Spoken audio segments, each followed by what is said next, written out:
Lin Ze spent 5 full years giving his heart without reservation.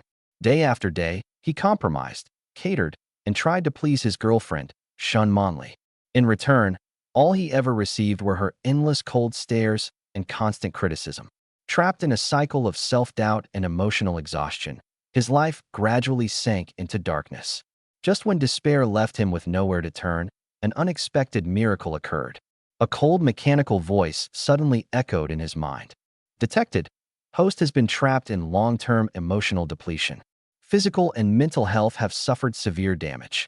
Immediately cease all meaningless self-sacrifice. Focus on pleasing yourself and gaining happiness. For every action taken by the host, this system will provide generous cash rewards and powerful ability enhancements based on the enjoyment gained. At that moment, Lin Ze finally woke up from the illusion he had lived in for 5 years. No amount of humble devotion could force someone to cherish him. Loving himself was the most romantic thing he could do. Without hesitation, he cut ties with the toxic relationship that had drained him dry. He stopped wasting his time, energy, and savings on someone who never valued him. Instead, he began investing everything into himself, learning to enjoy life for the first time. Years later, Lin Ze would rise to the pinnacle of success, living a carefree and enviable life. Meanwhile, Shen Manli, the woman who had once mocked his sincerity and trampled on his feelings, would eventually come to him filled with regret. Setting aside all her pride, she begged for forgiveness and hoped to rekindle their relationship. Lin Ze merely smiled faintly and turned away. Then he calmly spoke the words that shattered the last remnants of the past. "Sorry, there hasn't been a place for you in my life for a very long time." The story begins on Qixi Festival night in Jiangqing, a city overflowing with romance. The bustling streets were crowded with couples walking hand in hand, embracing beneath the dazzling lights. Yet among the sea of people, Lin Ze felt nothing but loneliness. The saddest thing was never spending a holiday alone. The saddest thing was having a girlfriend of 5 years and still feeling more isolated than a single man. Over 1,800 days and nights together, the number of truly intimate moments they had shared was less than 5. For tonight's Qixi date, Lin Ze had spent weeks preparing every romantic detail. A bouquet of blooming flowers, a top-of-the-line iPhone 18 Pro Max with 1 terabyte storage, tickets to a popular movie screening, an elegant candlelit dinner, soft, soothing background music. Everything he could think of had been carefully arranged. He genuinely hoped this special night would help close the growing distance between him and Shen Manli. But the moment he cautiously tried to take their relationship a step further, Shen Manli rejected him without hesitation. Wearing an expression of impatience, she casually claimed she wasn't in the mood and suggested another time. Disappointed, Lin Ze softly pleaded with her a few times. What he received in return was ruthless mockery. She accused him of being emotionally repressed and irritating. She even threatened to call the police if he dared touch her in any way. After saying that, Shen Manli grabbed all the gifts he had painstakingly prepared and walked away without looking back. She left Lin Ze standing alone in the cold, empty rental apartment. The disappointment and humiliation lingered long after she was gone. As the night grew darker, the exhausted Lin Ze wandered aimlessly through the city streets. Eventually, he sat down on a roadside bench, staring blankly into the distance. Again and again, he questioned himself. Was he really that terrible? Was that why the woman he had loved for 5 years showed no affection toward him? In all those years, Shen Manli had never once taken the initiative to grow closer to him. If she had some physical difficulty, he could have understood. But every rejection came with the same excuses. Too tired, sleepy, not interested, feeling unwell. Even on the rare occasions when his persistence led to a moment of closeness, her attitude remained perfunctory and resistant.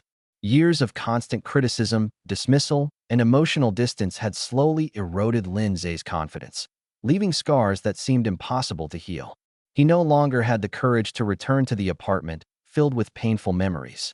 Instead, he decided to wander outside and endure the rest of the night alone. Deep inside, a voice kept telling him to stop his losses and let go. If he continued sacrificing himself like this, his entire life would be ruined. Yet when he thought about all the money, effort, and years he had invested in Shen Manli, he found it impossible to walk away without resentment. Just as he struggled between reason and emotion, the mysterious system's voice sounded again. Host detected in an extremely depressed emotional state. Exclusive life reversal system officially activated. A translucent blue panel suddenly appeared before his eyes. Lin Ze froze. His first thought was that grief had finally driven him insane. Then line after line of information appeared clearly before him. Current emotional suppression has reached a level that seriously threatens the host's health. Please engage in activities that generate genuine happiness as soon as possible. Cash rewards will be calculated based on the host's expenditure and happiness value gained. The panel immediately displayed today's record. Amount spent on Shen Manli today, 13,900 yen. Happiness gained, minus 1,000. Cash reward, 0 yen. Lin Ze inhaled sharply. He had emptied his wallet to prepare gifts for his girlfriend. Not only had he received nothing in return, he had actually accumulated negative happiness. In other words, his 5 years of devotion had been nothing more than paying money to suffer. Every excuse he had used to deceive himself collapsed under the weight of cold, undeniable numbers. For the first time, Lin Ze truly saw reality. The woman he had loved and spoiled for 5 years was not worth his unconditional sacrifice. After taking a deep breath to calm himself, he asked the system whether any activity that made him happy would trigger rewards. The panel remained silent. Clearly, this system did not possess conversational intelligence. Lin Ze began thinking seriously about how to relieve the pressure that had built up inside him for years. The thought of continuing to chase after Shen Manli flashed through his mind. He immediately rejected it. He had finally woken up. He refused to repeat the same mistake. While he was considering ways to relax, a short-haired girl in a JK-style school uniform who had been observing him from a distance finally gathered her courage and approached. She handed him a colorful flyer with both hands. "Hello, sir," she said sweetly. Shuyanjian Spa Club is offering a special Chishi package today. For only 139 yuan, you can enjoy a full foot massage and wellness treatment package. Complimentary snacks are also included. Lin Ze accepted the flyer and glanced at the girl. She wore a clean white blouse, a neatly pleated skirt, knee-high socks, and black leather shoes. She looked about 18 or 19 years old. Her features were delicate, her eyes bright and clear, and her skin appeared so smooth it seemed as though water could drip from it. More importantly, her respectful greeting of "sir" instantly soothed the inferiority he had developed after years of being belittled. A faint sense of warmth stirred in his heart. A massage sounded perfect. It would help him relax while also allowing him to test the system's reward mechanism. He had never visited a place like this before and only knew of them through rumors. Lowering his voice, he cautiously asked, "Is it really only 139 yuan? There aren't any hidden charges, right?" Seeing a potential customer, the girl immediately brightened. "Absolutely not. It's a fixed price with complete transparency. You can even pay first before enjoying all the services." Still cautious, Lin Ze asked whether the establishment was legitimate and properly licensed. At the moment, he only wanted to relax. He had no interest in getting involved in anything questionable. The girl blinked in surprise. For a moment, she wondered whether he was actually looking for something less legitimate. If that was the case, she might lose the sale. With slight regret, she answered honestly, "Our club is completely legal and fully compliant." Hearing that, Lin Ze nodded decisively. "All right, lead the way." The short-haired girl froze in surprise. She had expected him to leave after hearing the club was entirely legitimate. Instead, he agreed immediately. Delighted, she enthusiastically guided him toward the club. As they walked, Lin Ze casually asked whether she would be the one providing his treatment. The girl's cheeks instantly turned red. Waving her hands frantically, she explained that she was simply a university student working part-time during the Chishi holiday to earn money for a new phone. All treatments would be performed by licensed professionals. Lin Ze nodded in understanding. He asked no further questions. Her innocent appearance had simply matched his aesthetic preferences, prompting the casual inquiry. Relieved that he wasn't trying to pursue the conversation further, the girl secretly breathed a sigh of relief. She only wanted to earn money through part-time work. Nothing more. The moment they stepped through the doors of Shuyunjian Spa Club, Lin Ze was stunned. Luxurious and elegant decor filled his vision. Rows of beautiful hostesses stood neatly on both sides of the entrance. Their fitted kippeos accentuated graceful figures as they bowed simultaneously. "Welcome, sir." The synchronized greeting left Lin Ze swallowing nervously. He had never experienced such attentive service before. So this was what a high-end, legitimate spa club looked like. Following the girl deeper inside, he found himself surrounded by warm lighting, elegant furnishings, and a soothing fragrance drifting through the air. Female staff members dressed in professional uniforms passed by calmly. The dreamlike atmosphere caused his heart to race. Eventually, they arrived at the reception desk. A beautiful receptionist stepped forward with a gentle smile. "Sir," she asked politely, "what service would you like today?" Chapter 2. A thoughtful woman. Inside private room 609. The lighting was soft, and the atmosphere was quiet and private. After paying 139 yuan through WeChat at the front desk, Lin Ze was led here by another female attendant. The attendant asked, "Sir, would you like to request a specific therapist?" Unfamiliar with the procedures, Lin Ze tried to remain calm. "Anyone is fine." The attendant smiled. "Then I'll arrange one for you. If you're not satisfied, you can change therapists at any time." "All right." Despite his response, Lin Ze was still nervous. It was his first time in a place like this, and he couldn't help feeling vaguely guilty, as though he were doing something wrong. After the attendant left, he sat alone in the room, giving himself a mental pep talk. Then he took out his phone and opened WeChat, hoping to distract himself. Unexpectedly, he discovered that his girlfriend, Shen Manli, had just posted a new update. It was a photo of her posing with her best friend. The caption read, "Another Qixi festival, and the person by my side is still her." Lin Ze's heart sank. Shen Manli's best friend was named Wu Ming. She was beautiful, with a stunning figure and especially a pair of long, eye-catching legs. But beneath that attractive appearance was a jealous and malicious personality. She had spoken badly about Lin Ze in front of Shen Manli countless times. In Lin Ze's opinion, the deterioration of his relationship with Shen Manli was inseparable from Wu Ming's influence. But none of that mattered anymore. Because, click, click, click, the crisp sound of high heels approached steadily from the hallway. Then, the door to the private room was gently pushed open. A graceful figure stepped inside. "Hello, sir. Therapist number 29, at your service." Lin Ze looked up. Standing at the doorway was an elegant woman who appeared to be around 30 years old. Her hair was pinned up neatly with a sharp clip, revealing a slender, fair neck that gave her a refined and dignified appearance. She wore a blue V-neck short-sleeve top over a white tube top. Below that was a fitted skirt, black stockings, and high heels. She wasn't dressed revealingly, yet her curvy figure still inspired endless imagination. Lin Ze nodded. "Hello." Seeing how young he was, the woman relaxed and changed her form of address. "Handsome, may I be the one to serve you today?" "Sure." The woman closed the door and walked over. "Then let me wash your feet first. Please sit here." Following her guidance, Lin Ze leaned back in a comfortable chair and placed his feet into a basin.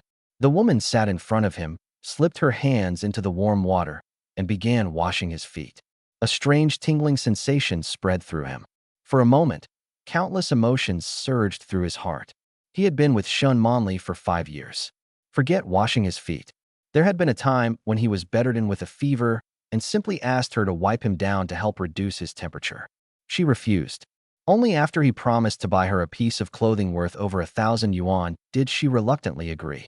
So, all of this care could be received for just 139 yuan? Hiss. Ah. The woman's skilled yet gentle fingers pressed various pressure points on his feet. An overwhelming sense of comfort shot straight to his head. Lin Ze felt as though he were floating. "Handsome, is the water temperature all right?" The woman looked up and asked with a warm smile. She wasn't the kind of beauty that stunned people at first glance. Instead, she radiated a gentle warmth. Her smiling eyes naturally made others want to draw closer. And that was exactly Lin Ze's ideal type. His entire body stiffened. His face felt hot. He even began stammering. "Why, yes, it's perfect." The woman smiled. "First time here." Lin Ze nodded. "Yeah." She continued. "It's rare to see someone as handsome and young as you in a place like this."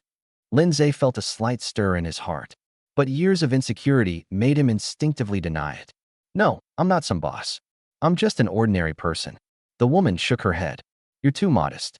I bet you'll become a real big boss someday." Hearing that, Lin Ze felt unexpectedly touched. Someone had actually called him handsome. Did that mean he still possessed some masculine charm? Maybe he wasn't as worthless as Shen Manli always claimed. Then another realization struck him. Back in school, plenty of girls had liked him. So why was it that after getting together with Shen Manli, he gradually became the disgusting, pathetic man she described? Thinking carefully about it, he found the answer. Shen Manli had spent years feeding him the same message. Asterisk, you're trash. The fact that I'm willing to date you is already a gift. How dare you ask for anything more? Asterisk. What a poisonous woman. Anger flared in Lin Ze's heart. He had made up his mind. The moment he returned home, he would break up with Shen Manli. Handsome, if the pressure isn't strong enough, just let me know. The woman's voice remained soft and caring.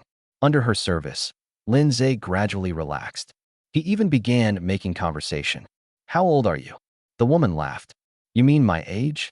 Lin Ze thought, what else could I mean? I'm 49 this year. Huh. Lin Ze stared at her in shock. She definitely didn't look 49.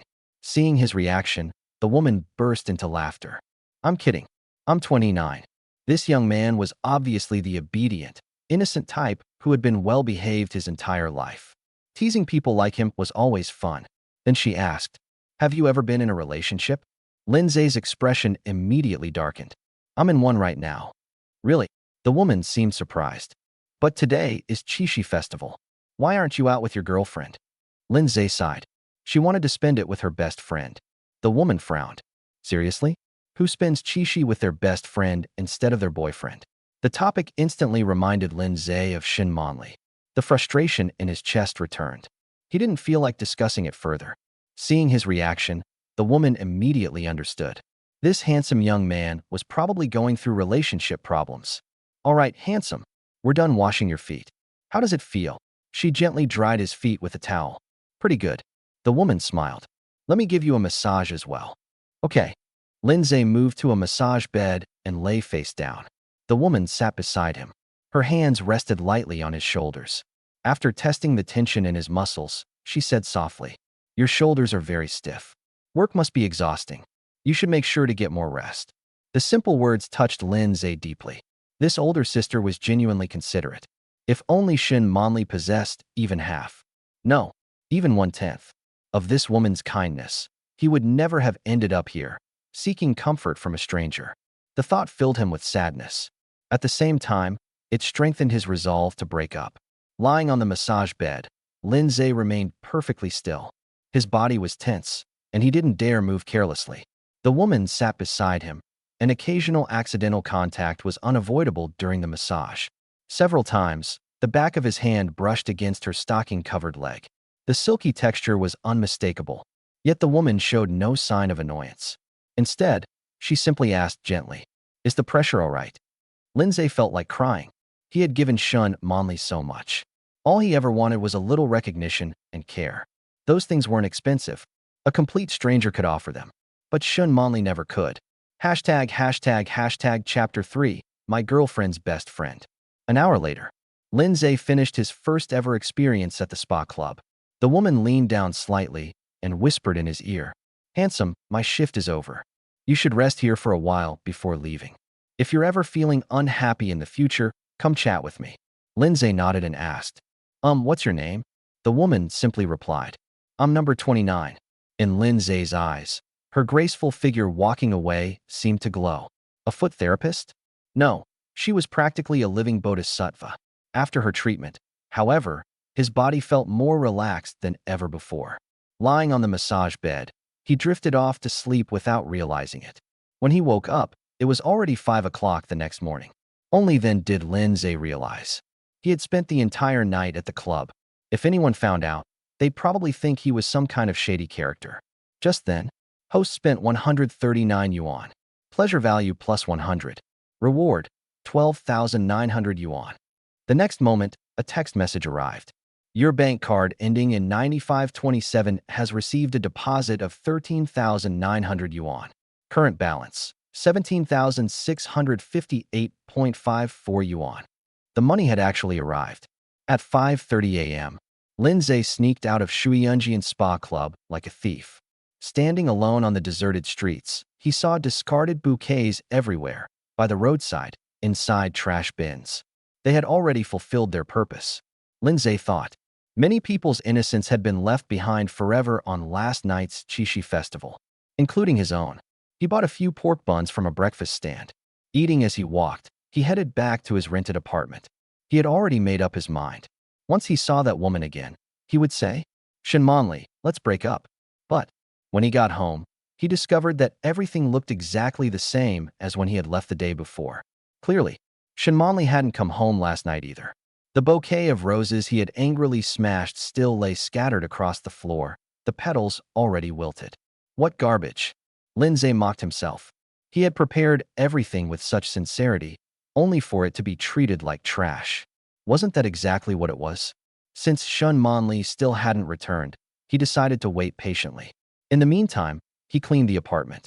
As he worked, his heart gradually became calmer. He also came to understand a few things. Hadn't all his efforts been for nothing more than a little acknowledgement? Something that could probably be bought with just a few hundred yuan. So how had he allowed himself to be manipulated so completely? Several hours passed. Lin Ze ended up giving the apartment a thorough cleaning. Most importantly, he packed up his own belongings.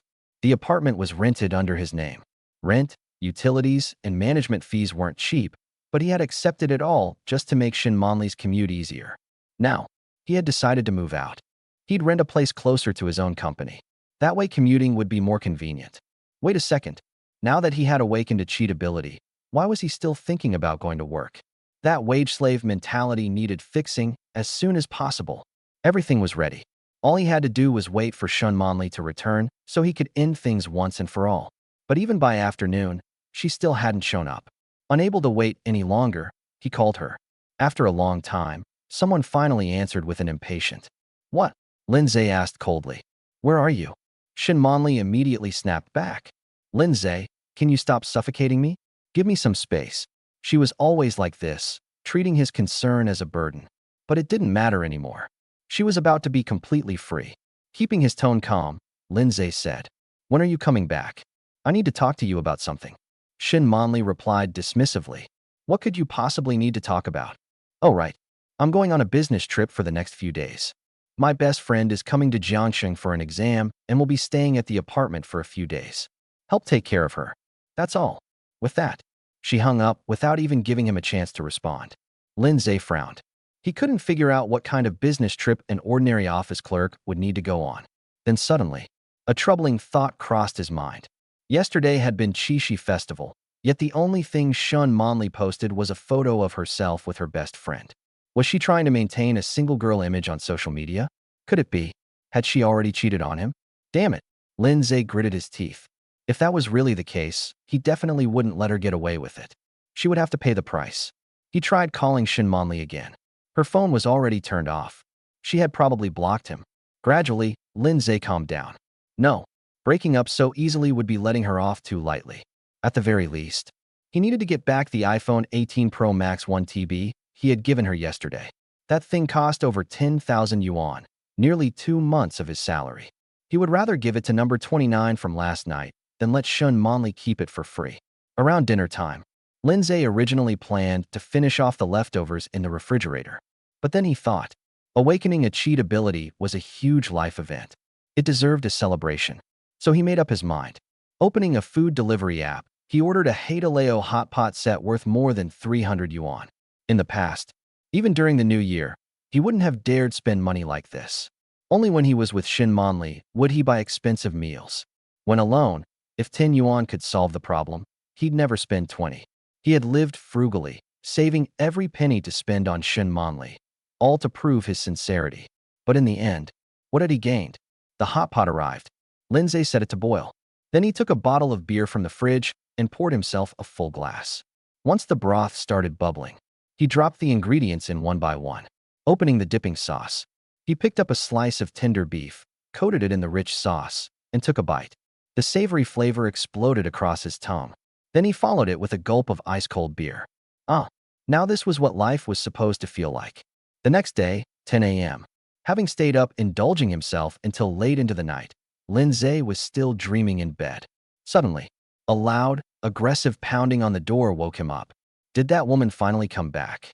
Suppressing his drowsiness, he got out of bed and opened the door. Standing outside was none other than Shen Manli's best friend, Wu Meng. She had long brown wavy hair, cascading casually behind her shoulders. On top, She wore a white shirt beneath a khaki blazer, the collar slightly loosened. Below, dress pants and high heels. Her entire demeanor radiated wild confidence mixed with undeniable charm. Hmm. Seeing who it was, Lin Ze frowned. He had completely forgotten about this. At the same time, Wu Ming sized him up from head to toe, her face filled with disdain. TSK, Lin Ze, Manli already told you, right? I'll be staying here for a few days. You'd better watch yourself. Lin Ze. He had drunk quite a bit the night before, and his mind was still sluggish. But Wu Ming continued. For the next few days, you'll cook for me, do my laundry, pick up my deliveries. In short, you're responsible for taking good care of me, so I can focus entirely on preparing for my exam. ##### Chapter 4. The second time comes easier. Hearing that, Lin Ze couldn't help but laugh. Seriously? Did you take the wrong medicine or something? What exactly is my relationship with you? Why should I take care of you? Wu Ming puffed out her chest and replied. Because I'm Manli's best friend, and you're Manli's boyfriend. Do you still want to stay with her or not? Enough nonsense. I haven't even had breakfast yet. Hurry up and get me something to eat. Lin Ze. Yeah, right. No wonder she and Shen Manli were best friends. People like this were cut from the same cloth. Talking to her was a complete waste of time. So Lin Ze simply turned around and headed back to his room. Huh. Wu Ming froze for a moment. What was that supposed to mean? She immediately followed after him. Lin Ze, what exactly is your problem? But by then, Lin Ze had already locked his bedroom door. Wu Ming started banging on it. Lin Ze, didn't Manli tell you? If you don't meet my demands and it affects my exam preparation, you're dead. Lin Ze didn't respond at all. Having no other option, Wu Ming called Shen Manli to complain. Manli, Lin Ze doesn't want to take care of me at all. Over the phone came Shen Manli's voice. He's just pathetic like that. Don't be nice to him. Just order him around. Treat him like a tool. If that doesn't work, throw him a little bait. Of course, I'm not saying you actually have to sacrifice your looks. Didn't I tell you before? Lin Ze is sexually repressed. As long as you give him a few hints and make him think he might have a chance someday, he'll do anything you ask. It works every single time. Inside the bedroom, Lin Ze wasn't asleep. The apartment had poor soundproofing, so he heard every word of the conversation. He felt deeply humiliated. Shen Manli no longer loved him at all. She was actually using tricks like this to manipulate him. Worse still, she didn't even see him as a man. These two vicious women. He swore he would make them pay. He wasn't going to let either of them get away with it. At that point, there was no way he could go back to sleep. He got dressed and walked out of the bedroom. Wu Ming immediately sneered. Oh, finally decided to come out? Hurry up and get me something to eat. Lin Ze ignored her completely and walked straight out the door. No matter how loudly Wu Ming shouted behind him, he acted as if he heard nothing. Once outside, Lin Ze initially wanted to spend money recklessly to vent his frustration. But after thinking about it, he realized that 10,000 yuan wasn't enough to start spending freely. He should make more money first. But where could he make money? Almost unconsciously, he found himself standing in front of Shuyunjian's spa club again. It was still daytime, and there were plenty of people around. He felt a little embarrassed to go inside. Instead, he found an internet cafe nearby and absent-mindedly played games for a while. It wasn't until 7 o'clock in the evening, when darkness began to fall, that he finally entered the spa club. The place was just as dazzling and luxurious as the night before. The beautiful attendants were still displaying their charm with full enthusiasm. But compared to yesterday, Lin Ze felt much calmer. He went to the reception desk and asked about the prices. The Qixi festival discount from the previous night had ended, and everything was back to regular price. The foot massage package he had enjoyed yesterday normally cost 298 yuan. Now that he had money, however, he naturally didn't choose the basic package. Instead, he upgraded to a higher-tier package. 498 yuan. The package included a private bath service. Naturally, Lin Ze soaked alone. After relaxing in the bath for a while, he came out, changed into the spa's massage outfit, and was led by a young attendant to a private room similar to the one from the previous night. The environment was much the same. The lighting was bright but not harsh, and the surroundings were peaceful. The attendant asked whether he wanted a specific therapist. Immediately, Lin Ze thought of the gentle woman from last night. Is number 29 working today? The attendant smiled. Of course. I'll call her over right away. Okay. Lin Ze sat in the massage chair and waited. This time, he felt far more composed. After all, he had already decided to break up with Shen Manli. On top of that, he had awakened a system and no longer needed to worry about money. Two major life problems had been solved at once. Naturally, his mood was much lighter.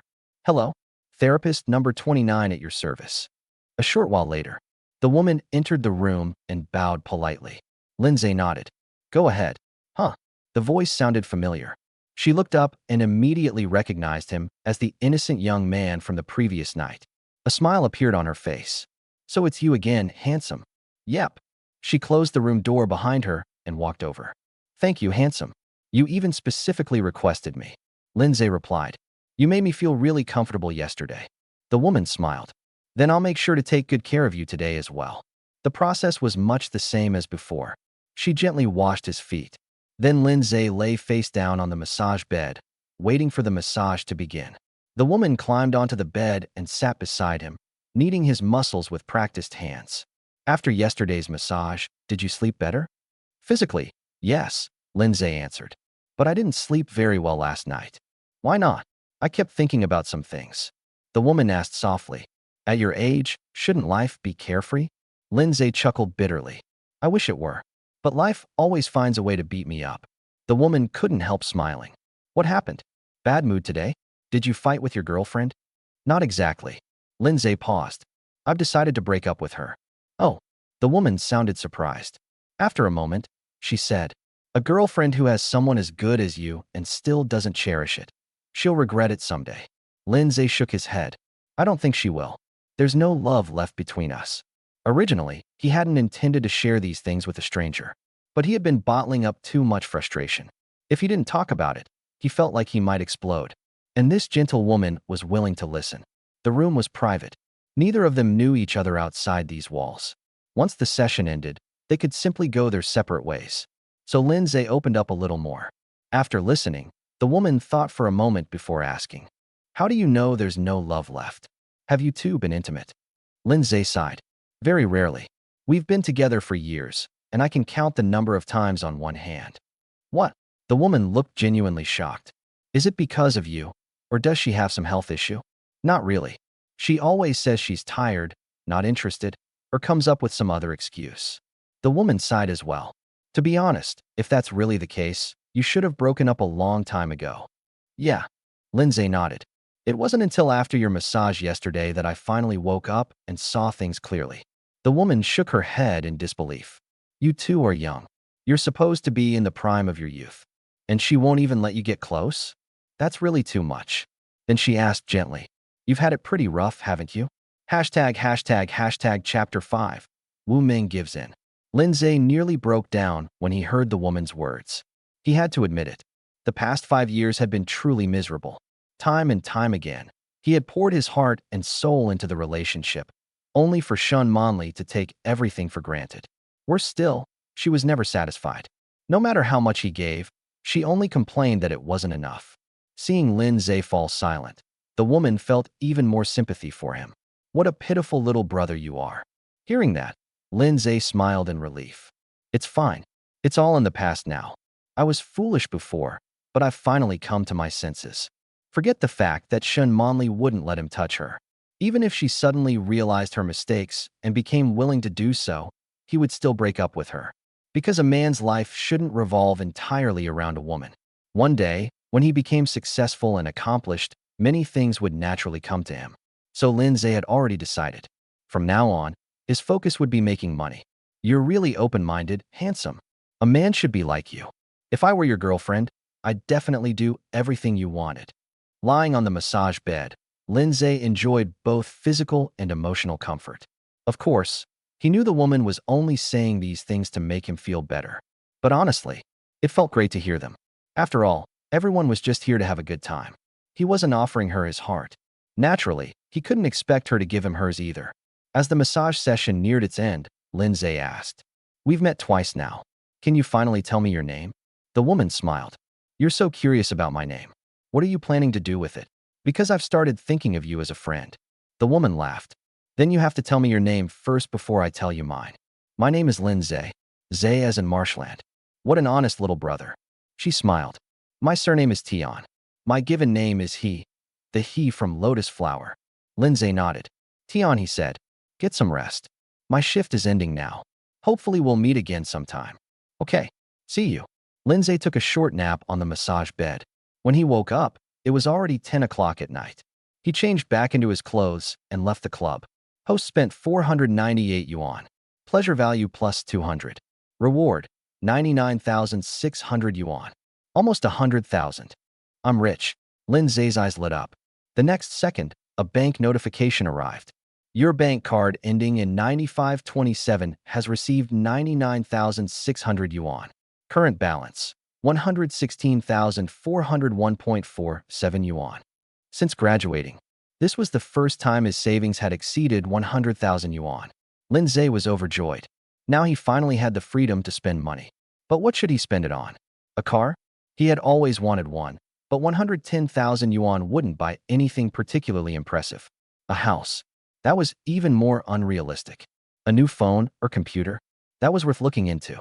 Lost in thought, Lin Ze walked home. Meanwhile, back at the apartment, Wu Ming was calling Shen Manli to complain. Manli, your Lin Ze left first thing this morning and didn't come back until late at night. He didn't even order food for me. He completely ignored me. Who knows, maybe he's fooling around outside somewhere. Shen Manli replied confidently. Don't worry, he doesn't have the guts for that. He probably just went to an internet cafe to play games. Wu Ming continued. When are you coming back? Living under the same roof as him is disgusting. Shen Manli laughed. Just put up with it a little longer. I still want to have fun for a few more days. This time I'm teaching him a lesson, so I've already blocked his number. How about this? Just do what I said.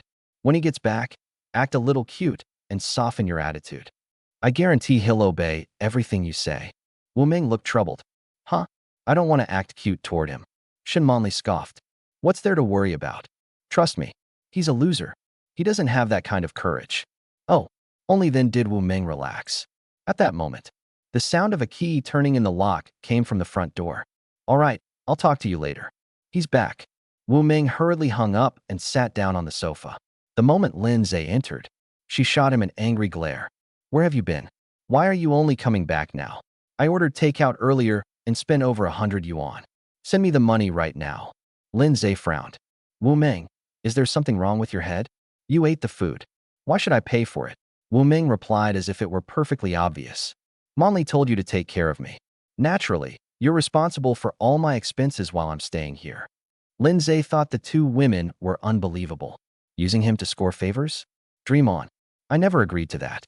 Go ask her. Huh. Wu Ming froze. Then she remembered what Shen Manli had said. Lin Ze acted tough, but had a soft heart. Being aggressive wouldn't work. She needed to use gentleness to overcome stubbornness, which meant she would have to use that trick. Lin Ze went straight into his room and locked the door. Then he turned on his computer, started playing music, lay down on his bed, and began browsing JD Mall. Meanwhile, in the small bedroom next door, Wu Ming changed into a short skirt and black stockings. She was extremely confident in her legs. Long, straight, fair, smoothly shaped and perfectly toned. Not too thin, not too thick. Everything about them was just right. Asterisk, let's see if you can resist this. Asterisk. Stepping out in high heels, she walked to Lin Ze's bedroom door and knocked. The only response was the music inside becoming even louder. Damn it. Wu Ming's expression darkened. That idiot Lin Ze actually dared to ignore her. But she had spent her last 100 yuan on takeout. If she couldn't get money from Lin Ze, she'd be living on air for the next few days. So she kept knocking. Again and again. After nearly a minute, Lin Ze finally couldn't take it anymore. He jumped out of bed, stormed over, yanked the door open, and snapped. Wu Ming, are you announcing a funeral or what? Then he noticed. Wu Ming was standing outside in a deliberately seductive pose, one leg extended slightly to the side. Her black stockings shimmered under the light. The dotted pattern on them was so dense that it almost triggered his trypophobia. To be honest, Lin Ze was stunned for a brief moment. That tiny moment, however, was enough for Wu Ming. In her eyes, it was proof that he had already fallen for her charm. She sneered inwardly. Asterisk, as expected, no man can resist these legs. Asterisk. Frankly, she felt that someone like Lin Ze wasn't even worthy of admiring them. But she knew she had to give up something to gain something. So she put on a sweet, coquettish expression and said, Lin Ze, I'm out of money. Transfer me 1,000 yuan first. Hashtag chapter 6. Did you wash your hands? At first, Lin Ze was still admiring Wu Meng's legs. To be fair, although her personality was awful, her legs were undeniably stunning.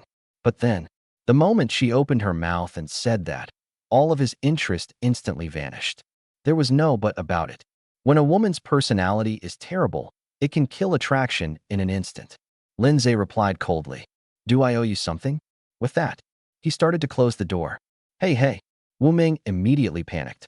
She had finally managed to get him to open the door. How could she just watch him shut it again?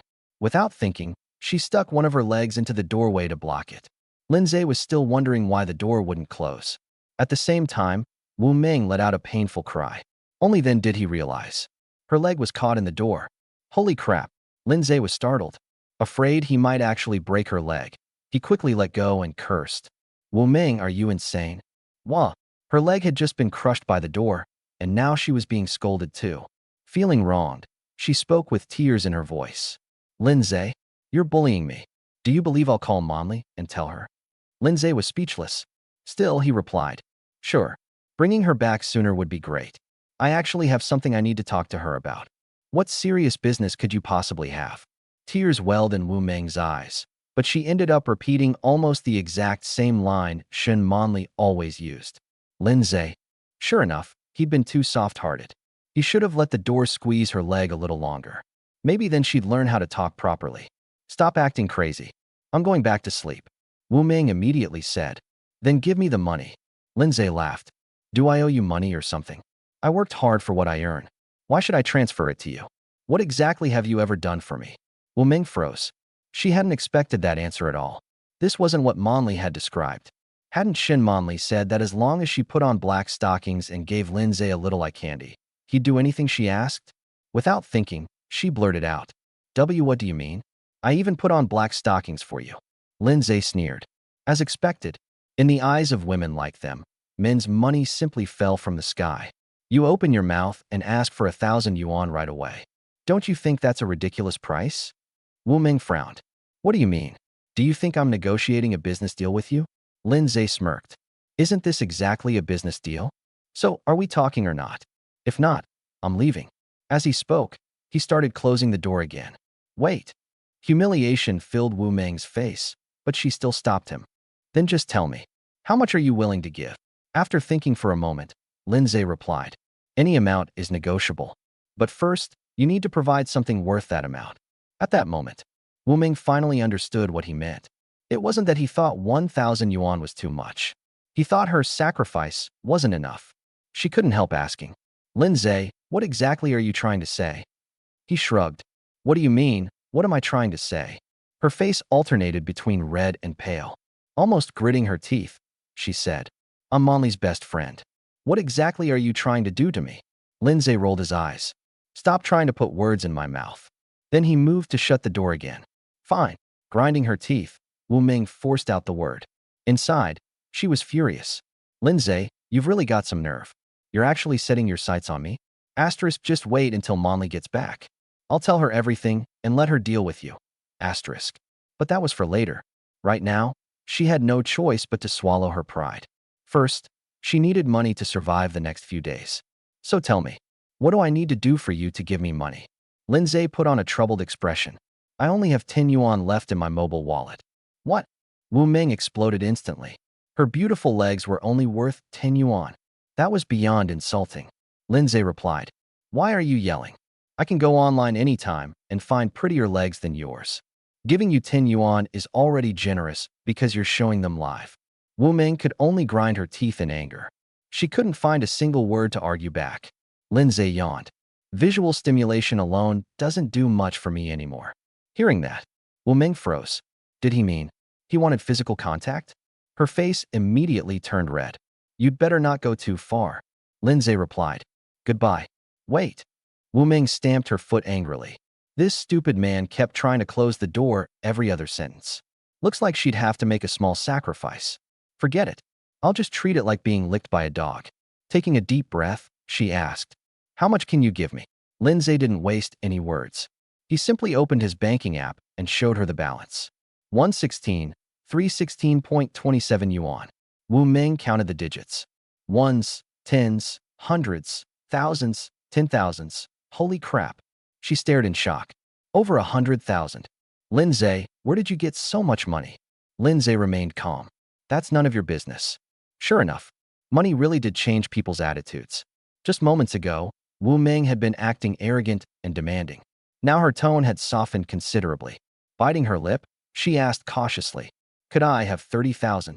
Lin Ze had more than 100,000 yuan. Truthfully, Wu Ming wanted to take all of it. But she knew that was impossible. Besides, the price of obtaining 100,000 yuan was probably something she couldn't afford. Who knew what outrageous demands he might make?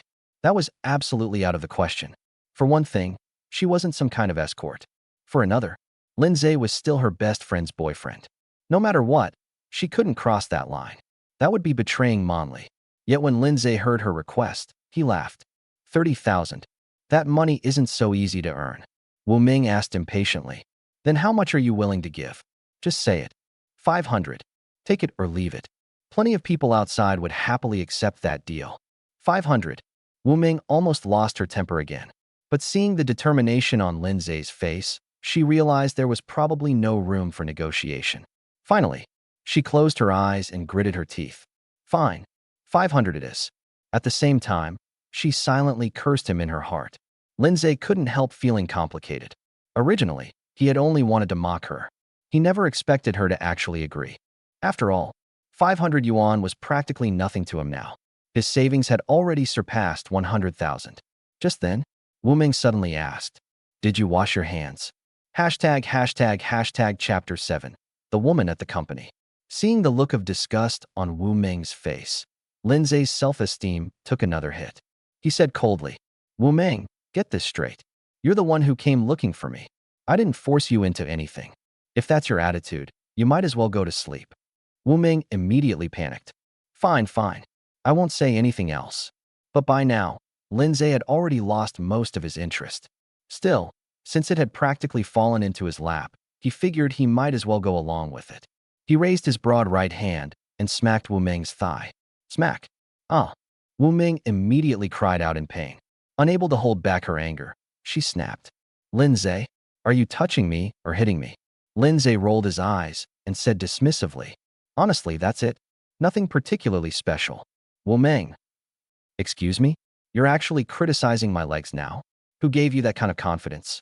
She was just about to argue when Lin Ze spoke again in a bored tone. "Whatever. It's only 500 yuan. You don't have to do anything. I'll transfer the money. Just stop bothering me and let me sleep." Wu Ming felt both happy and annoyed. Happy because getting the 500 yuan turned out to be surprisingly easy. Annoyed because of Lin Ze's attitude. He was the one benefiting from the situation, yet he acted as if he had suffered a huge loss.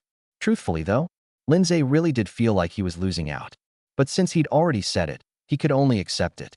After all, a man should keep his word.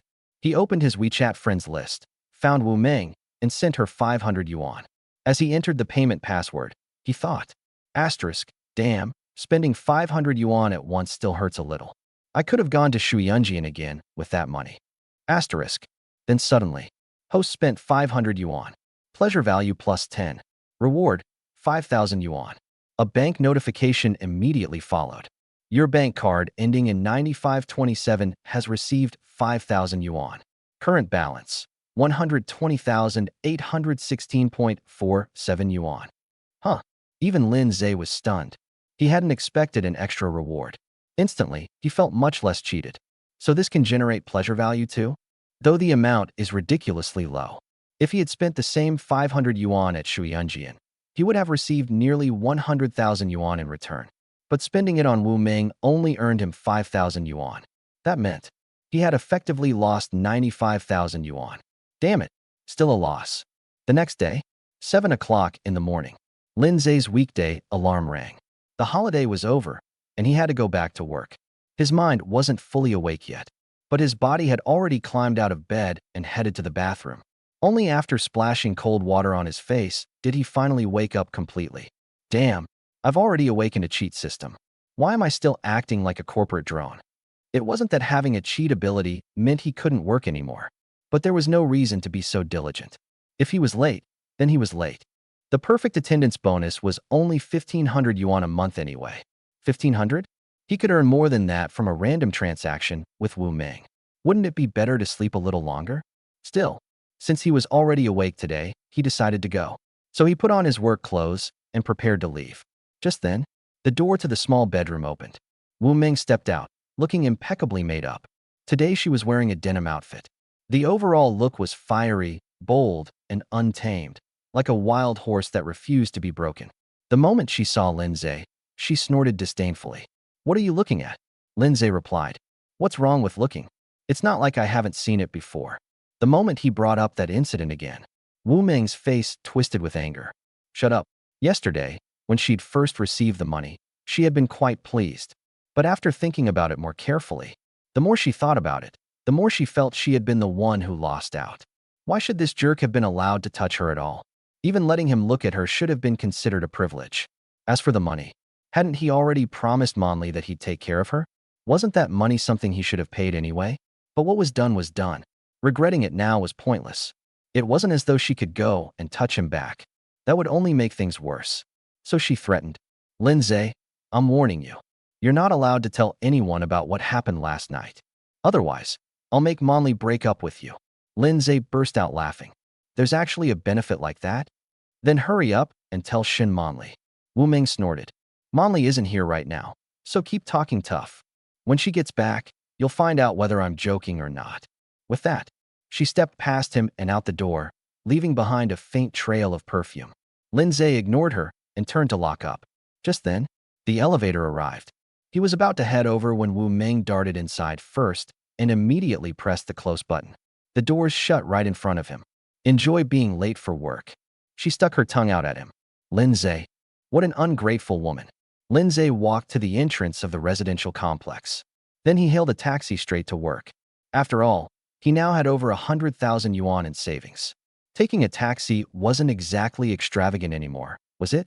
Half an hour later, he arrived at his company, Langhua Media. His official position was internet operations. Unofficially, he also edited videos, handled customer service, and occasionally worked as the general manager's assistant. As he entered the office, he passed co-workers returning after the holiday. Every one of them looked as though a ghost had drained their life force. They greeted him weakly. "Morning, Lin Ze." Lin Ze returned each greeting. Unlike them, he was in an excellent mood.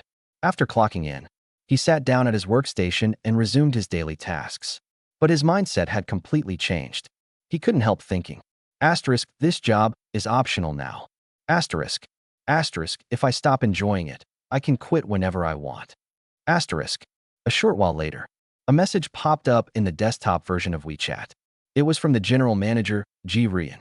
"Come to my office." Seeing the message, Lin Ze instinctively frowned. What's that old woman planning to make me do this time? Hashtag chapter 8. Women are really hard to deal with. Lin Ze walked to Ji Rian's office and knocked on the door. A cold voice came from inside. "Come in." He pushed the door open and entered. Ji Rian was sitting behind her desk with a stern expression. Her chestnut-colored hair cascaded casually down her back. She wore a conservative black business suit that gave off an air of cold professionalism. Looking at the strained buttons on her blouse, one couldn't help but think of Spider-Man trying to stop a runaway train. Although Lin Ze often called her an old woman behind her back, she had only just turned 30. The reason he categorized her as an old woman was because of her domineering personality and explosive temper. In his mind, she belonged to the menopausal category. "Lin Ze, what is wrong with you?" The moment she saw him enter, Ji Rian fired off the question without any context. If this had happened before, just hearing those words would have made Lin Ze nervous and anxious. He would immediately lower his head and respectfully ask what mistake he had made. But now, his heart was completely calm. This job had already become optional. At worst, she could fire him. With a cheat system backing him up, was he really afraid of starving to death? So Lin Ze shot back. "What did I do? What did you do?" Ji Rian hadn't expected him to abandon his usual respectful attitude and actually question her. Instantly annoyed, she said, "You're asking me? Your work efficiency has been dropping lately, and it's seriously affecting the company's progress." Hearing that, Lin Ze couldn't help but sneer. What a huge accusation. He worked overtime almost every day. He was so busy he could barely keep his head above water. Yet the harder he worked, the more tasks the company dumped on him, like a bottomless pit. Only later had he realized something was wrong. When had he turned into a nuclear-powered workhorse for the capitalists? He was earning 6,000 yuan a month while doing 12,000 yuan worth of work. When he was hired, they promised a standard 9 to 6 schedule with weekends off. But after joining the company, overtime became the norm. 9 in the morning to 9 at night. 6 days a week. The legendary 996 schedule. The only exception had been during the Qixi festival, when he had desperately begged Ji Ruyan for time off so he could spend the holiday with Shen Manli. And even that so-called vacation was nothing more than the 2 days off he should have received in the first place. He had sacrificed so much for the company, and now she was saying his efficiency was low and that he was holding back the company's progress? When he completed tasks ahead of schedule, all he ever got were a few verbal compliments from Ji Ruyan. No bonuses, no rewards, nothing. In the past, Lin Ze might have swallowed his frustration and allowed Ji Ruyan to vent her emotions at him. But now, he was in a state where he couldn't tolerate even the slightest grievance. If something irritated him, he was going to push back immediately. So he replied, "How exactly am I delaying the company's progress? I completed this month's performance targets last week." Ji Ruyan froze. Ever since joining the company, Lin Ze had always been the obedient type. He followed every order without complaint. Sometimes, when she was in a bad mood and took it out on him, he simply endured it. Why was he suddenly so confrontational today? Still, Ji Ruyan knew she was the boss. If she failed to suppress this rebellious attitude today, her authority would disappear. So she slammed her hand on the desk. What kind of attitude is that? The company is a whole. Do you think everything is fine just because you've completed your own assignments? If everyone in the company thought like you, how would this company survive? Do you know what teamwork means? You may have completed your personal targets, but the company's overall targets haven't been achieved yet. Can't you take the initiative and help your coworkers? Hearing the same corporate manipulation speech he had heard countless times before, Lin Ze laughed coldly. "President Ji, since you're such a believer in teamwork, why didn't you find someone to help me when I was struggling? Back then, what you told me was that everyone is responsible for their own tasks. If I couldn't finish them, I should accept the consequences and stop expecting others to clean up after me. Wasn't that what you said?" Ji Ruyan was completely stunned. Had Lin Ze taken the wrong medicine today? Why was he so aggressive? And yes, she had said something similar before, but not quite like that. Her face reddened as she defended herself. "That's nonsense. What I said was that you should take responsibility for yourselves and stop relying on others. No one owes you anything. What do you mean by cleaning up after you?" That's such a crude way to put it. Lin Ze couldn't be bothered arguing over details. The meaning is the same. "President Ji, if you're promoting teamwork, then promote it to everyone. If you want internal competition, don't leave me out of it. There are plenty of people in this company.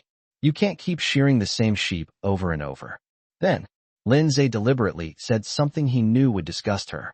"Unless you're giving me special treatment because you like me?" The moment she heard that, Ji Ruyan had to admit, she was genuinely disgusted. "I like you. Bullshit. Look at yourself. Who in their right mind would like you?" Lin Ze shrugged. "I was just expressing my confusion.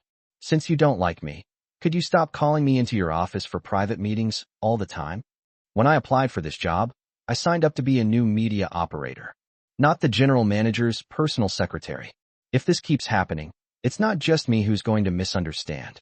The entire company will start getting the wrong idea. You. Ji Ruyan shot to her feet. Her face was bright red with anger. Pointing at Lin Ze with a trembling finger, she shouted, "Get out." Lin Ze calmly replied, "President Ji, calm down. Getting angry is bad for your health. Women your age should focus on proper self-care. The more you get angry, the faster you'll age." "Ah!" Ji Ruyan let out a shrill scream. She grabbed a folder from her desk and hurled it at him. Lin Ze easily dodged it. Then he casually added, "It also increases the risk of breast problems." Ji Ruyan covered her ears and screamed even louder. "Get out." Lin Ze shrugged. "Fine, I'm leaving. But honestly, why are you croaking like a frog?" With that, he walked out of the office and thoughtfully closed the door behind him. As soon as he stepped outside, he realized the entire company was staring at him. Everyone looked completely dumbfounded. One employee standing by the water dispenser was filling a thermos. The water had already overflowed and spilled everywhere, yet he remained completely unaware. Only then did Lin Ze remember. This startup company wasn't exactly wealthy. The soundproofing in the general manager's office wasn't particularly good. When Ji Rian had been losing her mind inside, the people outside had probably heard quite a bit of it. With a helpless sigh, Lin Ze muttered, "Women, they're really hard to deal with." Chapter 9. The female boss's help. Seriously, man, did you step on President Ji's tail or something? How did you make her that angry? One of the office gossips leaned over and whispered the question. Lin Ze replied casually, "It's nothing. Just a little disagreement. You know how work is. Friction happens." Everyone around him sucked in a sharp breath. The way Lin Ze said it made it sound like he and President Ji were a married couple having a spat. Just then, the door to Ji Rian's office suddenly opened. Everyone in the company jumped. They immediately returned to their desks and pretended to work diligently, as if they had heard nothing. Ji Rian's cold gaze swept across the office. Her carefully made-up face looked so icy that it seemed water might drip from it.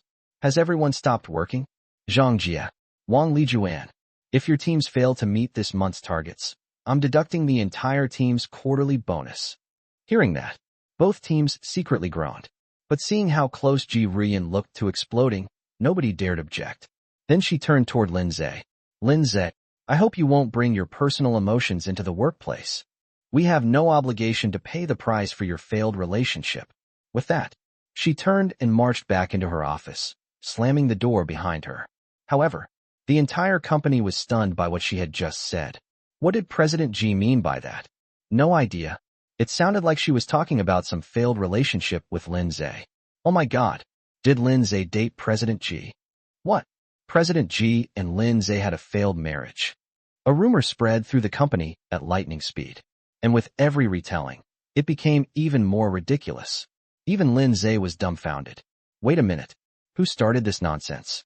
How did President Ji and I suddenly become a couple? Sure, Ji Rian was undeniably beautiful. She had the elegant, cold aura of a mature career woman.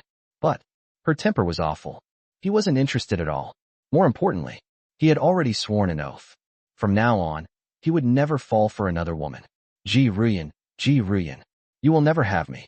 At first, Lin Ze assumed that after getting so angry, Ji Rian would probably fire him. That wouldn't be bad. He could resign with a clear conscience, and maybe even collect a severance package. But surprisingly, for the rest of the day, Ji Rian never bothered him again. It was as though nothing had happened. Until 6 o'clock in the evening. Official quitting time. Lin Ze had already completed most of his work for the day, so he shut down his computer, packed up his belongings, and prepared to leave. The colleague at the next desk stared at him in confusion. "Brother Ze, what are you doing?" "Going home." The colleague blinked. "Going home? It's only 6 o'clock. Lin Ze replied. "Our employment contract says work ends at 6. Anything after that is overtime. The company doesn't pay overtime wages, so why should I sit here?" With that, he stood up. At that moment, his phone buzzed. Picking it up, he saw a message from Ji Rian. "Don't leave yet. Come to my office." Lin Ze froze. How does she know I'm leaving? He glanced toward her office. Only then did he notice that Ji Rian was standing behind the glass door, staring directly at him. Like a ghost from a horror movie. Lin Ze. Damn, that's creepy. Still, maybe she wanted to discuss firing him? Under the curious and gossip-hungry gazes of his co-workers, Lin Ze swaggered into Ji Rian's office. "What do you want?" he asked. Ji Rian's expression had returned to its usual icy calm. Willow-like brows, bright almond-shaped eyes, a delicate nose, red lips, fair, flawless skin that seemed almost luminous. In the past, Lin Ze had never dared study her appearance this closely. She was the general manager, his superior, someone completely out of reach. But now, he had his own trump card. No matter how beautiful or powerful she was, there was no reason to fear her anymore. Ji Rian quietly met his gaze. In his eyes, she sensed strong hostility and an unusually obvious aggressiveness, a desire to dominate. For once, instead of scolding him, Ji Rian sighed. "Lin Ze, did you have a fight with your girlfriend recently?" She had already thought it through. Last week, everything about him had been perfectly normal. Then after the Qixi festival, he suddenly changed. What happened during Qixi? Most likely, it involved his girlfriend. No one understood how much Lin Ze cared about his girlfriend better than Ji Ruyan. Ever since joining the company, he had always accepted overtime and business trips without complaint. He rarely requested leave, and whenever he did, it was because of his girlfriend. Yet that girlfriend had never once shown up at the company. Not a single time. In Ji Ruyan's eyes, Lin Ze was the very definition of a simp, and that was exactly why she had always looked down on him. Today, however, the moment he arrived at work, he started causing trouble and picking fights. The most likely explanation was that something had gone wrong in his relationship. Hearing her question, Lin Ze answered honestly, "We didn't fight." Naturally, Ji Ruyan didn't believe him. She was about to speak when he added, "We just broke up." Ji Ruyan. As expected, the situation was even worse than she had imagined. So she tried a gentler approach. "To be honest, I understand how you feel. You treated your girlfriend so well, yet she still wanted to break up with you. Anyone would find that hard to accept." Before she could continue, Lin Ze interrupted. "Let me correct you. It wasn't a breakup argument. We're already broken up, and I was the one who ended it." Technically, he and Shen Manli hadn't formally gone through the breakup process yet, but in his heart, the relationship was already over. If there was any connection left between them, it was that she still owed him money. Ji Ruyan paid little attention to his correction and continued speaking gently. "It doesn't matter who ended it. What's important is that it's already happened. There's no point dwelling on it. Lin Ze, you need to understand that you're not carrying this burden alone. The company truly treats every employee like family, and I treat every one of you as a friend. So, I know you're upset right now, but can we avoid expressing those emotions through extreme and meaningless attacks? If you're suffering, you can talk to me. I'm willing to listen, and if there's anything you need help with, don't hesitate to ask. As your leader, I'll do everything I can to support you." Ji Ruyan softened her tone as much as possible. At that moment, she felt like a saint bathed in holy light. Meanwhile, a hint of hesitation appeared in Lin Ze's eyes. "You'd really help me?" Seeing that her approach seemed effective, Ji Ruyan was secretly delighted. "Of course. Tell me what you want. I'll do my best to make it happen." Lin Ze hesitated for a moment before finally gathering his courage. "I want to see your legs." Ji Ruyan. Chapter 10. Leaving work on time. Ji Ruyan suspected she had heard wrong. Lin Ze's request was to look at her legs, but seeing his firm expression, he didn't seem like he was joking. She cursed inwardly. This shameless bastard. Still, she forced herself to hold back her anger. "Lin Ze, stop joking around." Lin Ze replied, "I'm not joking. I'm serious." Ji Ruyan said, "I genuinely want to help you, but don't push your luck and make such unreasonable demands." Lin Ze shrugged. "If you don't agree, forget it. I never said you had to. Goodbye. I'm getting off work." "Oh right. If you want to fire me, just have HR contact me early so I can pack my things." Hearing this, Ji Ruyan's expression changed slightly. Was he planning to resign? No, absolutely not. Although Lin Ze was a bit of a bootlicker in her eyes, his work ability and attitude were unquestionable. He was basically a nuclear-powered workhorse. If the company lost him, it would take at least 3 new graduates to match his workload. So she said quickly, "Wait." Lin Ze asked, "What is it, President Ji?" Ji Ruyan said, "Lin Ze, I hope you think this through. The job market is bad right now. You might not find such a good job outside." Lin Ze smiled faintly. "A job? I don't need one anymore." Ji Ruyan frowned. "Even if you broke up with your girlfriend, don't give up on yourself. Your future is still very bright." Lin Ze said, "Stop feeding me motivational nonsense, President Ji. I know my own future better than you do. Let's just part on good terms." "Wait." Ji Ruyan called him again. Lin Ze was getting impatient. "President Ji, I'm not someone who likes to drag things out. Once I've made a decision, I won't change it." Ji Ruyan snapped.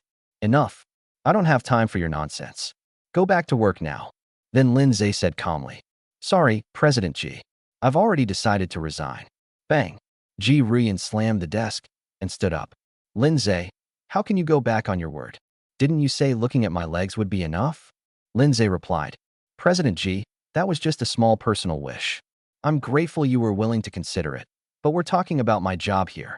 Hearing this, Ji Ruyan's face turned red with anger. "Lin Ze, you bastard. How can you be so shameless?" Lin Ze felt a little wronged. From beginning to end, he never said that if she showed her legs, he would stay and keep working like a slave. That was impossible. She was the one who offered to help and said she could fulfill a small wish. So he simply mentioned it. But seeing her reaction, he didn't want to make things too ugly. Forget it, President Ji. I'll resign tomorrow and go through the procedures. Ji Rian said. No. This is a critical moment for the company. Do you know how much damage your sudden resignation will cause? Lin Ze shrugged. I'm just a nobody here. I don't know what impact it'll have. Ji Rian clenched her teeth but couldn't say anything. Finally, she compromised. Fine. Just tell me. What do you want to stay and work? Lin Ze thought for a moment, stroking his chin. Well, President Ji, you know yourself. The workload here is huge, and the salary doesn't match it at all. If I stay, I'll be losing a lot. What kind of compensation do you think would make up for that? Ji Rian said impatiently. Just say it. What do you want? Lin Ze replied. I want a salary increase. What? Ji Rian instinctively covered her legs. Damn it. He wasn't satisfied with just a look. Now he wanted to touch? Her face darkened. Impossible. I've never even been in a relationship. What do you take me for? Letting you casually touch me. Lin Ze said. What does that have to do with anything? You've never dated, and I'm single too. Ah. Ji Rian screamed in frustration. Stop talking. You're disgusting. Get out. If you want to resign, then resign. I don't want to see you in the company again. Lin Ze said. Perfect. After all, the anxious one wasn't him. He walked out of the office. Outside, the co-workers were all pretending to work nervously. Lin Ze greeted them loudly. Brothers, I'm off. The road is long. See you if fate allows. Everyone was shocked. You're resigning, Lin Ze? Lin Ze said. Maybe tomorrow. I'm leaving. Then he walked out of the company, leaving everyone exchanging stunned looks. And Ji Rian sitting in her office, fuming silently. Outside, it was only 5 p.m. It had been a long time since he left work this early. No need to rush home to prepare dinner for Shen Manli anymore either. So Lin Ze took a taxi straight to Shuyunjian. Inside the Shuyunjian club, Lin Ze was already familiar with the place. He ordered a package at the front desk and went to the room to wait. This time, he didn't request number 29. He just picked randomly. The one who came in was a short, slightly chubby woman. Heavy makeup, big eyes, she actually looked a bit cute. But she was probably over 30, with a somewhat soft and plump figure. As soon as she entered, she said cheerfully, Hello, boss, can I serve you? Lin Ze glanced at her. A chubby older sister? But that wasn't necessarily bad. It might actually make her figure feel fuller in a different way. Maybe it would be a different experience. Lin Ze said, You'll do. Thank you, boss. The woman walked over. Lin Ze didn't bother with a foot wash this time. He felt doing it too often wasn't good. So he lay face down on the massage bed and let her begin the massage. Chapter 11, let's add an extra hour then. The woman's hands were very soft, and she gently placed them on Lin Ze's shoulders, massaging them lightly for a while before asking, Boss, should I use more pressure or less? Lin Ze said, As long as it's normal. Okay. The woman replied, and gradually increased the pressure on her hands. Lin Ze felt his bones being loosened little by little. No matter what, he had worked a full day today, and after her massage, he felt much better. After massaging his shoulders, the woman moved downwards to Lin Ze's waist, placing her hands on either side, and said, Boss, you're really strong. Your waist must be very powerful. If Lin Ze had heard such words before, he would probably have blushed with embarrassment and not know how to respond. But now, he's a regular at the bathhouse, having frequented it 7 times, so he laughed and said, Yes, people often say that. The woman was slightly taken aback, then realized what she meant and giggled a few times. After giving Lin Ze a back massage, the woman climbed onto the bed and said, Here, boss, let me massage your head again. Lin Ze said, Okay. He then rolled over off the massage bed. Continue to enjoy your massage. They don't initiate conversations. These experiences have corrected his perception. He now understands that since he has paid money at this club, he is like an emperor and doesn't need to consider the feelings of others. He can do whatever makes him comfortable. Of course, this is all on the premise that it is legal and compliant. The right balance needs to be struck carefully, otherwise it won't be fun if you end up in jail. Then, the woman gently placed her hands on Lin Ze's head and massaged his scalp.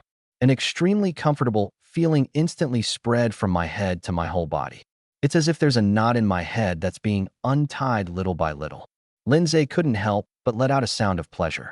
Seeing this, The woman worked even harder, lowering her head slightly and pressing her head close to Lin Ze's ear. Boss, this is one of my specialties. Lin Ze coughed lightly and said, Not bad, not bad.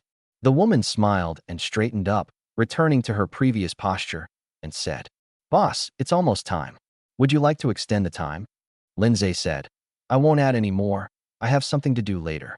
He was fine for a while, but having spent quite a bit of time here, he knew what the extra time usually meant.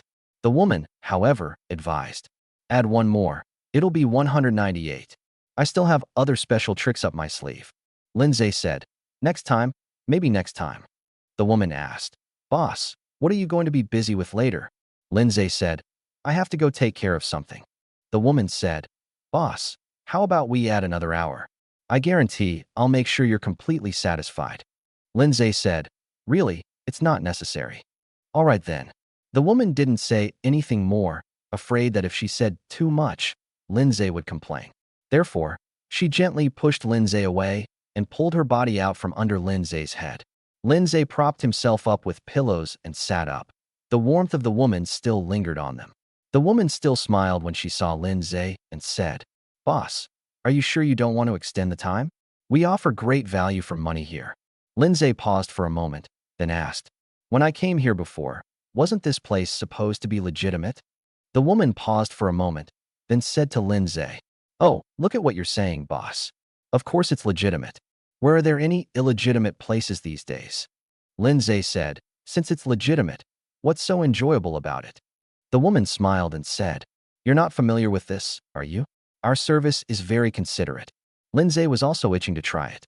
Looking closely at this woman now, chubby, with delicate eyebrows, round eyes, and white teeth, she's really cute. He had just complained that she was a little chubby, but then it was discovered that her plumpness was actually her advantage, leaving only her strengths. But, at the critical moment, reason prevailed and Lin Ze was brought back to his senses. I've just unlocked the system and can finally enjoy this wonderful life, so I shouldn't let a small thing cause me to lose something big. If I get scanned later, I'll be in big trouble. Let's stick to the original plan. However, seeing that it was still early, Lin Ze said to the woman, How much for extra time? The woman's eyes lit up, and she immediately said, How much do you want to add? How about the 498 one? I can also give you an essential oil spa. Lin Ze then said, Okay then, but sis, I'm still young, so please don't tease me anymore. I just want a proper massage. I don't want to end up in bed without knowing what's going on. Upon hearing this, the woman thought for a moment and then said, Look at what you're saying, handsome young man. How come you're so good at teasing people? What kind of person do you take me for? I'm just an honest person. Lin Ze thought to himself. I trust honest people, but judging from your attitude and tone just now, if you have absolutely no problems in your mind, I'd rather give you a massage. The woman said, Boss, please wait here for a moment. I'll go prepare the props. Lin Ze thought to himself, Are we playing something this exciting? They're even using props now. He said, Okay, and then lay down on the bed. At the same time, he reached for his phone, opened WeChat, and scrolled through it, seeing a post on his ex-girlfriend Shen Manli's best friends moments. Be brave and enjoy the future first. She posted a photo of herself eating hot pot at Hadaleo. Seeing this, Lin Ze gave a cold smile. People tend to show off what they lack most. On the surface, they appear glamorous and radiant, but in reality, they expose the emptiness within. I never post anything on social media, but only I know how comfortable my life is right now. Chapter 12, A Cliched Story. At this moment, someone sent Lin Ze a WeChat message. He opened it and saw that it was from a former college classmate. The classmate forwarded a screenshot of Shen Manli's WeChat Moments post and asked, Lin Ze, you broke up with your girlfriend? She didn't even text you on Qixi Festival. Lin Ze saw that this was a classmate he didn't usually keep in touch with. We didn't have much of a relationship in college, and we haven't been in touch for several years since graduation. Why did you suddenly come here today wanting to gossip about yourself? He simply replied with yes. The man then asked, Huh? What happened between you two? He had an expression that said, I'm waiting to see what happens. Seeing his feigned concern, Lin Ze sneered, replied with personal matter, and then turned off his phone, refusing to reply further. At that moment, the technician returned from outside. Holding a towel and a bottle of essential oil, she said to Lin Ze, Handsome, you can take off your clothes and lie on the bed. Lin Ze said, huh? Do we all have to take off our clothes? The woman thought for a moment. I can't put this essential oil on your clothes, can I? Lin Ze thought about it and agreed, so he took off his clothes. Just then, the woman who was arranging props with her head down looked up and said, Then she screamed. He hurriedly stopped Lin Ze, who was halfway down his pants. Handsome, you don't need to take your pants off. Lin Ze said, why didn't you say so earlier? Now I've made a fool of myself. The woman couldn't help but laugh, her face flushing as she said, handsome guy, haven't you ever been to a club before? Haven't you seen any related videos online? Don't you know how essential oils are made? Lin Ze said, I don't know. The woman said, hey, you don't need to take off your pants. This is an essential oil back massage. You can just take off your shirt and lie on the bed. All right. Lin Ze didn't feel embarrassed, even though he had made a fool of himself. The main reason is that his mindset has changed a lot. People who are afraid of embarrassment are often those who have low self-esteem. And Lin Ze? He has hundreds of thousands of yuan lying in his bank account. Why would he be afraid? Don't be fooled by the fact that this woman was trying to make fun of me. It was all just a joke. If she dared to show even the slightest disrespect, Lin Ze would replace her on the spot and complain to the manager. The woman lit a stick of incense by Lin Ze's bedside, and the faint fragrance filled the air, making people feel relaxed. Then, Lin Ze heard the sound of rushing water, turned his head, and saw the technician putting a clean towel into the hot water. After wringing out the towel, I gently placed it on my shoulders. A burning sensation came over me, but it didn't hurt. Instead, it felt like a sense of relief as the blood and energy in that area surged. The woman asked, handsome, what do you do for a living? Lin Ze said, I'll do some small business. The woman said, really? That's amazing. Then he suddenly sighed and said, oh, I wish my husband was as young and accomplished as you. Upon hearing this, Lin Ze thought to himself, it's here. It's finally here. An alcoholic husband and a strong self. Sure enough, even the masseuses at the club can't escape playing the victim card.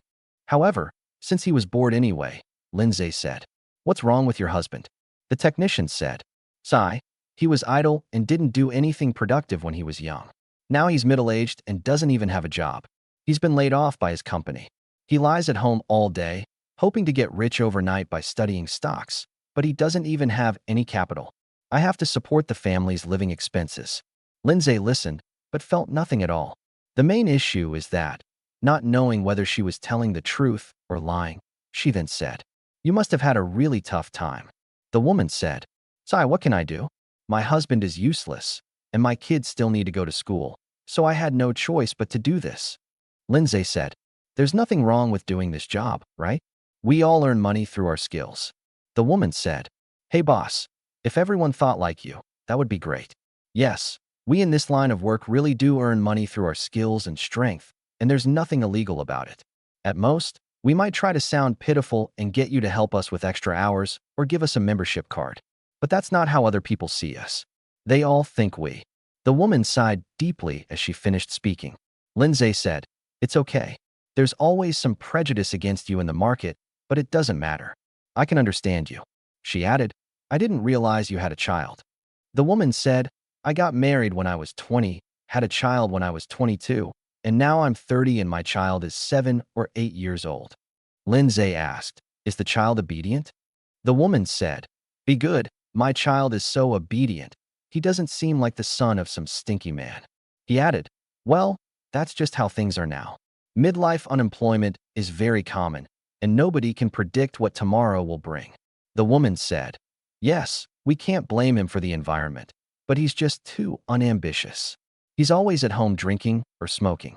I haven't wanted him to touch anything for years. Lin Ze said, really? You haven't let me touch you for years. Aren't you afraid he'll go out and find someone else? The woman said, let him go ahead and find someone. Right now, I just hope he divorces me on the day he leaves. Anyway, I bought the car and the house. He's just a good-for-nothing. If it weren't for wanting to give the kids a complete family, I would have left long ago. At this moment, the towel gradually cooled down, so the woman removed the towel, poured essential oil into her hands, rubbed her hands together to warm them, and began to stroke Lin Ze's back. It's another unprecedented level of comfort. Lin Ze said while enjoying the meal, sigh, It's really not easy. The woman said again. Yes, now all the children's tuition fees and everything else are on my shoulders.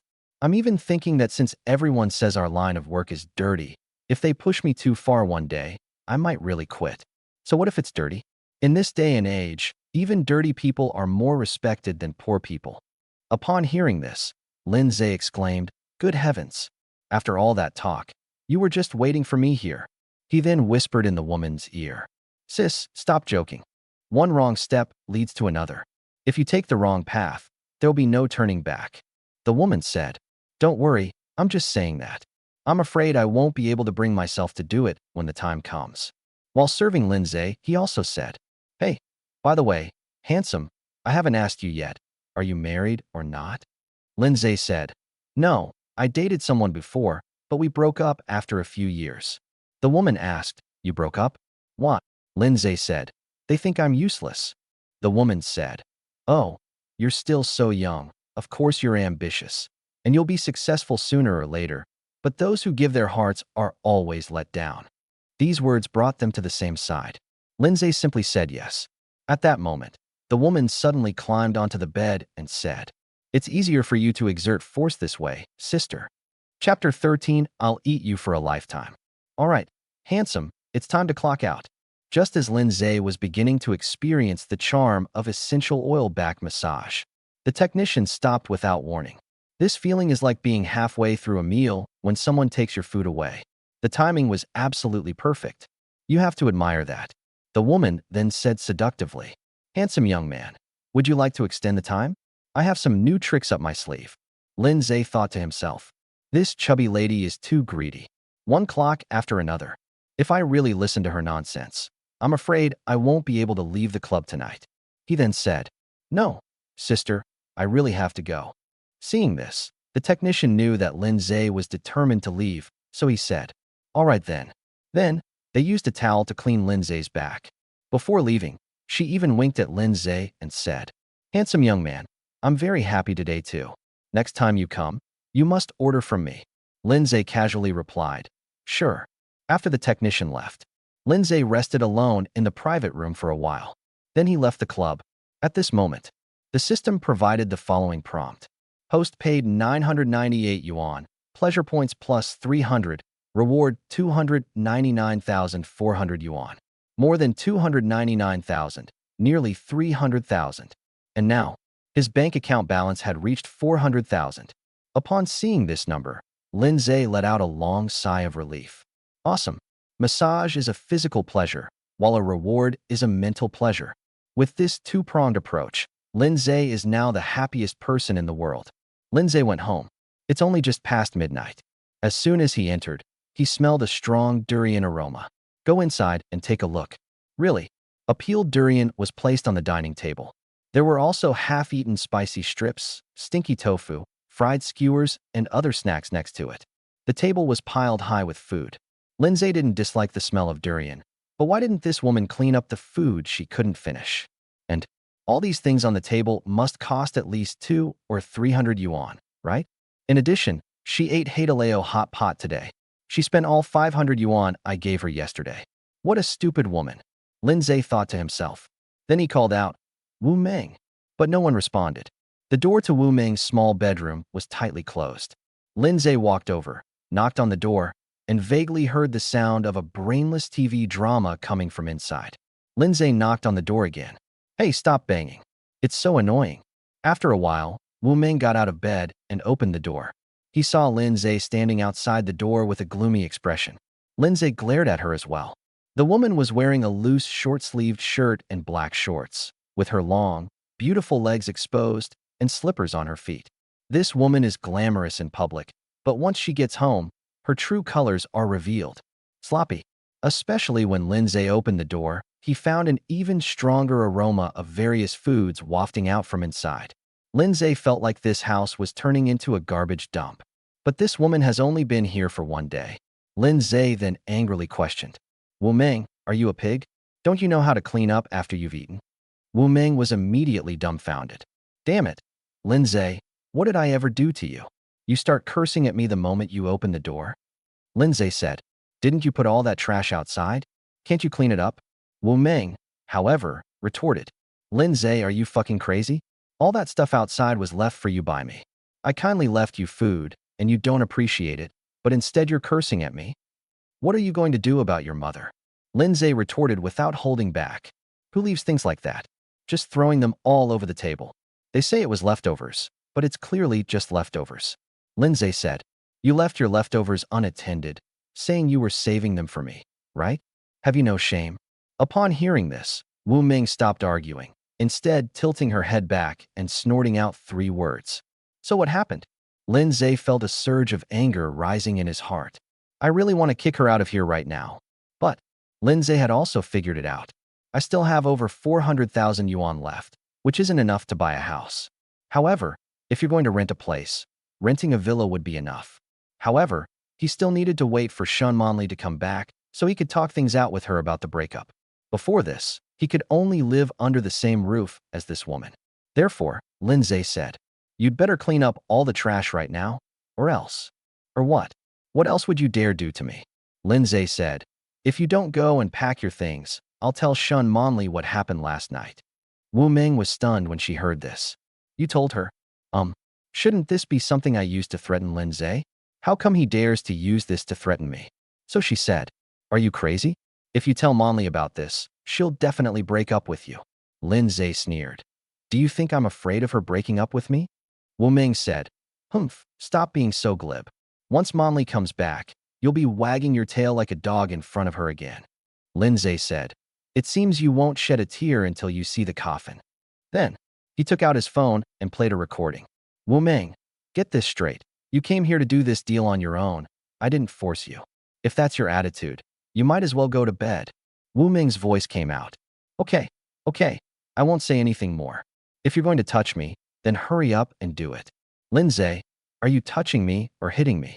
Upon hearing this recording, Wu Ming was stunned. That damn Lin Ze, he even recorded it. Lin Ze gave a cold laugh. So, does this recording make it sound like I'm lusting after your body, or are you seducing me? Upon seeing this, Wu Ming's face turned deathly pale. If Shen Manli were to hear this recording, she would definitely think that she was deliberately seducing Lin Ze. Wouldn't that make me look like a scumbag who stole my best friend's boyfriend? Then Lin Ze said, Wu Ming, you don't want your best friend to hear this recording, do you? Wu Ming trembled with anger, gritted her teeth, and clenched her fist, saying, Lin Ze, you win. Lin Ze said, likewise. Lin Ze was actually quite speechless. I didn't ask Wu Ming to do anything excessive. All I asked her to do was clean up the mess she made. So why does it feel like I'm bullying her? Wu Ming stormed out of the bedroom and threw everything on the table, including the unfinished spicy snacks, junk food, and even half a durian, into the trash can. Seeing this, Lin Ze was speechless. Wu Ming paid the 500 yuan for the things she bought yesterday herself. Sure enough, she had never earned money before, so she didn't know how hard it was to earn it. Even half a durian is worth tens of yuan. When they have money, they waste it like this. When they don't have money, they act pitiful. This person is so ungrateful. After throwing away all the trash, Wu Ming walked back to her room and glared at Lin Ze. Is this okay? Lin Ze said, it's all right. Since you insist on living here, you have to follow my rules. You should know that I rent this house. Wu Ming snorted coldly. You rented it? I thought you bought it. Then Wu Ming said, all right, I've cleaned up the mess. Now you'd better delete the recording. Lin Ze smiled upon hearing this. Wu Ming, who told you I was going to delete this recording? I'm going to eat you alive with this recording for the rest of my life. Upon hearing this, Wu Ming exclaimed in surprise. Lin Ze, you beast. What exactly do you want? Lin Ze said, who knows what disgusting things you might do next. I will not delete this recording until Shen Manli comes back. If you do anything disobedient, I will send it to Shen Manli. Upon hearing this, Wu Ming gritted her teeth and said, you beast. Chapter 14 will show you how hard it is to earn money. Lin Ze shrugged, looking indifferent, and said, if you dare to speak rudely again, I'll send you this recording. Wu Ming's face darkened, but she couldn't say anything more. Lin Ze then turned and walked towards his room, saying, all right, be quiet tonight and don't bother me. At this moment, Wu Ming stopped him and said, hey, I've run out of money. Can you transfer another 5,000 yuan to me? Lin Ze chuckled upon hearing this. 5,000? Do you think I'm an ATM? Wu Ming, however, said, I've done everything you asked and cleaned the house. What more do you want? Lin Ze said, cleaning the house is your job, not something I owe you. Wu Ming's face turned pale and then flushed. But then he said, now that I'm out of money, tell me what to do. They act like a dead pig that's not afraid of boiling water. Lin Ze said, what else can you do? If you don't have money, go earn it yourself. I need to prepare for exams. How can I have time to make money? Wu Ming stomped her foot hard. Then, as if she had thought of something, thought for a while and said, can't you just consider this an investment in me? I'll repay you when I get into university. Lin Ze rolled his eyes at her. Stop dreaming. With your attitude towards learning and your values, you wouldn't pass the exam even if you were given 200 years. What? Wu Ming's eyes widened. This person is actually haggling over something like this. You think 500 is too expensive. I've taken such good care of my legs. Even if you were to work as a leg model, you'd earn more than 200 yuan. But she can't do anything about Lin Ze now. She had originally thought she could use what happened last night to threaten Lin Ze, but who knew that he would actually be the one to control her. So she patiently said, I just want 5,000 yuan. It's not a lot. Lin Ze thought for a moment. 5,000 yuan is not a small amount. Wu Ming saw this, so frightened that the flowers trembled violently. He instinctively hugged himself and cursed. Lin Ze, you beast, how can you be so stingy? Lin Ze sneered. Wu Ming, do you think I have nothing better to do? Do you think this is a vegetable market where I have to haggle with you? Or do you think I can't live without you? 5,000 yuan. Do you know how many people outside don't even earn 5,000 yuan a month? So, now stop wasting your breath on me. My room is right there. If you want, come and knock on the door.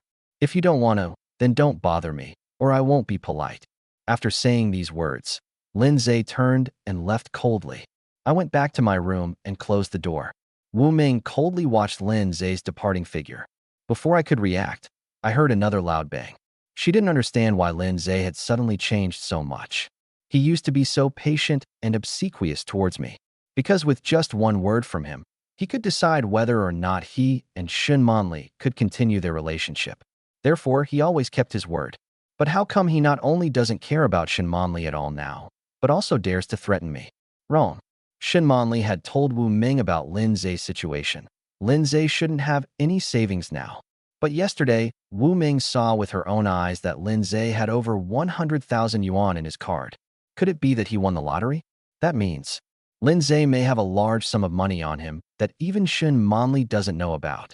If I could secretly get that money into my own hands without Shen Manli knowing, wouldn't I be rich? Lin Ze is guilty and definitely wouldn't dare to spread it around. But am I losing out too much? Moreover, what if Manli finds out if I continue like this? Wu Ming felt more and more wrong the more she thought about it. Lin Ze is Shen Manli's dog, and he should be her dog too. When did she become someone who is controlled by a dog? So she angrily slammed the door shut. I will never let you succeed, you pervert. I went back to the bedroom. Wu Ming continued watching her idol drama on her tablet. But after watching for a short while, Shen Manli sent a message. Ming Ming, how are you feeling? Is Lin Ze taking good care of you? Seeing this, Wu Ming felt even more aggrieved. How dare you say that? Your Lin Ze not only didn't take care of me, he also bullied me. However, he dared not say these words to Shen Manli, and could only utter a sour remark.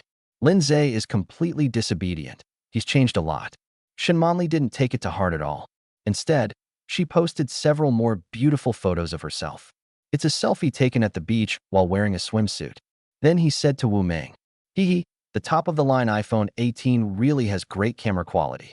Didn't you take a nice picture of your baby? Seeing this, Wu Ming felt even worse. This Shen Manli took Lin Ze's gift and then went on a trip by herself. Lin Ze is in a bad mood right now, mostly because of this incident. She had her fun, but she suffered the consequences. Why should I? Why should I clean up your mess?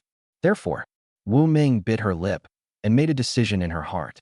Shen Manli, you were the one who wronged me first, so don't blame me. She then turned off the tablet. He climbed out of bed, left the bedroom, and knocked on Lin Ze's door. At this time, Lin Ze was lying in bed scrolling through short videos when he heard a knock on the door. He wasn't surprised at all and simply said, enter. The door opened, and Wu Ming walked in shyly. Her face was already flushed, even though Lin Ze hadn't done anything yet.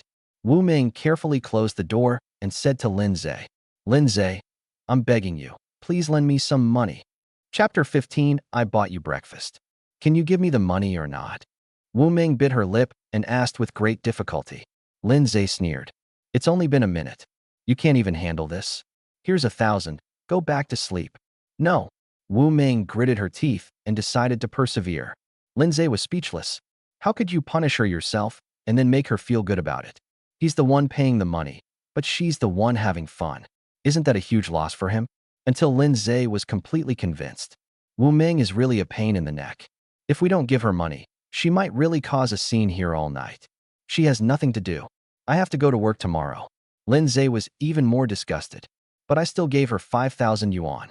At this moment, a system notification sound came.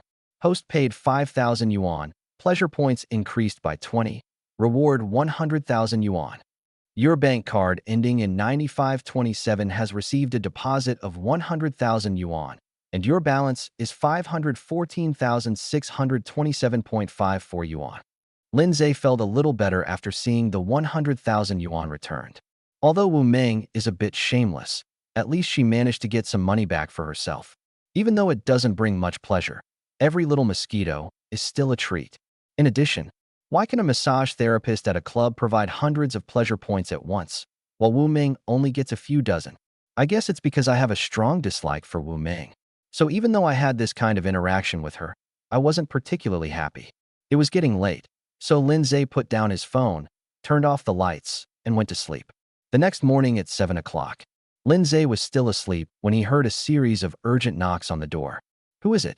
Yesterday, Lin Ze had a very clear talk with Ji Ruyan at the company.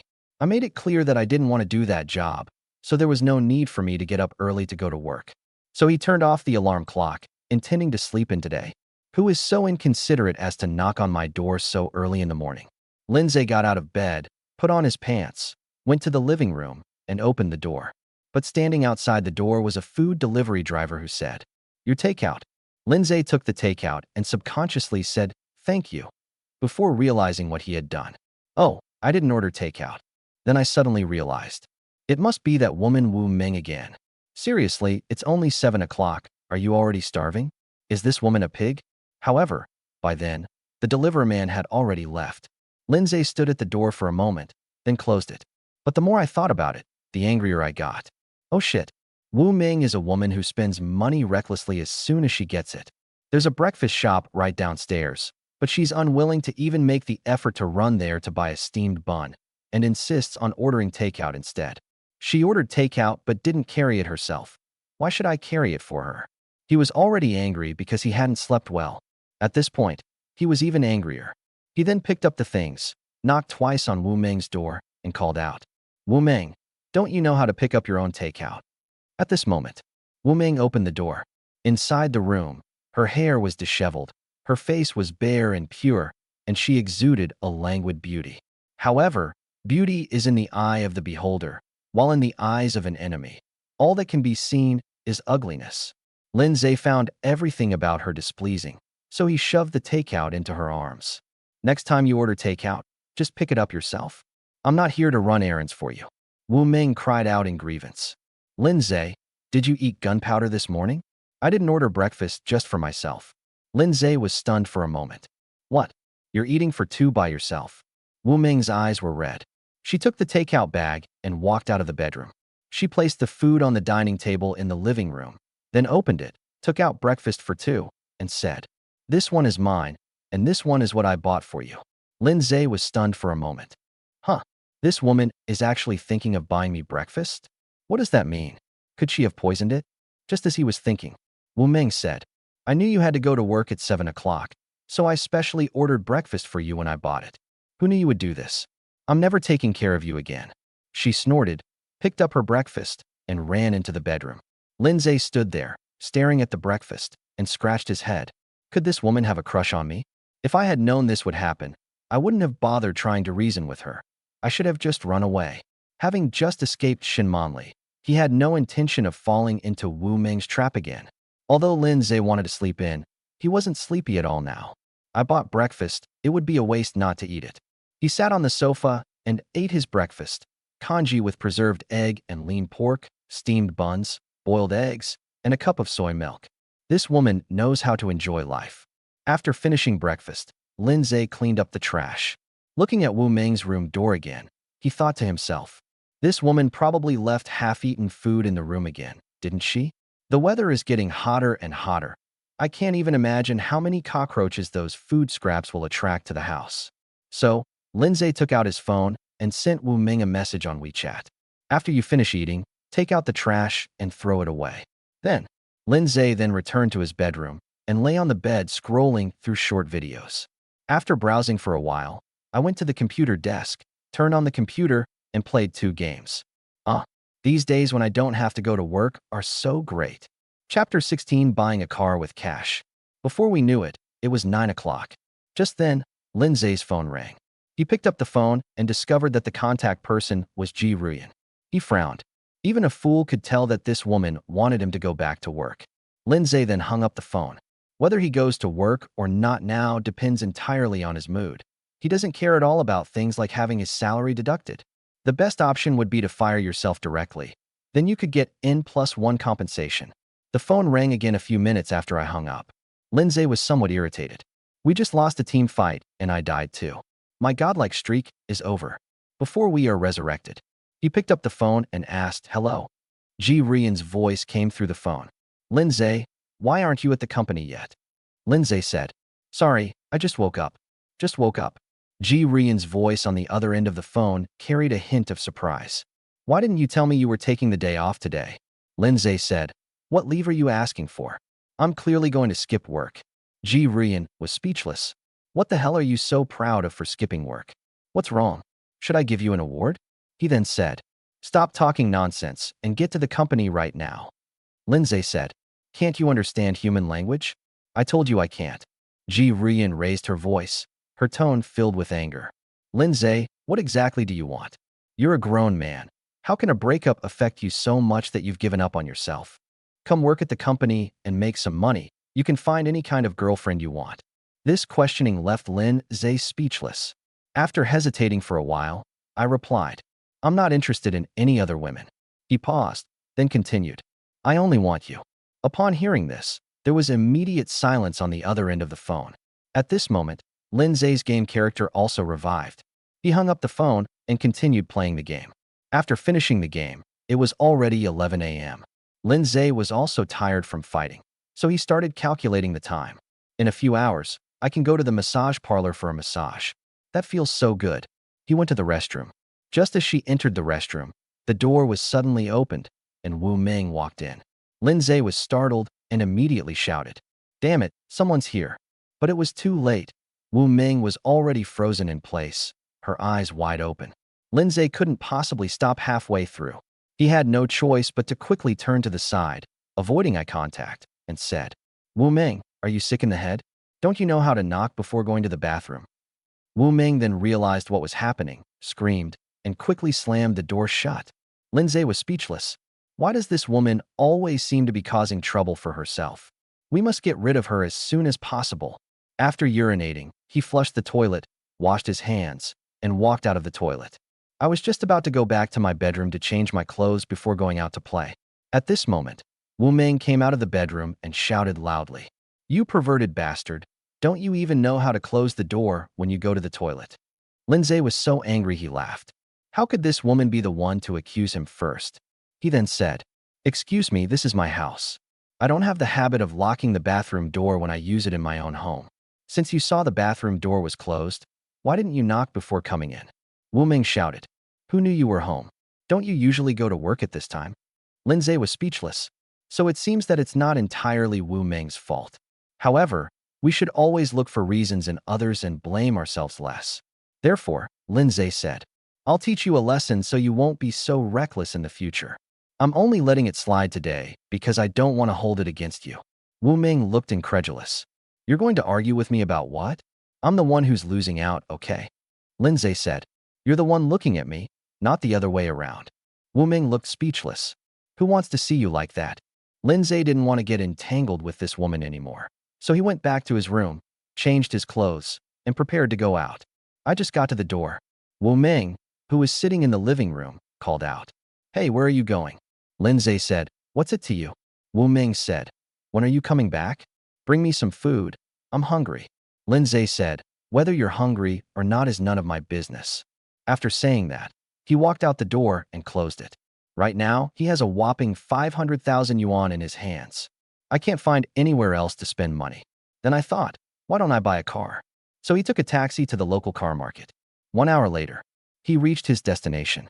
There are many car brands here, including gasoline cars and electric cars. Lin Ze turned his attention to the Mercedes-Benz dealership. Which boy doesn't dream of owning a Mercedes-Benz? With over 500,000 yuan, I could afford to buy a Mercedes-Benz E300, right? He walked into the Mercedes-Benz 4S store with his head held high and chest out. A saleswoman approached and greeted them respectfully. Hello, sir, would you like to see a car?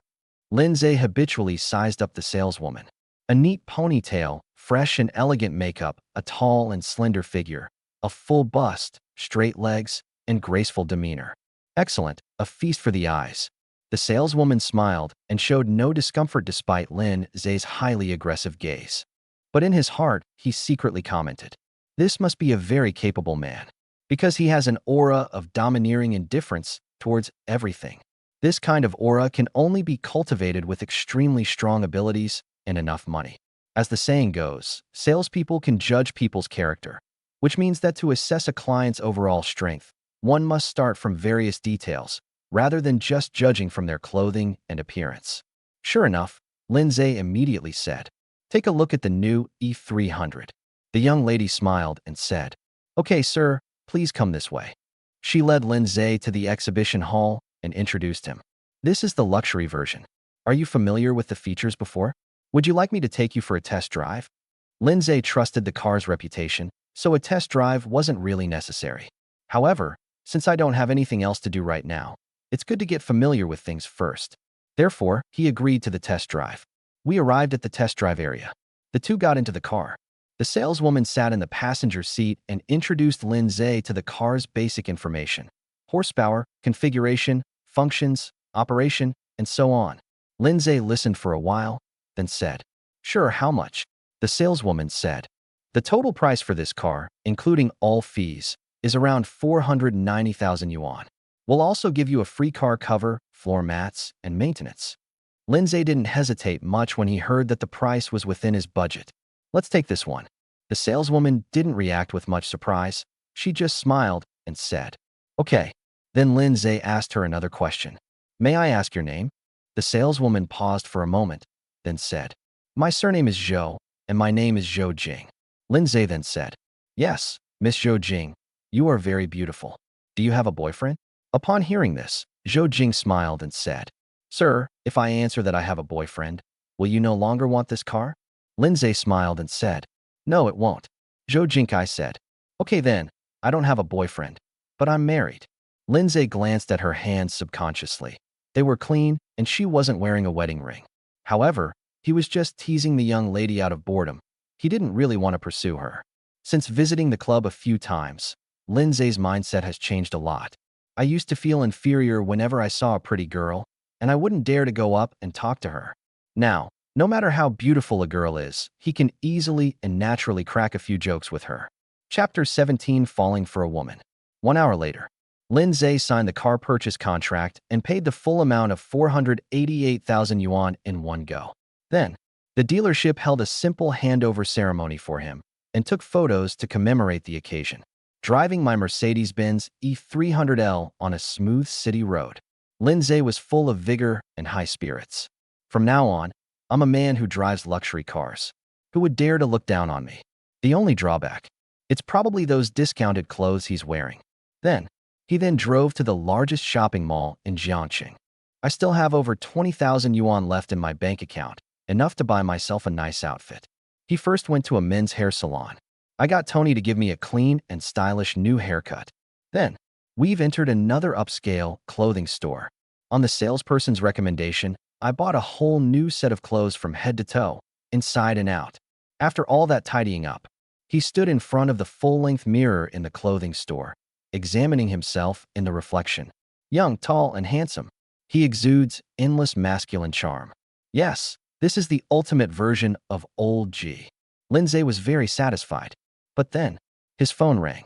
He picked it up and saw it was Ji Rian sending him another WeChat message. Meet me in my office at 9 a.m. tomorrow. I have something to tell you. Seeing this, Lin Ze raised an eyebrow slightly. What? Is this woman going to accept my confession? But he has read it and is not replying. They splurged at the clothing store. Lin Ze's bank card balance was down to just over 3,000 yuan. But 3,000 yuan is not a small amount. At least, it's more than enough to order a luxury set meal at Shuyanjian. After you've enjoyed it yourselves, won't you get hundreds of thousands back in your cards? This money, we can't possibly use it all. Lin Ze walked out of the clothing store arrogantly. Back in the parking lot, I got into my car and glanced at the luxurious interior of the Mercedes. He sighed for a while longer. It's like a dream. Just a few days ago, I was a poor guy who scrimped and saved just to buy my girlfriend a cell phone. Now, he's a small business owner driving a 500,000 yuan car and wearing clothes worth over 20,000 yuan. And wait for the next reward to arrive. Lin Ze can then rent a villa and buy a watch.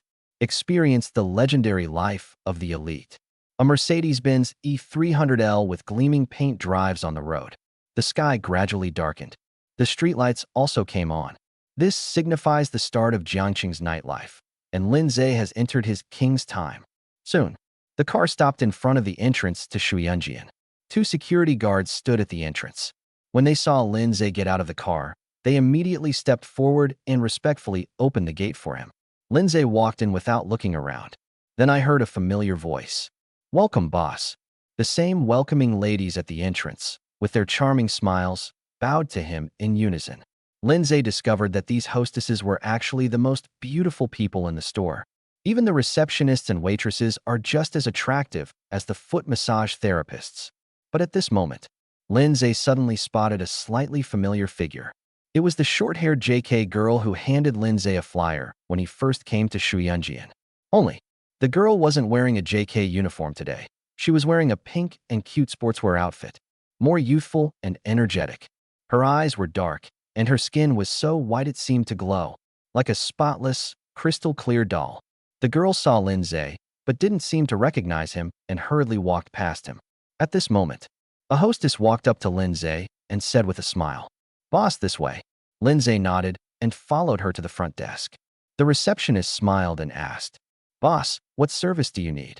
Lin Ze glanced at their price list and casually remarked, "How about the $12.99 set meal?" The receptionist said, "Okay." This time, the waitress led Lin Ze to a large private room. Upon entering, I found the room brightly lit and decorated in a classic and artistic style, just like a five-star hotel room. The young woman then asked, "Sir, would you like to specify a technician?"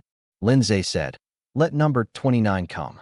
Lin Ze had already experienced the services at Shuyanjian several times, but he felt that the best one was the gentle lady on the 29th who wasn't much older than him. She was very obedient to Lin Ze, had a sweet voice, and wouldn't constantly urge him to add more time to his schedule. This was the most comfortable way to treat him. "Okay," the waitress said. "Your set meal includes food. It will be brought to you shortly." Lin Ze said, "Okay." Lin Ze lay down on the massage bed, which was exceptionally large, even larger than the bed in Lin Ze's bedroom at home. There was a large projection screen opposite, and Lin Ze turned on the TV and played a random song. A short while later, there was a knock on the door. "Hello, technician." Lin Ze said, "Go in." The door to the private room was pushed open, and a familiar figure stood in the doorway, charmingly slender and graceful.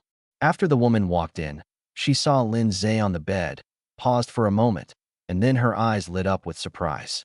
"Huh? It's you again, little brother?" Lin Ze smiled. "Sis, I kept my promise and ordered some more for you." The woman smiled and said, "Ah, little brother, I'm quite touched. You changed your hairstyle? You look so handsome, I almost didn't recognize you." Upon hearing the praise, Lin Ze subconsciously scratched his head, looking somewhat embarrassed. The woman said again, "Little brother, you've changed so much. Has something good happened?" Lin Ze smiled and said, "Isn't this great news? I recently met a woman who has captured my heart." The woman still smiled and said, "How lucky is she to have caught the eye of my little brother?"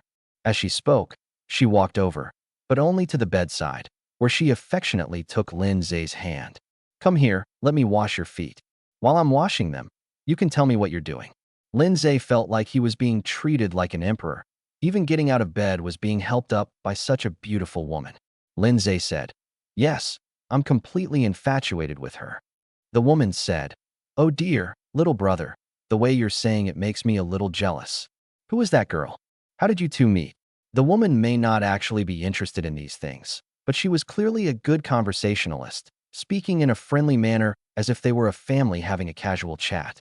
Just then, someone knocked on the door again and said, "Hello, sir. Your meal has been delivered." Lin Ze said, "Go in." The waiter brought in the meal, keeping his head down and not looking to the side the whole time. He placed the meal on the small table next to Lin Ze's bed and then left. The woman washing Lin Ze's feet held them in her hands, scooped some water from the basin, gently poured it over his feet, and asked, "How's the water temperature?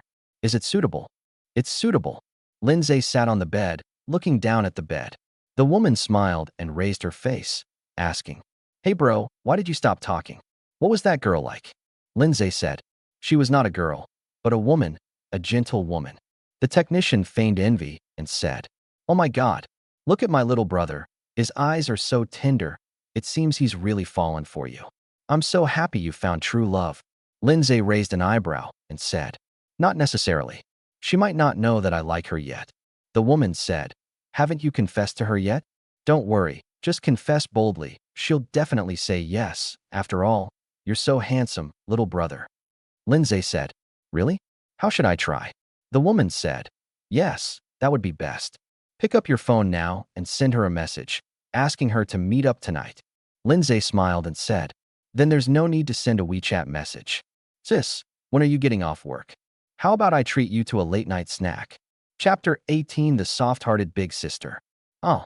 Upon hearing this, the woman was stunned. Then she realized what she meant and laughed, scolding, "Oh dear, little brother, you're so serious. You've fooled me. Are you kidding me?" Lin Ze smiled, still gazing at the woman with gentle eyes. Although it was indeed a joke, there was also a bit of real feeling mixed in with the joke. Perhaps it's because Lin Ze is so starved for love. During the years he was with Shen Manli, he was always the one who gave and never enjoyed Shen Manli's gentle treatment. Now, he feels what he has always lacked most in this older sister, so he has a special filter for her. However, it's definitely impossible for Lin Ze to date this older sister. Not to mention that this woman is a few years older than him. Lin Ze would definitely have some reservations about her profession. However, the woman only complained a few times in a coquettish manner, without any other overly shy reaction. In the club, she served countless guests, and among them, there must have been quite a few who flirted with her using similar language. However, when the woman glanced up and saw Lin Ze's affectionate and earnest gaze, her heart skipped a beat. This young man is quite different from those greasy middle-aged men. He's so naive. What he says might be true. Thinking of this, the woman felt a sudden, inexplicable panic and said again, "Little brother, jokes aside, you really should hurry up and find a suitable girlfriend. Listen to your sister. A man needs a caring woman by his side. Life will be much easier that way." Lin Ze thought to himself, "This woman is right. A man will definitely be very happy if he has a truly caring and kind woman by his side. But the same applies. Being controlled by a cold and ruthless woman is a disaster that could ruin your life." Shen Manli was the latter. Lin Ze then said, "Sis, do you really want me to find a girlfriend soon? Once I find a girlfriend, I definitely won't come here to see you anymore." Upon hearing this, the woman still smiled and said, "Little brother, you're right. Once you find a girlfriend, you can't come here anymore. Although I know you're an honest and upright person, and you wouldn't do anything wrong even here, it will still make your girlfriend jealous. Although I'd like to see you often and chat with you, what is my little wish compared to your lifelong happiness?" Oh my God. Hearing the woman's sincere and humble words, Lin Ze felt a warmth in his heart. Although he knew it was all fake, and they were just putting on an act. Therefore, Lin Ze said, "Hey sis, do you think there's a way to have the best of both worlds? I can find a girlfriend and still come to your foot massage place every day." The woman smiled and said, "You're such a greedy little devil, wanting everything. If that's the case, you'll only have me as your girlfriend." Lin Ze said, "Then let's do it your way. You can be my girlfriend." His words, spoken with a joking smile, were not taken seriously. However, a blush gradually crept onto the woman's face. Instead of using any clever rhetoric to respond, She evaded the question, saying, "All right, you little rascal, let me give you a massage." Lin Ze didn't take it seriously, climbed onto the massage bed, and lay down. At this moment, the woman came to Lin Ze's bedside, took off her high heels, and knelt down beside him. Lin Ze's gaze fell on the pair of sparkling, exquisite high heels on the ground, and then he noticed the woman's feet clad in stockings. The heels and toes were slightly white and shiny. The woman's arches and ankles were beautiful, her calves were slender and long, and her thighs had firm and smooth lines. At this moment, the woman extended a finger and gently tapped Lin Ze's forehead, humming, "Little brat, don't look around like that." Lin Ze smiled slightly when he realized his little scheme had been discovered, showing no embarrassment. Instead, he argued, "Sis, I'm just admiring you. You're so beautiful, and you have such a great figure. I'm just admiring you unconsciously. I can't help it." The woman glared at Lin Ze reproachfully and said, "That's going too far. Others can talk about their sister like that, but you can't." Lin Ze asked why. The woman said, "Anyway, you're just not good enough. I can tolerate other men being frivolous and greasy, but I know you're a good girl." Lin Ze felt somewhat ashamed upon hearing this, thinking to myself, "Sis, then I'm afraid I'll have to disappoint you." Lin Ze lay there, and the woman took one of his hands and began to move each joint and knead the muscles in his arm. After finishing one hand, she set it aside and moved on to the other. At this time, the woman knelt on either side of Lin Ze, reaching over his body to grab his other hand. She lay her back flat, and her waist slumped down. Lin Ze noticed that her waist was really thin and she was quite flexible. Lin Ze then asked, "Sis, are you married?" The woman said, "Let's get a divorce." Lin Ze asked, "How long have you been divorced?" The woman said, "It's been several years." Lin Ze said, "You're still so young. Shouldn't you find someone else?" The woman said, "Young? Not young anymore. Almost 30. Nobody wants us anymore. I'll work here for a few more years, earn enough for retirement, and then go back to my rural hometown to farm." Lin Ze said, "Aren't you just lying through your teeth? Have you forgotten that you have a fervent suitor right now?" Hearing this, the woman was both angry and amused and pinched Lin Ze harder. "You're talking nonsense. Don't think I don't understand. You just want to take advantage of me." Lin Ze sighed again and said, "Sigh, is it always the people who give their hearts who get betrayed? Sis, do you know what kind of life I lived during the years I was with my ex-girlfriend?" The woman paused for a moment, then said, "You said last time that your girlfriend wouldn't let you touch her, right? That was really going too far." Lin Ze said, "It's even worse than that." The woman was stunned for a moment. "Huh? She abused you?" Lin Ze said, "It's emotional abuse. She not only refuses to have sex with me, she won't even let me touch her. I keep thinking, I wonder what a girl's skin feels like to touch." The woman was stunned upon hearing this. She only knew that Lin Ze and his girlfriend were not compatible in that area, but she didn't expect that their incompatibility would be to this extent. Not even letting you touch it is going too far. No wonder. No wonder my usually well-behaved and polite younger brother kept staring at my legs just now.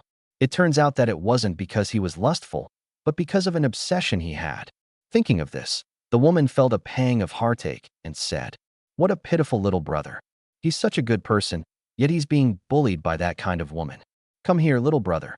Others won't let you touch me, but I'll let you touch me. That's all." She took Lin Ze's hand and placed it on her thigh. Chapter 19, High-End Taxi. Lin Ze's hand finally landed on the thigh he had been longing for. "It's so smooth. The texture of the stockings created a subtle friction, making my palms feel tingly and numb." The woman said nervously, "You're going too far. All right, you've already touched my leg, so stop being sad about the past. Go find a girlfriend and live your own life." Lin Ze said, "Hey, sister, touching legs is just one of my worries. I have other worries too." The woman said, "Stop. Hold on, you little rascal. Are you going to bully your sister again later? If you keep going like this, you'll eat all the tofu off me." Lin Ze smiled slightly and said, "Sister, you've wronged me. How could I possibly bully you?" The woman said, "Humph, that's for the best." 1 hour later, the woman let out a long sigh of relief and said to Lin Ze, "All right, little brother, I'm going down now." Lin Ze, however, said, "It's still early. Sis, let me add an hour. I'll add an hour." But the woman was so terrified of him that she begged for mercy. "Please have mercy on me, little brother. You've been touching me for half an hour. My stockings are practically peeling from all that touching. Let's call it a day, okay? Can you come back another time? Upon hearing this, Lin Ze thought to himself, my older sister is really something else. Other technicians would do anything to get me to extend my time with them, but this woman? Not only did she never mention extending my time, she even refused when I wanted to. Lin Ze was a man who never forced others, so he said, all right then, sis, you go and rest for a while. I'll come back another day. Hearing this, the woman breathed a sigh of relief and said, no problem. As long as you come, I'll definitely accompany you. Lin Ze said, then when I come next time, you can touch my legs again. The woman said, huh? You want more? Please, little brother, as long as you don't touch my legs, I'll do anything. My legs are burning right now. Thank goodness I'm wearing stockings, otherwise you would have touched them until they were peeling. Lin Ze thought to himself, is it really that exaggerated? However, since this lady said she'd be willing to do anything next time, I'll definitely try something different. After the woman left, Lin Ze rested alone in the room for a while. Then, a voice spoke in his mind. Host paid 1,299 yuan. Pleasure points plus 200. Reward 259,800 yuan. Another 250,000 has arrived. Lin Ze's wallet was bulging again. He felt like he was back in the game. After listening to music and having a good meal in the private room, I left the room and went to the changing room to change into my own clothes. Amidst the beautiful greetings from the hostesses, take care, boss, and welcome back next time. He walked out of the clubhouse with a flourish. It was already late at night. Looking at the neon-lit night view outside the window, Lin Ze was filled with mixed emotions. At this time of day, I'd probably be either working overtime at the office or staying home playing video games. Who would have thought that this small city of Jiangcheng would have its own charm after nightfall? He walked over to his Mercedes-Benz E300 and was about to get in. And at this moment, a petite figure walked out of the clubhouse entrance. Lin Ze recognized her at a glance. She was the girl handing out flyers. It must be said that this girl is very beautiful and pure, the kind of girl that men can't help but want to cherish and pity. Lin Ze then thought that he must get to know this girl. Whether it will work or not is uncertain, but it never hurts to give it a try. So he stood there and saw the girl walk to the side of the road, seemingly wanting to hail a taxi. So Lin Ze quickly got into the car, started it, and slowly drove it to the girl. He rolled down the car window and said to the girl, hey beautiful, where are you going? The girl paused for a moment, then took a few steps back, carefully examined Lin Ze's car, and cautiously asked, hello, is this a taxi? Lin Ze smiled. Yes, this is a luxury taxi. Upon hearing this, the girl shook her head and said, I can't afford a luxury car. I'll just ride in a regular one. Lin Ze said, hey, I'm about to finish work too. I'll give you one last ride, and I'll give you a huge discount on the fare. Upon hearing this, the girl hesitated for a moment and then asked, how much does it cost to go to Jiangxing Media University? Lin Ze said, 10 yuan, not expensive, right? The girl nodded. Normally, it would cost at least 15 yuan to take a taxi from here. It seems this driver didn't rip her off. He really did make her lose money. So she walked towards Lin Ze's car, opened the back door, and sat down in the back. As soon as she got in the car, she was amazed by the luxurious interior. She thought to herself, this guy really didn't lie to me. This must be a high-class taxi. At this moment, Lin Ze asked again, little sister, are you studying at Jiangxing Media University? The girl gave a soft hmm. Lin Ze then smiled and said, I also graduated from Jiangxing Media University, just a few years ahead of you. Huh? The girl exclaimed in surprise, then asked, really? Lin Ze said, of course it's true. I even know the motto of your Jiangxing Media University: extensive learning and resolute practice, pursuing truth and far-reaching goals, right? Upon hearing this, the girl nodded repeatedly and said, oh, it's you, senior. Lin Ze then asked her, I just saw you coming out of the Shuyunjian Club. Do you work part-time there? The girl said, yes, I'm handing out flyers inside. Lin Ze asked, are your salaries high? The girl said, it's all right, it's a part-time job, 100 yuan a day. If you bring people along, you get an extra 5 yuan commission per person. Lin Ze thought to himself, this girl is really honest. She answers all my questions without hiding anything. Lin Ze said, I didn't expect a young girl like you to be so hard-working. The girl said, well, I want to use some money to buy something. A dozen minutes later, Lin Ze parked his car at the back gate of Jiangxing Media University. He asked, "Aren't your dorm rooms closed by now? Can you still get in?" The girl said, "I'm very familiar with the dorm supervisor. She'll leave the door open for me." Then, she took out some cash from her pocket, but after looking around, she couldn't find any 10 yuan notes. She then gave Lin Ze a 20 yuan note. Lin Ze, however, said, "Excuse me, I don't have any change on me. Can you pay with WeChat?" Chapter 20. Wu Meng, soaked. The girl obediently replied, "Yes, you can." Then, she took out her phone, glanced at Lin Ze's car again, and asked, "Senior, where is your WeChat payment QR code?" Lin Ze said, "Hey, it's my first day at work. I haven't even printed the payment QR code yet. How about we add each other on WeChat? You can just send the money to me on WeChat. Anything is fine." The girl didn't think much of it, but she just felt that this senior student driver was a bit clumsy. Not only did they not have any change, but they also forgot to print out the QR code for receiving payments. How can you make money like this? Lin Ze got his wish and added the girl on WeChat. He didn't ask her for any more information and planned to proceed gradually. The girl got off the bus and hurriedly ran into the school. At this moment, several other young students passed by Lin Ze's car, and he heard one of the boys exclaim in surprise, "Wow, the new Mercedes-Benz E300. This must be the high-end version. It's so cool." After saying that, the boy took out his phone and took a picture. Upon hearing this, Lin Ze's lips curled into a proud smile. "The car I bought for 500,000 is now worth 400,000. But then, a disdainful voice came from among the group. "Shaw, what's so great about a car that costs 4 or 500,000? After I graduate, I'll buy a Lamborghini and drive it around." That innocent voice touched Lin Ze's heart. Once upon a time, when I was still in school, didn't I have the same thoughts? Can a car worth 100,000 yuan be called a taxi? Those cars on the street that cost 4 or 500,000, it's not like anyone can just buy one. Once I graduate, I can easily buy a supercar or something. But what was the result?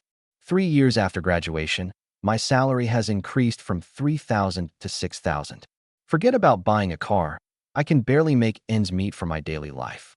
Once students enter the workforce, they will never look down on any car on the street again. But I finally realized my dream. He started the car, stepped on the gas twice, and gradually disappeared into the night. The Mercedes drove smoothly on the nighttime highway. At that moment, someone called Lin Ze. He glanced at it and discovered that it was actually Wu Meng. He cursed his bad luck inwardly and hung up the phone.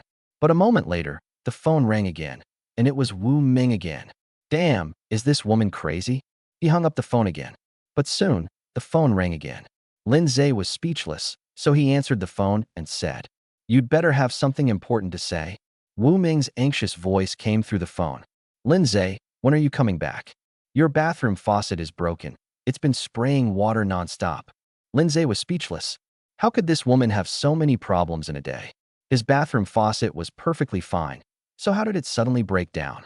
This woman is a jinx. Nothing good ever comes from meeting her. She's such a bad luck charm. Therefore, it is said, "Go and turn off the sluice gate first." Wu Meng said, "Sluice gate? Where's there a sluice gate? I don't know. Please come back quickly." Lin Ze said, "In the kitchen, there's a valve under the sink." Wu Meng said with a sob in her voice, "Come back soon. Why aren't you back yet? It's so late, leaving me all alone at home, boo-hoo." Upon hearing this, Lin Ze was so angry he wanted to hit someone. So he raised his voice and said, "Wu Meng, shut up. Go turn off the water valve. The water you're wasting is all my money." Wu Meng, however, said, "Where is the water valve? I can't find it." Lin Ze took a deep breath and patiently said, "I told you, there's a valve under the kitchen sink." However, Wu Meng interrupted him again, saying, "I didn't do anything. I just wanted to take a normal shower, but then it suddenly broke down and started spraying water from the outside. I couldn't stop it, and it soaked me from head to toe." Lin Ze, Wu Meng. "Lin Ze, are you still listening to me?" Lin Ze roared. "Wu Meng, did that water from the faucet spray into your brain? I told you to turn off the water valve. Can't you understand human language?" Wu Meng said, "Why are you yelling? Can't you talk things out properly? How would I know where that damn water valve is? It's so cold, I'm all soaked. If you don't come back soon, I'm going to catch a cold, and I'm definitely going to tell Manli on you." "Hiss!" Lin Ze gasped, because he suddenly discovered a terrifying fact. Could Wu Ming be someone who isn't from Earth? Are they aliens? Can't understand Earth language? Otherwise, why is it so difficult for me to communicate with her? Lin Ze knew that continuing to talk to her would be a waste of time, so he hung up the phone, sped up slightly, and drove towards his home. Fortunately, the distance wasn't too far, and since it was late at night, there were few vehicles on the road. Therefore, Lin Ze only took a dozen minutes to drive his car to the parking lot of his residential community. Then he got out of the car, cursing and swearing, and ran all the way back to his home. He took out his keys, opened the door, and heard a hissing sound of water spraying out, as well as Wu Ming's voice on the phone. "Manli, let me tell you, your Lin Ze is a bastard. You better come back and stand up for me." At this moment, Lin Ze cursed loudly. "Wu Ming, you idiot, get the hell out of my way." Then, he rushed into the kitchen, opened the cabinet door, fumbled for the water valve underneath, turned it a few times, and turned off the main water valve. At the same time, the sound of water spraying in the bathroom also subsided. Lin Ze then went over to take a look and saw Wu Ming hiding in the corner of the bathroom. Her long hair was wet, her clothes were completely soaked, and her eyes were red, looking pitiful. But in Lin Ze's eyes, there was only disdain. He then cursed. "Wu Ming, are you out of your mind? Can't you even turn off the water valve? It's such a small thing, and you made me rush back like this?" Wu Ming, who had been on the verge of tears, became enraged after Lin Ze's scolding. She suddenly stood up and yelled at Lin Ze. "Why are you yelling so loudly? She's a girl with no experience. If she encounters something like this, who else can she turn to but you? It's all your fault for renting this shabby place. She just wanted to take a shower, and then it suddenly broke down." Lin Ze resisted the urge to slap the woman twice and said, "Forget it. I can't be bothered to talk to you. Are you on the phone with Shen Manli? Call her back right now and end all this." At this point, Wu Ming retorted, "When did I call her? Stop making baseless accusations." Lin Ze called out, "Damn it. I heard you making a phone call as soon as I came in." Wu Ming said, "No, I was just pretending to call him. The bathroom is spraying water everywhere. How could I pick up my phone? If you don't believe me, go look, my phone is still on the living room table." Lin Ze was skeptical, his eyes sweeping over her body. It was quite hot, and Wu Ming was wearing a thin short-sleeved shirt and shorts. Now that they were soaked with water, all the fabric clung tightly to her body, revealing her toned abs. Putting everything else aside, Wu Ming's figure is really good. It's not just delicate, but curvaceous and very graceful. Suddenly, the anger in Lin Ze's eyes subsided. He coldly sized up Wu Ming and said, "So, does that mean I should apologize to you?" Wu Ming tilted her head and said aggrievedly, "Who wants your apology? You're always running around outside, leaving me all alone at home, not caring at all about whether I live or die." Chapter 21. I'm really sick. All right, stop playing the victim in front of me. I'm not falling for that. Lin Ze cursed. This woman used to use Shen Manli's name to order me around all the time. I ran around for her, exhausted like a dog, but I couldn't even get a kind word in return. What is this little grievance she's suffering now compared to her former self? Therefore, Lin Ze impatiently kicked her out of the bathroom. Then I checked the faucet. It turned out the faucet was broken. Lin Ze started cursing again. Damn it, I'm really impressed. Is this woman born in the year of the ox? She's so strong. She even managed to break a stainless steel faucet.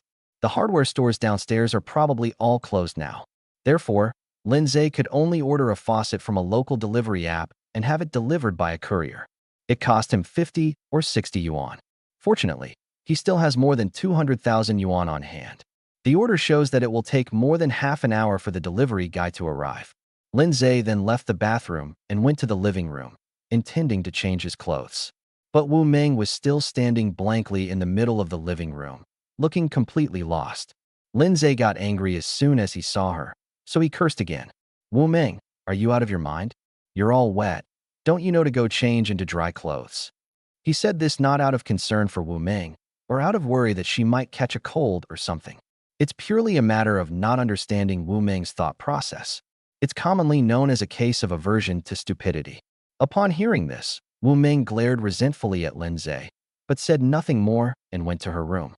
But at this moment, with the mindset of inspecting for problems, Lin Ze did a quick check of the cleanliness of the house, thinking that if he found any trash, he would definitely give Wu Ming another scolding. But I guess he's afraid of being scolded by himself. Today, Wu Ming ate takeout at home and then threw the trash in the trash can. Overall, the room was quite clean. You can even see signs that Wu Ming cleaned the house specifically for this purpose. Lin Ze thought to himself, this woman is just like that. She won't listen unless I teach her a lesson. Wu Ming went into the bedroom and never came out again.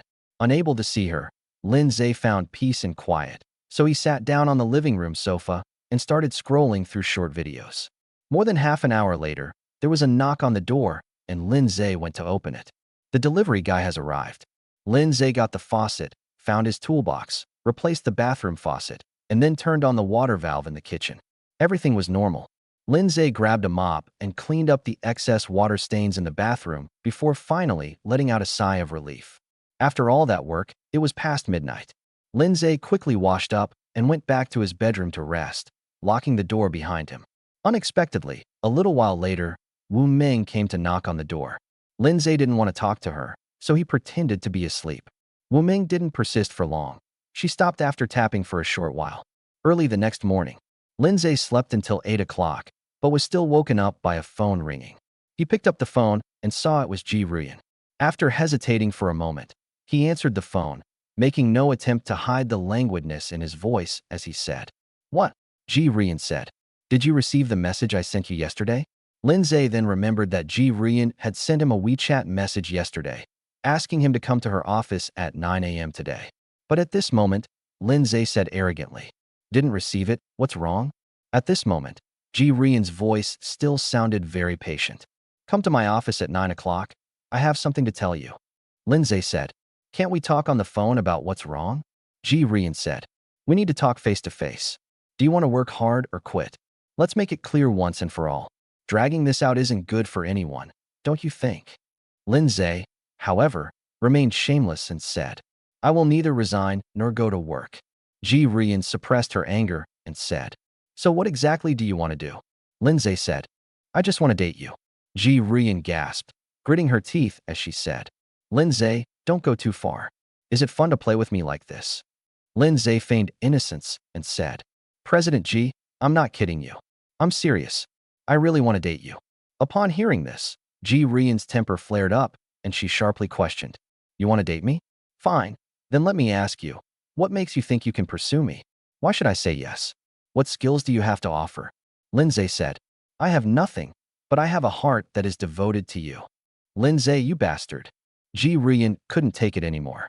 After letting out a roar, she hung up the phone. Lin Ze, lying in bed, sighed helplessly upon seeing this situation. Alas, those who give their hearts are always let down. However, there's really no need to keep dwelling on this matter. I estimate that in a few days, Ji Ruyan will not be able to take it anymore and will choose to fire me and give me the compensation I deserve to make up for my hard work and dedication at the company over the years. Although Lin Ze doesn't lack that. But this is what I deserve and what they owe me. Lin Ze may not need it, but they cannot refuse to give it to him. In any case, Lin Ze now adheres to only one principle in his words and actions, and that is clear-headed. I will never let my father suffer the slightest injustice again. Just then, someone knocked on the door again. At this point, it's probably Wu Ming who ordered takeout again. Lin Ze ignored her and wanted to wait for Wu Ming to get it herself. But after waiting for a long time, they still didn't hear Wu Ming go out to get the takeout. At this moment, Lin Ze received a WeChat message from Wu Ming. "Could you get my takeout for me?" Lin Ze was so angry, he almost laughed. "Damn it. You're awake now. Why aren't you going to get it? You have time to text yourself, but no time to get out of bed to get takeout, right? If you're so lazy, why even order takeout? You might as well starve to death in bed." Therefore, Lin Ze chose to ignore it. But the next moment, Wu Ming sent another WeChat message. "I'm sick, really. I feel terrible. That's the medicine I bought." Seeing this, Lin Ze gritted his teeth and cursed. "Damn it, do I really owe this woman something? She's always causing me so much trouble." But he had no choice but to get out of bed. I went to the living room, opened the door, and took down the takeout that was hanging on the door. Upon opening it, it was indeed cold medicine. Ugh, I told you this woman was an idiot. She didn't change her wet clothes in time, and now she's really caught a cold. But she's the one who caught a cold, so why am I the one who's suffering? Lin Ze then took the cold medicine, walked to Wu Ming's door, and called out, "I left the medicine at your door." Wu Ming's weak voice came from inside the door. "Ahem, the door's unlocked. Could you bring it in for me, please?" Lin Ze took a deep breath, suppressed the urge to curse, and still opened the door and went inside. Wu Ming was lying on the bed, pale-faced and wrapped in a thick blanket. There were tissues under the bed from when she blew her nose. However, since she was genuinely sick, we won't dwell on her lack of hygiene. Lin Ze placed the medicine beside her bed and turned to leave. But then, Wu Ming said, "Lin Ze, I'm so sick. Could you make me some medicine to drink?" Upon hearing this, Lin Ze let out a sneer. "Wu Ming, are you really sick or faking it? You want me to make you medicine? I might as well just feed it to you myself." Upon hearing this, Wu Ming immediately pouted and said, "Lin Ze, please don't be so mean to me, okay? I'm really sick. I feel terrible, and my throat hurts even when I talk." Chapter 22. Lin Ze is furious. Lin Ze looked at her expressionlessly. A cunning woman, when she sees that hard tactics don't work, she'll try soft ones, right? A self-inflicted injury ruse? I won't fall for that. But then Wu Ming said, "Can I give you money? I'll give you 100 yuan. Can you soak the medicine for me?" Lin Ze said coldly, "Wu Ming, do you think I need your 100 yuan?" Wu Ming then fell silent.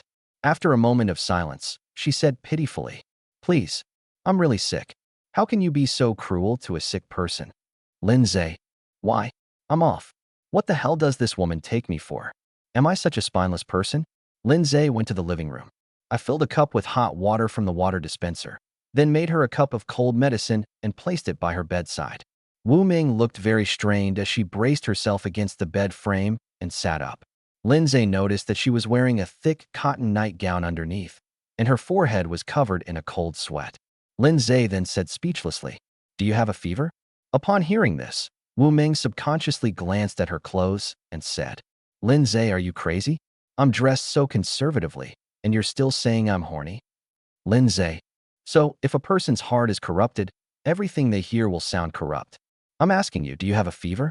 Is your temperature abnormal?" Wu Ming realized she had misunderstood Lin Ze and felt embarrassed, so she said, "I don't know. I just feel really cold. Sigh, I'm speechless. I really owe this woman something."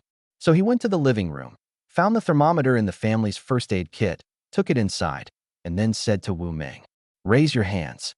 Seeing that Lin Ze was holding a thermometer, Wu Ming knew that he wanted to take her temperature, so she didn't say anything and obediently raised her hand slightly. Lin Ze didn't hold back either. Put the thermometer under her armpit. At this moment, Lin Ze also felt that Wu Ming's body temperature was indeed very high, and he frowned. He really has a fever? Oh dear. He then said to Wu Ming, "Don't sweat it out when you have a fever. Wear less clothing so that the heat can dissipate, otherwise you might burn your brain." After a moment of stunned silence, he suddenly asked, "Hey Wu Ming, let me ask you something. When you were little and had a fever, did your mom not carry you to the hospital? So his brain was damaged when he was a child?" Wu Ming frowned, perhaps because she didn't understand Lin Ze's joke, or perhaps because she simply didn't have the energy to argue with him. After a while, Lin Ze estimated that the time was about right, so he roughly reached into Wu Ming's clothes and pulled out the thermometer. Upon checking the temperature, 39.8 degrees Celsius. Holy crap, he really has a fever. However, there's nothing we can do about the fever. Let's try some cold medicine and see if it helps. If it can't be cured, then go to the hospital. If the hospital can't cure it, call the crematorium. At this moment, Wu Ming said again, "Lin Ze, will you feed me my medicine?" Lin Ze said, "Wu Ming, don't push your luck. I've already done more than enough by preparing your medicine and bringing it here. If you want me to feed you medicine again, you're just trampling on my dignity." Wu Ming, however, said, "Manli needs you to take care of me." Lin Ze remained silent. However, it was absolutely impossible for him to feed Wu Ming medicine. Even if this woman is weak, surely she has the strength to take medicine? Therefore, Lin Ze picked up the cup of cold medicine, shoved it into Wu Ming's chest, and scolded her. "Drink it yourself." Wu Ming could only hold the medicine with a resentful expression. Lin Ze said, "What are you looking at?" Wu Ming understood Lin Ze's meaning and said angrily, "Get lost." Lin Ze wanted to curse back, but seeing the woman's sickly appearance and knowing that he was a man of integrity, he couldn't take advantage of her vulnerability. Therefore, for the first time, Lin Ze admitted defeat and said, "All right, you can fend for yourself at home." If you feel unwell, call 120, but don't call me. I'm off to do something important." After saying that, he walked out of the room and closed the door. But Lin Ze simply walked to the door, opened it, but didn't go out. Instead, he closed the door again. The door slammed shut. Then, Lin Ze tiptoed back to Wu Ming's bedroom door and listened to the sounds inside. It was quiet inside for a few minutes. A short while later, Wu Ming let out a loud sneer. "You little brat, you think I can't handle you?" Lin Ze remained expressionless upon hearing this. Everything was as I expected. Then, Wu Ming said into the phone, "Manli, your trick really worked. Lin Ze really doesn't respond well to force." At this moment, Lin Ze kicked the door open and went inside. "Oh." Wu Ming was caught off guard and was startled. I frantically hid my phone. But at that moment, Lin Ze strode over and reached out his hand to Wu Ming. "Bring it here." Lin Ze's voice was stern and cold, devoid of warmth. Looking at him, Wu Ming felt as if she were seeing a lion brewing a storm. Her body trembled violently, but she dared not resist and handed over the phone. Lin Ze glanced at it and found that Wu Ming had sent a voice message to Shen Manli. Lin Ze stared coldly at Wu Ming. At this moment, Wu Ming felt genuine fear. Lin Ze wasn't yelling or shouting, but he was giving her an unprecedented sense of pressure. It seemed like he would rush up at me any second and tear me to pieces. At this moment, Lin Ze calmly said, "Wu Ming, are you even human? Is Shen Manli even human? What heinous things did I do in my past life to deserve meeting two idiots like you?"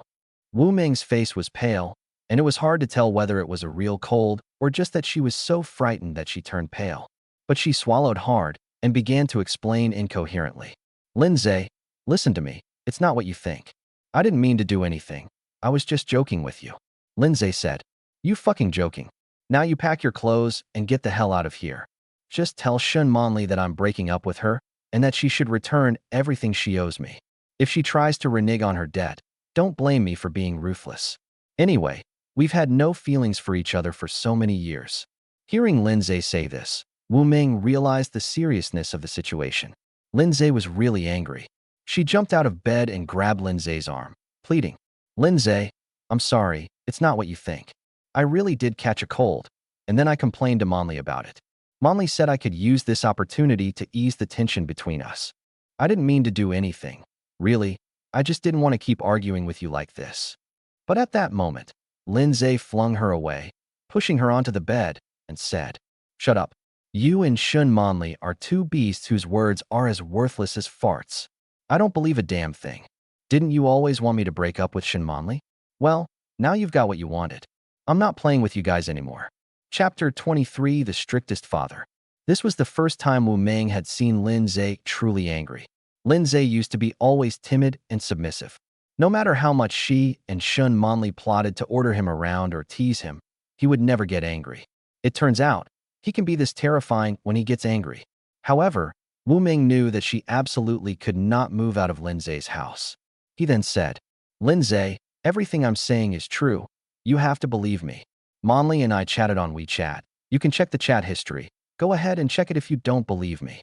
Lin Ze picked up Wu Ming's phone and swiped through her chat history with Shen Manli. Just as Wu Ming said, last night, Wu Ming complained to Shen Manli on WeChat, saying that Lin Ze was not good to her at all, and basically just vented a lot of her grievances. Then Shen Manli gave her a suggestion. Wu Ming should pretend to be sick to arouse Lin Ze's protective instincts, so that she could use Lin Ze to be her slave. Turn out to be, his ex-girlfriend, Shen Manli, was the worst one. Upon seeing Wu Ming's pale and pitiful appearance, Lin Ze coldly tossed the phone back at her and said, "So what happened? She's an animal, and you're not human either.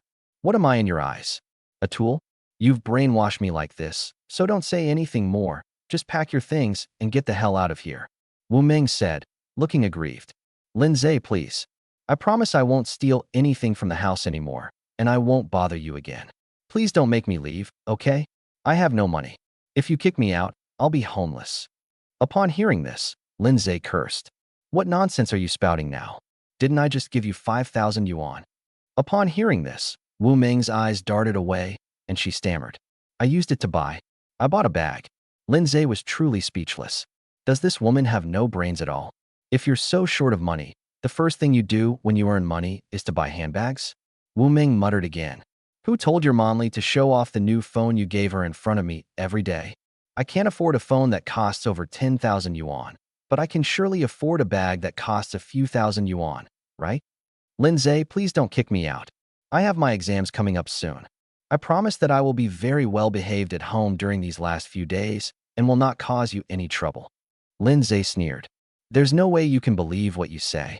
At this moment, Wu Ming said again. How about this? If you're still angry, just hit me to vent your anger, okay? She knelt on the bed, her hair disheveled, her usual proud and wild demeanor completely gone. She looked exactly like a frightened kitten. Lin Ze's anger gradually subsided. Seeing this, Wu Ming secretly breathed a sigh of relief. Sure enough, the way to deal with someone like Lin Ze is not to confront him head-on, but to go along with him and make him happy. Then he will be easier to talk to. Lin Ze then said, All right, since you've put it that way, I'm not an unreasonable person. If you want to continue living here, no problem. But like you said before, you can't cause me any more trouble. Okay, don't worry, I'll definitely listen to you. Wu Ming said confidently, feeling gradually relieved, finally having gotten through this ordeal. He added, Don't worry, I definitely won't let Manli break up with you. Lin Ze said, Whether we broke up or not is none of your business. Now either do as I say, or get out of here. Wu Ming was caught in a dilemma. But Lin Ze stood there arrogantly and indifferently, like a king issuing commands to himself. Finally, Wu Ming bit her lip tightly and lowered her proud head in front of Lin Ze. I said it with shame. Please don't send me away. Lin Ze grinned maliciously and said, Wu Ming, you really don't learn your lesson. If you dare say another word to me, get out of here. Wu Ming looked aggrieved, like a little puppy. But Lin Ze really showed no mercy. He then sternly ordered Wu Ming to put her hand out. Wu Ming had no choice but to do as she was told. But then Lin Ze raised his hand high and slapped it into her palm. Oh! Wu Ming cried out in pain and suddenly looked up at Lin Ze, only to see him with a serious expression. Lin Ze uttered cold words. This is a slap on the wrist for your ulterior motives. You actually tried to fake illness to gain my sympathy. Wu Ming looked aggrieved and was about to explain herself, but then came a second heavy blow. Wu Ming shifted uncomfortably a couple of times. Although she couldn't see her own condition at this moment, she must have already seen the five-finger mark. Lin Ze, don't use too much force. Wu Ming pleaded. This second slap is for your lack of thrift. Lin Ze said. Wu Ming really wanted to say, That's my own money. What's it to you how I spend it? But then I heard a smack. She felt that her palms must be red and swollen and burning hot. Lin Ze said, The third slap is for your blindness. Not only did you befriend a scumbag like Shen Manli, but you also bullied me. Slap. Another slap. Wu Ming felt as if she had returned to her childhood, when she was hit on the palms with a ruler by her teacher for not finishing her homework. She could only beg for mercy. I know I was wrong. Chapter 24. This is my girlfriend. Wah, Lin Ze, you're fucking inhuman. I've never even been hit like this by my own mother in my entire life. What right do you have? Wu Ming's mental state was completely shattered, and she lay on the bed sobbing. She tried to sit up, but her bottom burned as soon as it touched the bed. Lin Ze, you bastard, I hate you. She kept crying. But at this moment, Lin Ze was in a great mood and didn't care what Wu Ming was saying anymore. You can't hit a child and then not let them cry, can you? Then he said earnestly, Yes, I hope you remember these slaps well, so that your old father's good intentions won't be in vain. You bastard. You're just trying to bully me, you piece of trash. Wu Ming accused him. And then, Lin Ze took out his phone and transferred 5,000 yuan to Wu Ming. Wu Ming was crying, but at Lin Ze's prompting, she picked up her phone. Then it was discovered. He transferred 5,000 yuan to himself? Wu Ming was stunned. Then, she took a deep sniff. What do you mean? Lin Ze said. Consider this 5,000 yuan a reward for you. At least you admitted your mistake and corrected it, which is a good thing. Wu Ming felt that Lin Ze was a bastard. But this money is hard-earned. Why shouldn't I take it? He then accepted the money. Those slaps weren't for nothing. Lin Ze added, I advise you to keep this money safe and use it for your living expenses. Don't squander it. Upon hearing this, Wu Ming retorted defiantly, I can spend it however I want. It's money I earned myself. Lin Ze couldn't say anything then. Just then, a system message popped up. The host paid 5,000 yuan, gained 100 pleasure points, and received a reward of 500,000 yuan. Upon seeing this, Lin Ze was overjoyed. Okay, another reward. Lin Ze was in a great mood and casually combed his hair with his hand. He then said to Wu Meng, "All right, you take good care of your injury. I'm going out to have some fun." At this moment, Wu Meng said, "Oomph, you must have been out fooling around." Lin Ze said, "I don't fool around outside, I fool around at home." Upon hearing this, Wu Meng was too frightened to speak. If this bastard can even hit himself, what else wouldn't he dare to do? That's truly hateful. Then Lin Ze swaggered out of the bedroom door. Shortly after, the living room door was also closed. But who knows if Lin Ze is using the same old trick again and hasn't actually left at all. Wu wanted to climb out of bed, but accidentally sat on it instead and immediately winced in pain. She rubbed herself with her hands, looking aggrieved, and thought to herself, "Lin Ze is really ruthless. He's despicable." She walked into the living room and called out cautiously, "Lin Ze," but no one responded.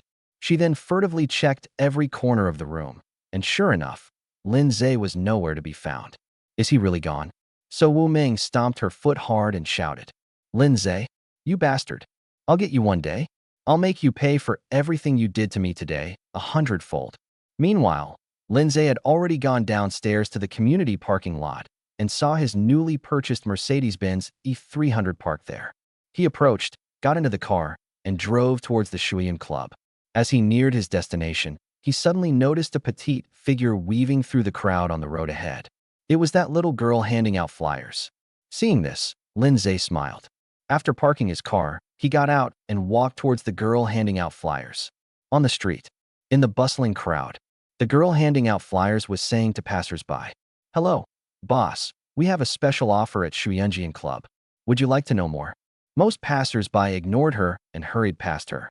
Suddenly, a middle-aged man with a large belly and thinning hair walked towards her and said, "Little sister, you're from the Shuyanjian Club, right?"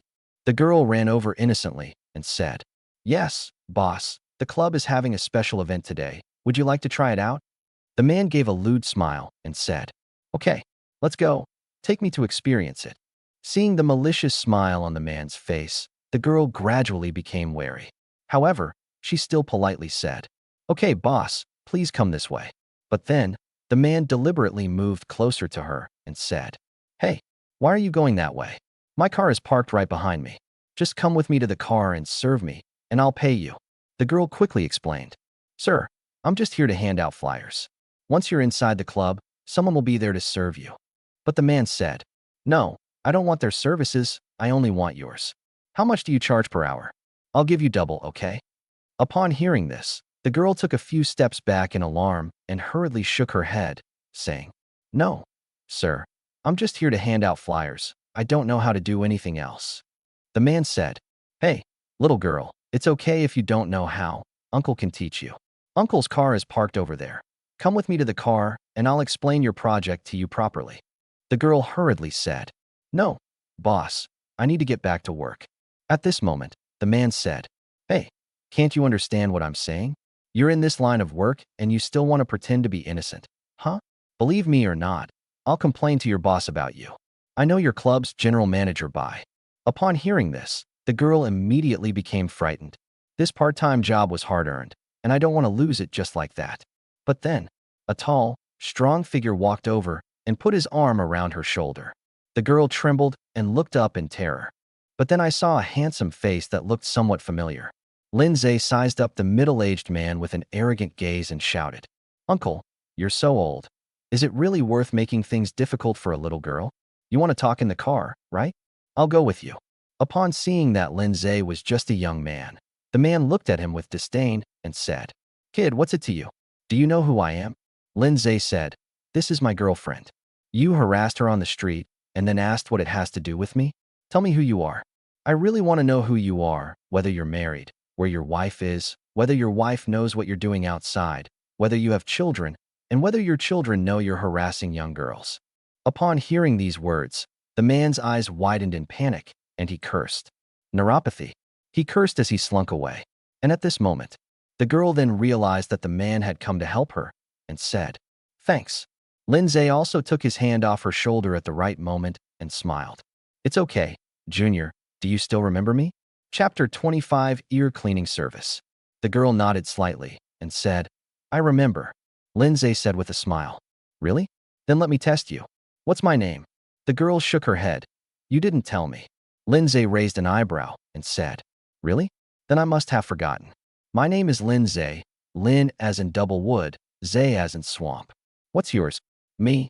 The girl hesitated for a moment before saying, My name is Wen Yin, Wen as in gentleness, and Yin as in language. Wen Yin. Lin Ze muttered the name to himself for a moment, then said, Your name is beautiful, just like you. Thanks. The girl stammered again, still seemingly immersed in fear and unable to break free. Lin Ze then said, Is your club having any promotions today? How much are they? The girl then handed him a flyer and said, Today is number 198. Lin Ze said, Okay, take me there too. Huh? The girl paused for a moment, then asked, Are you going to the club? Lin Ze said, Yes. Didn't you say last time that you could earn a 5 yuan commission if you brought people over? The girl nodded and said, Yes. Lin Ze then said, Let's go then. So the girl led Lin Ze to the Shuiyin Club. On the way, Lin Ze asked again, Junior Wenyan, how old are you this year? The girl said, I'm 18. No, 19 years old this year. Lin Ze laughed and said, How come you're not even sure of your own age? Wenyan said, I'm only 18 now, but I'll be 19 soon. I see. Lin Ze nodded, realizing that her birthday was coming up soon. We entered the Shuyunjian Club. The girl took Lin Ze to the front desk and processed his package, partly to prove that she had brought him and to calculate her commission. But then, a middle-aged woman in a suit walked over briskly and called out to the girl, Wenyan, come here, I need to tell you something. When the girl saw the middle-aged woman, she called out, Manager, and then obediently walked towards her. A waitress came over and offered to take Lin Ze to a private room, after which Lin Ze became unaware of what was going on with the girl. Lin Ze went to the small private room. The waiter asked him if he wanted to specify a technician. Lin Ze decisively said, I want number 29. The waiter said, Okay, please wait a moment. Lin Ze then lay down on the bed in the small private room, took out his phone, and scrolled through short videos for a while. A short while later, a voice was heard calling from the doorway. Hello, technician number 29 is at your service. Lin Ze said, Come in. The door to the private room opened. The gentle older sister stood outside the door. When she saw Lin Ze, a complicated expression appeared on her face, and she sighed almost imperceptibly. Lin Ze smiled and said, What's wrong, sis? Are you unhappy to see me? The woman didn't waste any more words, walked into the private room, and casually closed the door. Then, she walked to Lin Ze's bedside and said gently, How could I not be happy to see you? But why do you come here so often? You're so young. It's not good to keep coming to places like this. Lin Ze said, Well, who told you to be so aloof? If I want to see you, I can only come here.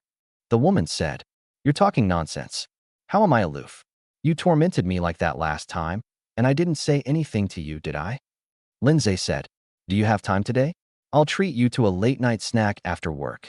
The woman glared at Lin Ze reproachfully and said, You brat, why do you insist on treating me to a late-night snack? I'm already so old. Do you think you can have any improper thoughts about me? Lin Ze sighed. Sister, how could you say that to me?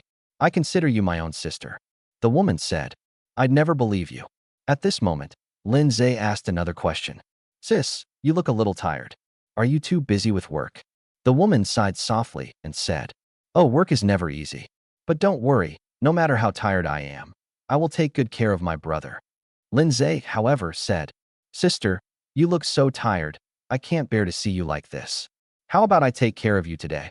The woman blushed and said, Pa, you're talking nonsense. Do you think I don't know what you're thinking? Let me tell you, no way. Lin Ze said, I wasn't thinking anything. I was just thinking that you've washed my feet so many times, and one should repay kindness. So, I thought I'd wash your feet once too. The woman said urgently, No way. Don't touch my legs or feet today. Last time you rubbed me for ages, and when I got home and took off my stockings, my legs were all red. Lin Ze said with a pained expression, Oh, really? I'm so sorry, sis. I got carried away and couldn't help myself. Here, let me see if you feel any better. The woman laughed and pushed him away, saying, All right. Why are you becoming more and more disrespectful? Didn't you just say you treated me like your own sister? Lin Ze scratched his head. I'm an only child. I don't have a sister. The woman was speechless. Lin Ze added, Hey sis, how much do you think it would cost if I booked you for myself? Wrap me up? The woman paused, then asked, What do you mean? Which way of wrapping me up? Lin Ze said, Can you only give massages to me from now on? The thought of you giving massages to other men makes my heart ache. The woman hadn't expected her younger brother to be jealous, and her face turned even redder, but she still said, You're talking nonsense. It's just a job. I haven't done anything wrong. Do you think everyone is like you? Every time you see me, you touch and hug me. Besides, do you think I'm that popular? Only you would always choose me. Lin Ze, however, said, Oh, that won't work either. Sis, why don't you quit your job here and come to my house to be my personal masseuse? The woman gave Lin Ze a reproachful look and complained, You little rascal, you've got a real knack for sweet talk. You even made my heart flutter. But if you bring a woman like me home, how will you live your life? Lin Ze said, Since no one else is going to be with me, I'll be with you. Hearing this, the woman felt a warmth in her heart, sighed again, and said earnestly, Little brother, I don't know if you're joking or if you really care about me. But I have to tell you the truth, I'm not good enough for a young man like you. I'm already very happy that you're willing to come and see me often. After saying that, before Lin Ze could speak again, she continued, All right, bro, you paid to enjoy the service, not to chat with me. If we want to chat, we can do it while we chat. Lin Ze said, Okay, sis, I haven't looked at the details yet. What's included in this package? The woman said, I offer an ear cleaning service. Let me clean your ears. Lin Ze said, Okay then. The woman placed a small lamp on the bedside table, then sat up on the bed, patted her thighs, and said, Come on, little brother, lie down on my lap. Seeing this, Lin Ze chuckled and said, They're here. He lay down on the woman's lap, stared at her face with wide eyes. The woman said to him, Don't stare at me like that. It's making me shy. I'll turn my head away. Lin Ze then rolled over and buried his head in the woman's stomach. The woman blushed and said, Why don't you turn your face to the other side? Lin Ze, however, said, No, this feels more comfortable. After saying that, he even stretched out his arms and gently wrapped them around the woman's waist. Chapter 26. Was your heart really moved? But then I thought about how nice my little brother is, always ordering me whenever he comes over. It wouldn't hurt to grant him a small request. So the woman sighed softly, then bent down slightly and began to clean Lin Ze's ears. The woman then bent down again and continued to clean his ears. Lin Ze made a muffled sound. This feels so comfortable. I'm going to sleep now. Then you should go to sleep. Seeing this, the woman had no choice but to continue working. A moment later, I gently tickled his earlobe with a feather, sending a tingling sensation through him. A moment later, they gently tapped his ear with a tuning fork and a vibrator, producing a faint sound. Lin Ze felt a gentle vibration deep inside his ear. The woman's movements were very gentle, and Lin Ze felt really comfortable. I only intended to take a short nap, but I actually fell asleep. The woman finished emptying one side. Seeing that Lin Ze was asleep, she gently supported his head with her hand, then turned her body around and placed him on her lap as a pillow, continuing to serve him. By the time the ear cleaning service was finished, Lin Ze had fallen into a deep sleep. The woman knelt beside him, gazing at his young and handsome face, her eyes softening. What a troublesome little brother. She was so inexperienced and nervous when she first came here. Who knew they'd get bolder and bolder? Not only did they dare to take advantage of me, but they also dared to say those things to stir my heartstrings. But no matter what this little brother says or does, women all believe his heart must be pure and sincere, unlike other men. But then, Lin Ze suddenly opened his eyes, his bright gaze meeting the woman's. The woman was startled and quickly dodged away, saying, Little brother, I'm done with the service. Let me give you a massage now. You can go back to sleep. Lin Ze suddenly grabbed the woman's slender wrist and said, Sis, stop working. Why don't you lie down and chat with me for a while? The woman said, How can that be? You've already paid for it, so we should do our best to provide you with all the services you're entitled to. Lin Ze, however, said, Sister, I don't need this money, really. It breaks my heart to see you working so hard. The woman blushed and said, all right, little brother. I'll listen to you. Just stop saying things like that. I'm too old for that kind of joke. What if I actually fall for you one day and start clinging to you? Then you'll definitely find me annoying again. Lin Ze, however, said, "How could that be? Sis, if you're willing to cling to me, I'll let you cling to me for the rest of your life." The woman reached out and covered Lin Ze's mouth. Her face flushed and said, all right, really stop talking. You little rascal, if you keep going and even start believing it yourself, then it'll be a real problem." Lin Ze asked, "Sis, when do you get off work?" The woman said helplessly, "I won't get off work until very late." "What's wrong? Are you really going to treat me to a late-night snack?" Lin Ze said, "Sure." The woman said, "I don't eat late-night snacks. And you, stop coming here every day. Go find a girlfriend yourself." Lin Ze said, "Hey sis, why do you always try to push me away?" The woman said, "Because I can't hurt you. You're still young. Don't let yourself be confused and go astray." Lin Ze added, "Then let's add each other on WeChat, and I won't bother you anymore." The woman said, "Add me on WeChat? I don't usually add customers on WeChat." Upon hearing this, Lin Ze looked heartbroken and said, "Oh, sister, I never imagined that you only ever saw me as a guest." Upon hearing this, the woman hurriedly said, "What nonsense are you talking about, little brother? That's not what I meant at all. It's just WeChat. You can add me if you want." Lin Ze then took out his phone, entered the woman's number, and added her on WeChat. I've added it." The woman noticed Lin Ze's smug expression. The woman couldn't help but smile and said with a doting expression, all right. I'm not some young and beautiful stunner. Is it really that exciting to add someone on WeChat?" Lin Ze said, "Sis, you don't know. Not all men like young, beautiful women. I like your type."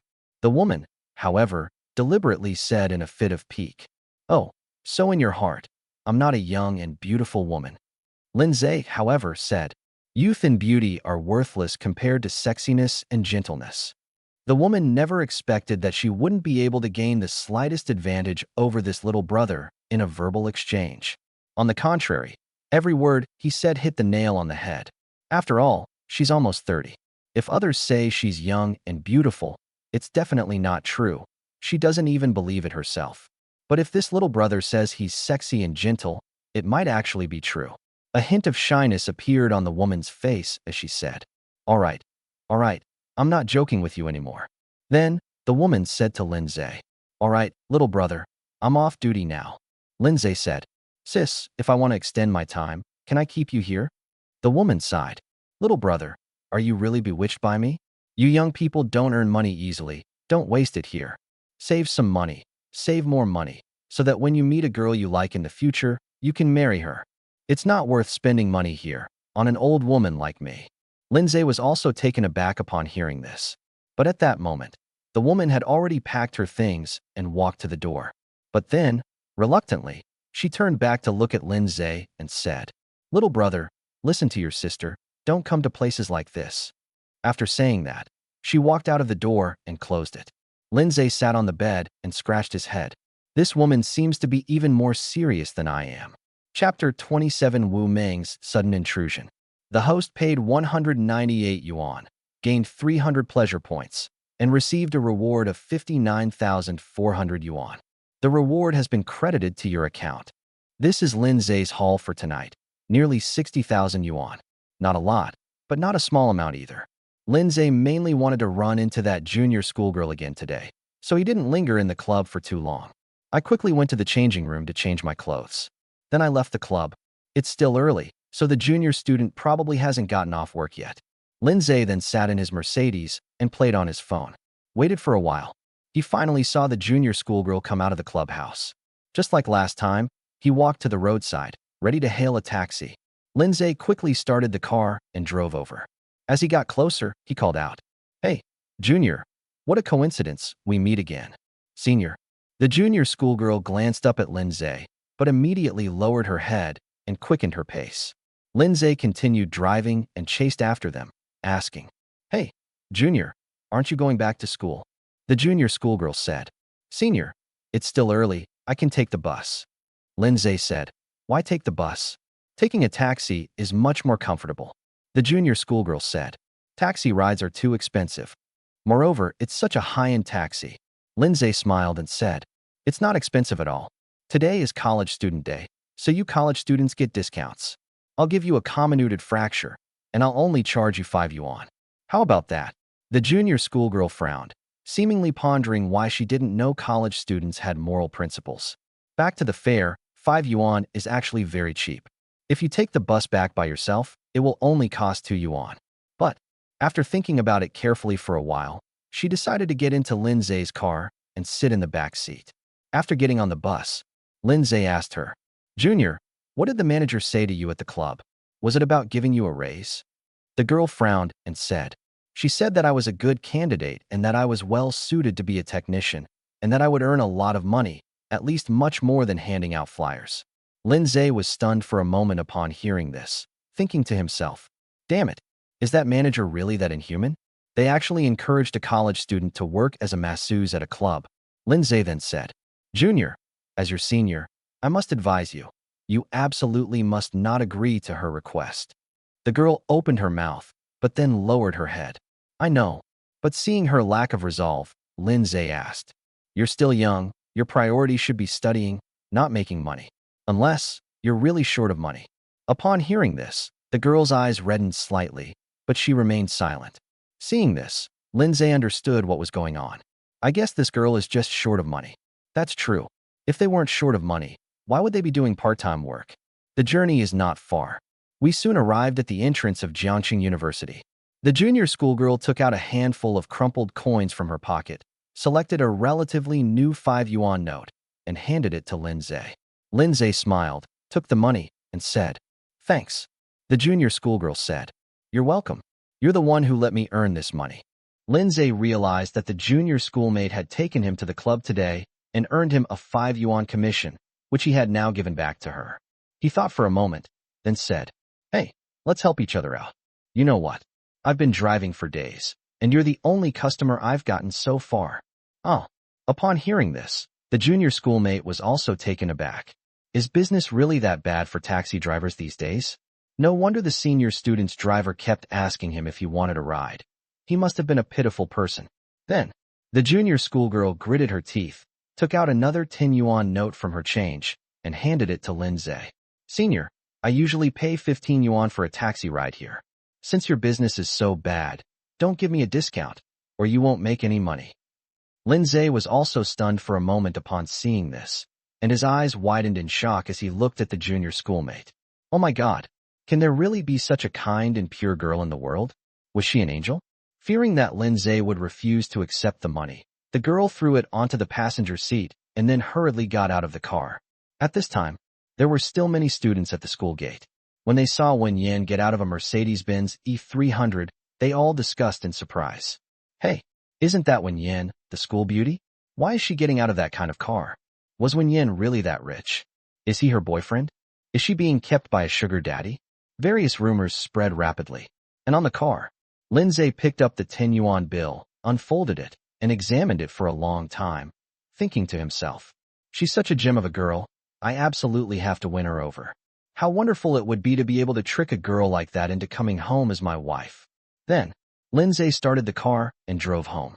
When I got home, Lin Ze discovered that Wu Meng was not at home, and he didn't know where she had gone to fool around. It seemed she had just earned 500 yuan from Lin Ze and couldn't wait to go out and spend it. This woman's spending habits are a bottomless pit. At this moment, Lin Ze's phone rang. He picked it up and saw that it was Ji Rian calling. Lin Ze smiled slightly. So this woman finally couldn't resist contacting him first?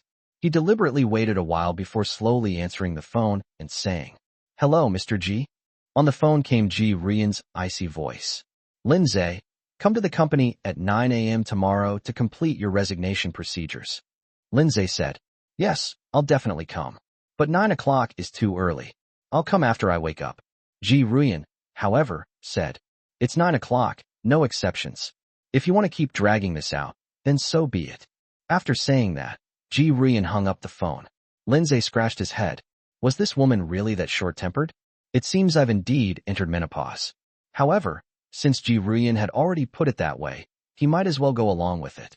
It would be good to sort out these messy things sooner so I can focus on farming rewards at the club. Then, Lin Ze set an alarm for 8 a.m. the next morning. It should take about half an hour to drive there from here, and you should be able to catch it before 9 o'clock. Let's spoil this woman one last time. So Lin Ze contacted Ji Rian on WeChat and said to her, See you tomorrow morning at 9 a.m. Send it. But then I discovered that the other party had blocked me. Lin Ze also smiled. Mr. G is really angry. She used to vent her emotions on herself quite often. So why is she so clueless when it comes to herself? That is to say, the woman is not around right now. Otherwise, Lin Ze really wanted to give her a good mocking. It was late at night, and all was quiet. Lin Ze was home alone. At that moment, Wu Ming arrived. Chapter 28. Stop doing it for now. Wu Ming entered the room. Lin Ze was sitting comfortably on the sofa. What was she thinking of? His face instantly turned extremely disgusted. He said with disgust, Lin Ze, can you be a little more considerate? This house isn't just for you. Upon hearing this, Lin Ze couldn't help but respond. This is my house. I can do whatever I want in here. It's none of your business. You? Wu Ming was also furious. She didn't know what was wrong with Lin Ze. Why did he always have to argue with her within 3 sentences? She rolled her eyes and said to Lin Ze, who wants to care about you? Then he walked arrogantly to his bedroom door and took out the key to his bedroom door from his small leather bag. Lin Ze saw her back as she opened the door. The woman was wearing a sparkly tank top, shorts, and high heels. She had a shiny little bag hanging from her waist. I guess that's the bag she bought for 5,000 yuan? Wu Ming opened the bedroom door, went inside, and then poked her head out to say to Lin Ze, keep your voice down. After saying that, she closed the door. Lin Ze, ? What does this woman mean? Have you forgotten the scolding you gave yourself this morning? How dare you speak to me in such an attitude? Can't tell the difference between the two kings anymore? Right now? Lin Ze lost all interest in anything else, and instead walked over, knocked on the door, and said, Wu Ming, come out. Not long after, Wu Ming opened the door a crack and peered out warily. What are you doing? Lin Ze gave a cold laugh and said, I don't like you. Wu Ming's eyes widened, and she said, Lin Ze, are you sick in the head? Lin Ze said, do you have medicine? Wu Ming said, are you crazy? If you dare to curse me again, I'll tell Manli on you. It would have been better if we hadn't brought this up, because it made Lin Ze angry. Damn it. That bitch Shen Manli is a hog who doesn't do her job. Even if you're not here now, you still have to suppress yourself? Therefore, Lin Ze said, I can accept what others say about me, but you and Shen Manli have no right to say such things. Wu Ming snorted coldly and crossed her arms, saying, Manli told me that you are a good-for-nothing, so she is not interested in you. Okay. Lin Ze was so angry he laughed. This wave is a complete reversal of the natural order. And Wu Ming, that woman, is no good either. All she does all day is aid and abet evil and add fuel to the fire. What was originally a trivial matter can be turned into a disaster under her instigation. You think you're so great just because you live in my house. Then I'll show you just how dark society can be. Thinking about this, Lin Ze then took Wu Ming's hand and said, Now get out of my house. Oh! Wu Ming screamed, instinctively feeling that her hands were covered in Lin Ze's scent. Lin Ze, are you trying to die? You're insane. You're not allowed to touch me. Wu Ming closed her eyes and jumped up and down anxiously in the room. Then she pushed Lin Ze away, ran out of the bedroom, and went to the bathroom to wash her hands. Looking at his clean right hand, Lin Ze understood a principle. Therefore, it's all psychological. When a person feels physiologically disgusted with themselves, no matter what I do, it's wrong in her eyes. Lin Ze then returned to his room and closed the door. Not long after washing her face, Wu Ming came out of the bathroom and angrily walked to Lin Ze's bedroom door, where she began banging on it. Lin Ze, are you crazy? Come out here and explain yourself. Lin Ze spoke slowly inside the house. I'm busy right now, but the door's unlocked. Feel free to come in. Wu Ming choked. That damn Lin Ze might have set a trap in the room. I'm not going in. Therefore, Wu Ming stamped her foot outside the door and said, Lin Ze, you're absolutely disgusting. I really don't know what Manli could have ever seen in you. At this moment, in the bedroom, Lin Ze was lying in bed, filled with endless emotions. But after a while, Wu Ming's voice, much calmer, came from outside the door again. Lin Ze, I'm not going to argue with you anymore. I have something important to tell you. Lin Ze said lazily. Sorry, I'm busy right now and not in the mood to listen. Wu Ming said, Please stop for now, okay? This is really important. Lin Ze didn't believe it at all and only said, Don't stand outside the door and shout at me. I prefer face-to-face communication. Either come in or get out of the way. Are you crazy? What kind of habit is this? It's not like you can't hear me. Wu Ming couldn't help but complain. Then he said, here's the thing. I need some money. A little too much. Could you lend it to me first? Lin Ze, however, shouted shamelessly in the room. I can't hear you. Are you deaf? Wu Ming was furious. Does this pervert only speak normally if he goes inside himself? But my own business is really urgent. Thinking about this, Wu Ming gritted her teeth, opened the door, and jumped inside. But he was facing away from Lin Ze, and his eyes were tightly closed. Fearing it might not be safe, he covered his eyes tightly with both hands before saying, transfer 30,000 yuan to me, and I'll pay you back later. But they didn't hear a reply from Lin Ze for a long time. Hey, are you listening? Wu Ming was a little anxious, so she turned her body slightly, quietly opened her eyes, and tried to peek through her fingers at what Lin Ze was doing. But then I saw Lin Ze was lying on the bed wearing pants. His hands were flying across the phone screen, doing something. Oh, he was just playing on his phone. I thought he was. Wu Ming breathed a sigh of relief, then lowered her hand and said to Lin Ze, hey, can you hear me? Chapter 29, help me finish what I haven't finished. Lin Ze was scrolling through short videos and ignored Wu Ming's words. He only breathed a sigh of relief when he was exhausted from brushing, a faint melancholy rising in his heart. Watching videos while slacking off at work is such a treat. When you're stuck at home with nothing to do, short videos just get more and more boring. At this moment, he glanced sideways at Wu Ming not far away and said, speak, what do you want? Wu Ming took a deep breath and said, lend me some money. Borrow. Lin Ze shook his head. I don't lend money. Wu Ming said, it's only 30,000 yuan. I will pay you back, I swear. Lin Ze replied, I won't lend it. Wu Ming said, please, you're so rich, it's only 30,000 yuan. Lin Ze's cold and arrogant gaze lingered rudely over Wu Ming. This woman, in terms of appearance alone, is indeed impeccable. She has a mature, sophisticated look, a hot figure, fair and firm skin, and long, slender legs. She's probably the kind of alluring woman that men love. However, Lin Ze's eyes were filled with disappointment. No way. Wu Mingjin is furious. Lin Ze's tone was indifferent. Don't be so arrogant. Do you think 30,000 yuan is a small amount? Upon hearing this, Wu Ming's face turned even paler. This was indeed the ultimate price she couldn't say aloud. But at that moment, she thought to herself that no matter how much Lin Ze offered, she would never bow down to him.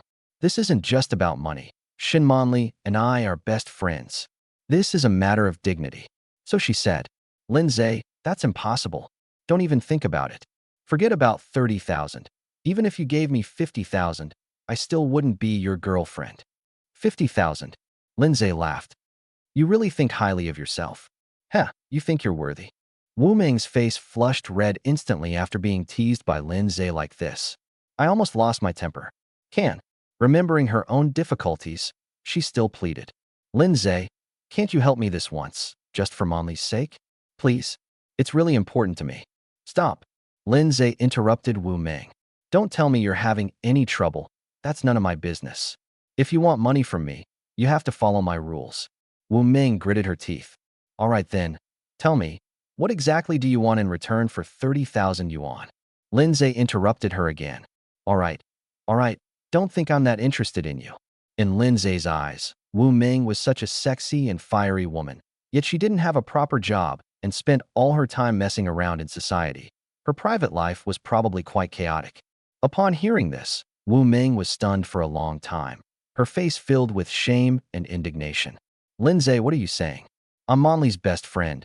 How could you say that to me? Lin Ze frowned, puzzled, and asked, what's wrong? I was just asking a normal question. If you feel this question offended you, you don't have to answer it. You can leave. Wu Ming bit her lip, a look of great inner conflict on her face. Faced with this aggressive jerk, she really wanted to turn around and leave, never to see him again. But right now, Lin Ze is the only way to get those 30,000 yuan at the lowest possible cost. Therefore, she said vaguely, I've never been in a relationship. Lin Ze said, I don't care if you've ever been in a relationship or not. Wu Ming couldn't hold back any longer and said through gritted teeth, everyone says they've never been in a relationship, but I still have my first kiss. Really? Lin Ze frowned. I don't believe it. Wu Ming couldn't take it anymore, screamed, and went berserk. Lin Ze, are you crazy? Stop bullying me like this, okay? Lin Ze said. How did I mistreat you? Can't I at least check your credentials before lending you money? Wu Ming said patiently. Yes. Now that Wu Ming is asking for his help, Lin Ze's attitude naturally becomes even more arrogant. He lazily placed his phone on the bedside table, lay down on the bed, and said, Now I'll ask you again, am I a disgusting person? Wu Ming took a deep breath. Her eyes filled with disbelief, but she still said, It's not disgusting. Lin Ze then asked, Is it disgusting that I want to be alone for a while when it's quiet at night and don't want you to bother me? Wu Ming gritted her teeth and said, No. Lin Ze said, Then who were you calling disgusting just now? Wu Ming said, I didn't scold you. I scolded myself. Lin Ze smiled. That's right. You're the one who's disgusting, not me. You need to remember that. Yes, Wu Ming said, feeling humiliated. Lin Ze thought for a while and then said, You want 30,000 yuan? There's really no way around it. You're not worth that much to me. Wu Ming opened her mouth to refute, but Lin Ze raised his hand to signal her to calm down. However, the price of 10,000 yuan is negotiable. Wu Ming's temper softened again. 10,000 yuan. That's fine. It should be enough to ease the burden for now. So she said, Tell me, what do you want me to do? Lin Ze was also considering what to ask her to do.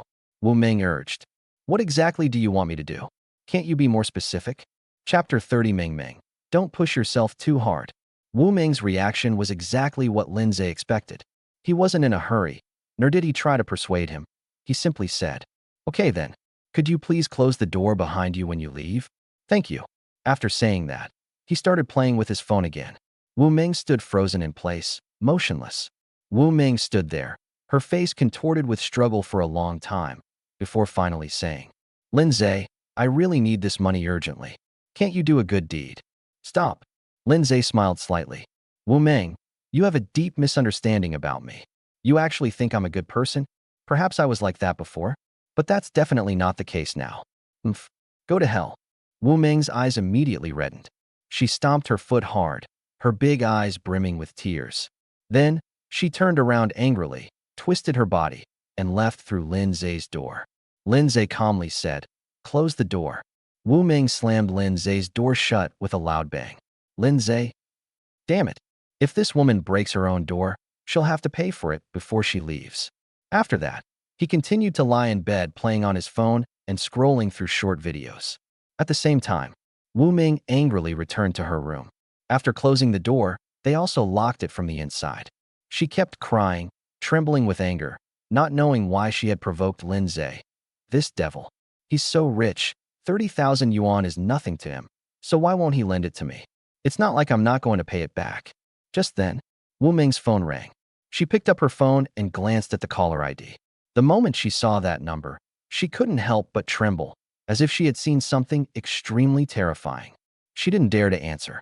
After a long while, the call was disconnected. But before she could even breathe a sigh of relief, that number called again. Ms. Wu Ming, your brother Wu Di owes us some money. You are his emergency contact, and we need you to repay the debt now. Wu Ming felt a sense of powerlessness. The person opposite her was someone she couldn't afford to mess with. Before Wu Ming could respond, the other end of the phone hung up. But then, another call came in. Upon seeing the caller ID, Wu Ming's face immediately turned ferocious and furious. She answered the phone. Hello.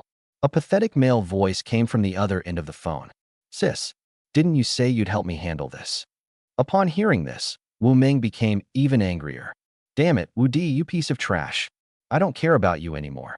I'll just let you become a deadbeat.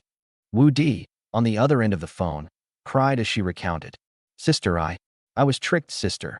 Wu Ming felt increasingly desperate as she listened and hung up the phone, furious. But then, her WeChat notification rang again. Wu Ming picked it up and saw that it was a message from her best friend, Shen Manli. Ming, I'm all over it now. I've decided to forgive Lin Ze one more time. I'll be back soon, and I've brought you a present. Aren't you excited? Upon seeing the message, Wu Ming was stunned for a moment.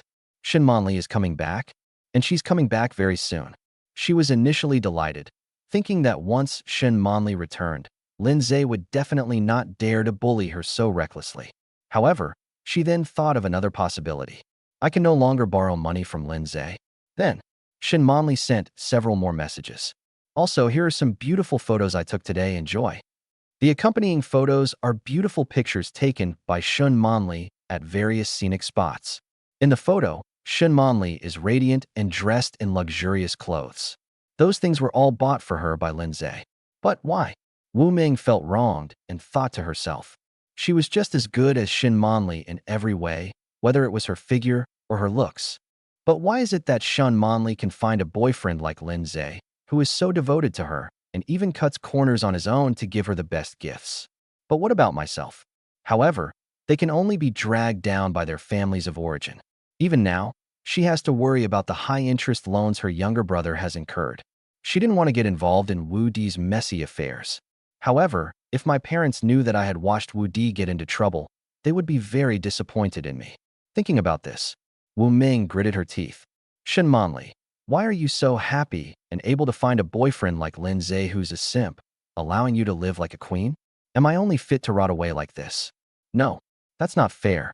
Since you like to show off in front of me, then don't blame me. At that moment, Wu Ming no longer hesitated. She reached out and unlocked her bedroom door, then went outside. This is my last chance. Once Shen Manli comes back tomorrow, even if I really want to do it, it will be impossible. Taking the 30,000 yuan and leaving this place is the best choice for me. Wu Ming walked through the living room and arrived at Lin Ze's bedroom door. I knocked briefly on the door and went straight in. Chapter 31: A Hundredfold Return. Lin Ze entered the bathroom only to find that Wu Ming had used up all the hot water in the water heater. Fortunately, the weather wasn't too cold. He then took a cold shower and returned to his bedroom. Lying in bed, after thinking it over, Lin Ze still transferred 30,000 yuan to Wu Ming, although the agreed price was 10,000. But judging from Wu Ming's appearance, she must have encountered some urgent matter. Lin Ze wasn't a petty person. He was willing to suffer a little loss. The host has paid 30,000 yuan, gaining 100 pleasure points, and receiving a reward of 3 million yuan. The system's voice entered my mind. Instantly, Lin Ze perked up. He suddenly made 3 million. He can afford to buy a new house now. Moreover, a regular house is no longer enough for him. He's planning to buy a villa to experience it. At this moment, Lin Ze felt sleepy, so he put down his phone and fell into a deep sleep. Lin Ze slept very well that night. I slept until 8 a.m. the next morning. The alarm clock rang, and Lin Ze woke up just then. He was going to the company to handle his resignation today, so he got dressed and went out of his bedroom. At this time, Wu Ming, that lazy pig, naturally wouldn't get up. Lin Ze didn't intend to talk to her. After washing up in the bathroom, he went out. The sound of Lin Ze closing the door woke up Wu Ming, who was sleeping in the room. She sat up in bed and turned on her phone. Last night, she transferred the 30,000 yuan that Lin Ze had given her to those people. At this moment, a number called, and Wu Ming glanced at it, her anger seething, but she answered the phone. Hello. The voice of her good-for-nothing brother, Wu Di, came through the phone. Sis, today is their deadline. Have you given them the money yet? Wu Ming gritted her teeth and said, I gave it to you. Upon hearing this, Wu Di breathed a sigh of relief and said, Sis, if it weren't for you, I would be dead this time. You saved my life. Wu Ming said, Wu Di, do you know how much I've suffered because of this mess you've made? You'd better study hard from now on. If you dare to cause anything like this again, I won't care even if you die. On the other end of the phone, Wu Di repeatedly said, Sis, believe me, I won't borrow any more money. By the way, sis, do you have any money left? I don't even have any living expenses left. Wu Ming gasped and said angrily, Wu Di, what are you up to? Your parents give you so much allowance every month. Have you spent it all? Wu Di said guiltily, If that money were enough, why would I have taken out student loans? Wu Ming asked, What exactly did you do with the money? Wu Di said, I didn't do anything. I just have a girlfriend, and we eat and drink together, and that's it. But, wasn't it Qixi Festival, Chinese Valentine's Day? I bought my girlfriend a bag, but I didn't have enough money, so I borrowed some. Who knew they would take it this far? Another simp. Wu Ming said with utter disappointment. Wu Di, you're really something else. I'll help you one last time. After that, whether you live or die is none of my business. That's all. She hung up the phone. I checked my WeChat balance again, and there was only a little over 3,000 yuan left. This was given to her by Lin Ze last time. She took the money and spent 2,000 yuan to have a carefree day outside. She originally intended to use the remaining 3,000 yuan for her future living expenses. However, in order to sever ties with her useless younger brother as soon as possible, she gritted her teeth and transferred the 3,000 yuan to Wu Di. Wu Di immediately accepted the money and sent a WeChat message. "Thanks, sis, you're so kind." Wu Ming didn't want to reply. She just wanted to delete her younger brother from her contacts. But when she got to the step of confirming the deletion, she hesitated for a moment and then gave up. No matter what, he's still my own younger brother. Blood is thicker than water. However, thinking about how she was mocked by that bastard Lin Ze last night because of his mess, she couldn't help but feel wronged. At this time, Wu Ming only had a few dozen yuan left in her phone, which she used to buy breakfast. She had already made up her mind that once she finished her exams, she would leave this place and Lin Ze and never see him again in her life. Let's just consider everything that happened in this rented room as a nightmare. She got out of bed, and whether it was her imagination or not, she felt that the whole room was filled with Lin Ze's scent. She was extremely disgusted. Therefore, she opened all the windows in the house to ventilate it. The food delivery arrived at that moment. She picked up her takeout: white rice porridge, boiled eggs, steamed buns, soy milk, meat patties. This breakfast also costs over 30 yuan. But Wu Ming thought to herself that she had suffered such a great injustice last night, so she definitely needed to eat something good today to soothe her wounded heart. She opened the breakfasts one by one. As she ate the meat pie, tears welled in her eyes, and she felt incredibly wronged. "Lin Ze, today you used money to humiliate me. If I ever have the chance, I, Wu Ming, will repay you 100-fold and make you suffer unbearable pain." On the other side, Lin Ze was driving his shiny and stylish Mercedes-Benz E300L to the company. "I drove the car into the parking lot downstairs at the company and then took the elevator to my floor. It was only 8:40 when I entered. But by this time, all of Lin Ze's colleagues had already arrived in the office, and they were all surprised to see him. "Brother Ze, you're back at work. We thought you'd quit." Lin Ze smiled and said, "It'll be soon." Several colleagues whispered again. "When you weren't around, President Ji was angry every day. I don't know what's wrong with him." Lin Ze calmly said, "Oh, separation anxiety. It's normal." Chapter 32: Tearing apart the relationship with Ji Rian. Just as Lin Ze was catching up with his colleagues, the door to the general manager's office opened, and everyone glanced at it instinctively. Ji Rian stood at the door with a fierce expression on her face. As soon as she appeared, all the employees didn't dare to breathe and immediately lowered their heads to concentrate on their work. Ji Rian turned her gaze to Lin Ze and said coldly, "Lin Ze, don't disturb our company's employees. Come to my office." Lin Ze waved his hand and said, "Coming right away." He shrugged helplessly at everyone and then went to Ji Rian's office. After Lin Ze entered the room, the door was closed. He would never again stand humbly before Ji Rian as he had before. Instead, he casually pulled up a chair and sat down, even crossing his legs. He acted like he was the one who owned the place. Ji Rian coldly observed him for a long time, then suddenly let out a disdainful sneer and said, "Lin Ze, I really didn't expect that a breakup could make you fall to this level." Lin Ze smiled and said, "The power of love is beyond your imagination, Mr. Ji." Ji Rian's lips twitched slightly, and she said, "All right, I'm not going to argue with you anymore. Tell me, what are you really thinking?" Lin Ze said, "Didn't you call me here today to talk about resigning?" Ji Rian calmly asked, "You mean you're determined to resign?" Lin Ze's eyes darted around, and he said, "No, that's not it. The reason an employee leaves a company is simply because the company can't give them what they want." Ji Rian asked, "What do you want?" Lin Ze laughed and said, "I've already told you, I want you." Ji Rian's eyes turned cold. She knew Lin Ze was once again expressing his dissatisfaction emotionally, so Ji Rian said, "I can give you a 20% raise." 20%? Lin Ze thought for a moment. Ji Rian said, "Your current salary is 6,000. With a 20% raise, it will be 7,200. Lin Ze raised an eyebrow. "Really? That's quite a lot." But there was no sign of interest on his face. Ji Rian frowned slightly and said again, "Of course, this is not your limit. As long as you do a good job and finish this year, I guarantee you will be promoted to team leader next year. At that time, a monthly salary of over 10,000 yuan will be no problem." Lin Ze remained dismissive. If I go back now and bully Wu Ming a little, I can get millions back. Why bother working like a slave for her and earning a paltry 10,000 yuan in humiliation?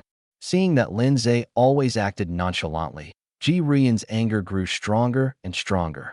But he still tried to suppress his emotions and said, "Aren't you satisfied with this? You need to know that you're just an undergraduate and your workability isn't particularly outstanding. Even if you switch to another company, you won't get such a high salary." Lin Ze sighed softly and said, "Hey, Mr. Ji, you still don't understand. It's not that I need your job, it's that your company wants to keep me. If you want to keep me, you need to show enough sincerity. As for whether I can survive without your company, that's my own business." Upon hearing this, Ji Rian also gave a cold laugh. "Lin Ze, do you really think you're something special?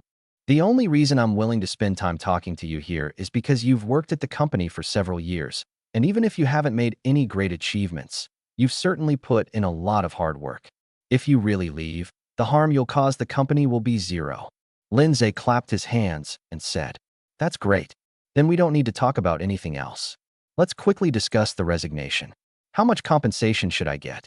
As long as you give it to me, I won't take advantage of you." Seeing this, Ji Rian knew that she could not keep Lin Ze.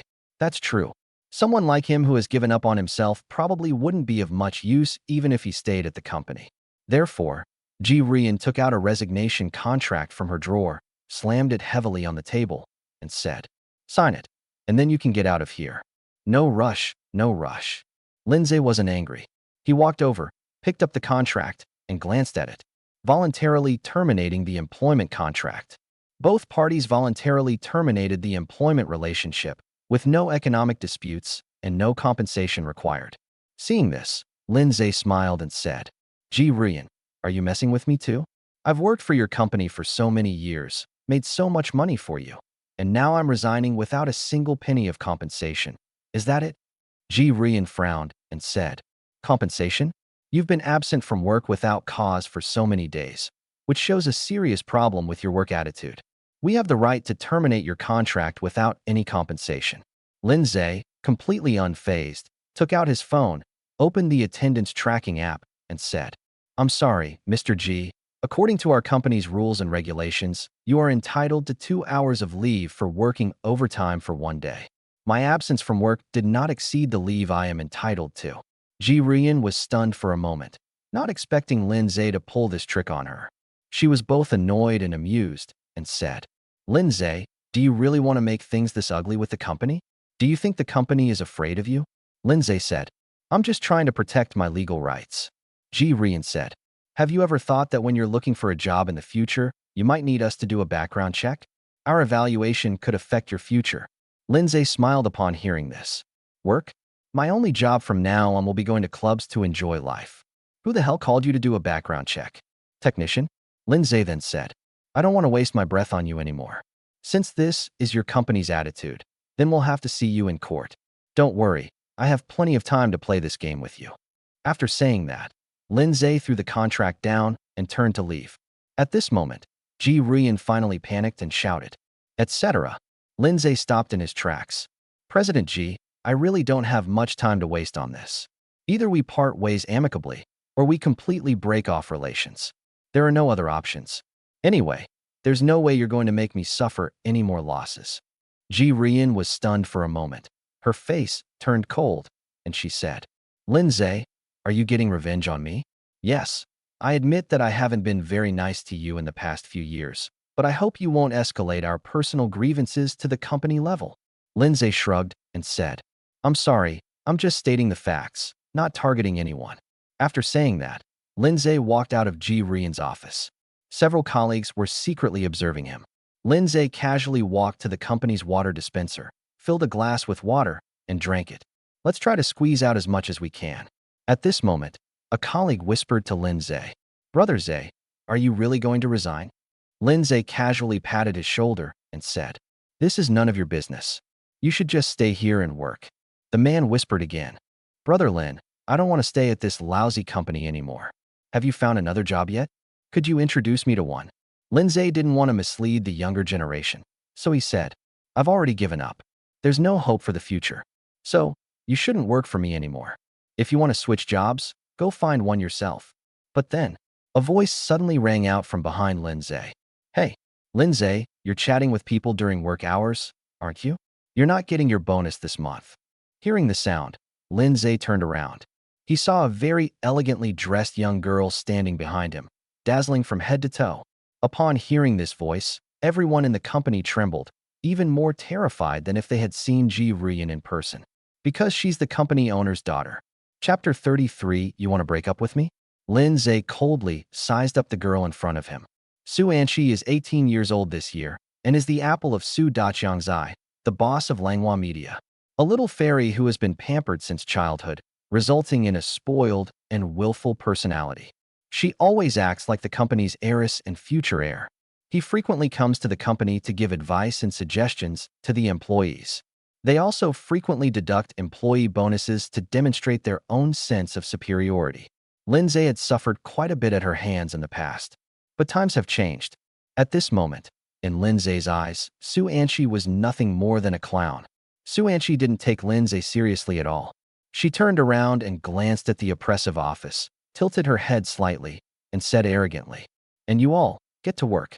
My dad pays you such high salaries not so you can just sit around chatting, but so you can work. If anyone doesn't want to work here anymore, pack your things and get out of here right now. Our company cannot tolerate idle people." Upon hearing the young lady's reprimand, none of them responded, nor did they dare to object. They simply lowered their heads and focused on their work. They were all thinking that once this young lady had her fill of fun, everything would be fine. But others might be able to tolerate this, but Lin Ze couldn't. When I saw Su Anqi's arrogant eyes, Lin Ze cursed without any politeness. "Su Anqi, who the hell do you think you are? You dare to deduct my bonus?" Hiss. Upon hearing this, everyone on the field was stunned. Su Anqi was even more confused, wondering if she had misheard. "Oh," Lin Ze continued. "What the hell? You're just a college freshman, showing off your power at the company. Who are you trying to fool?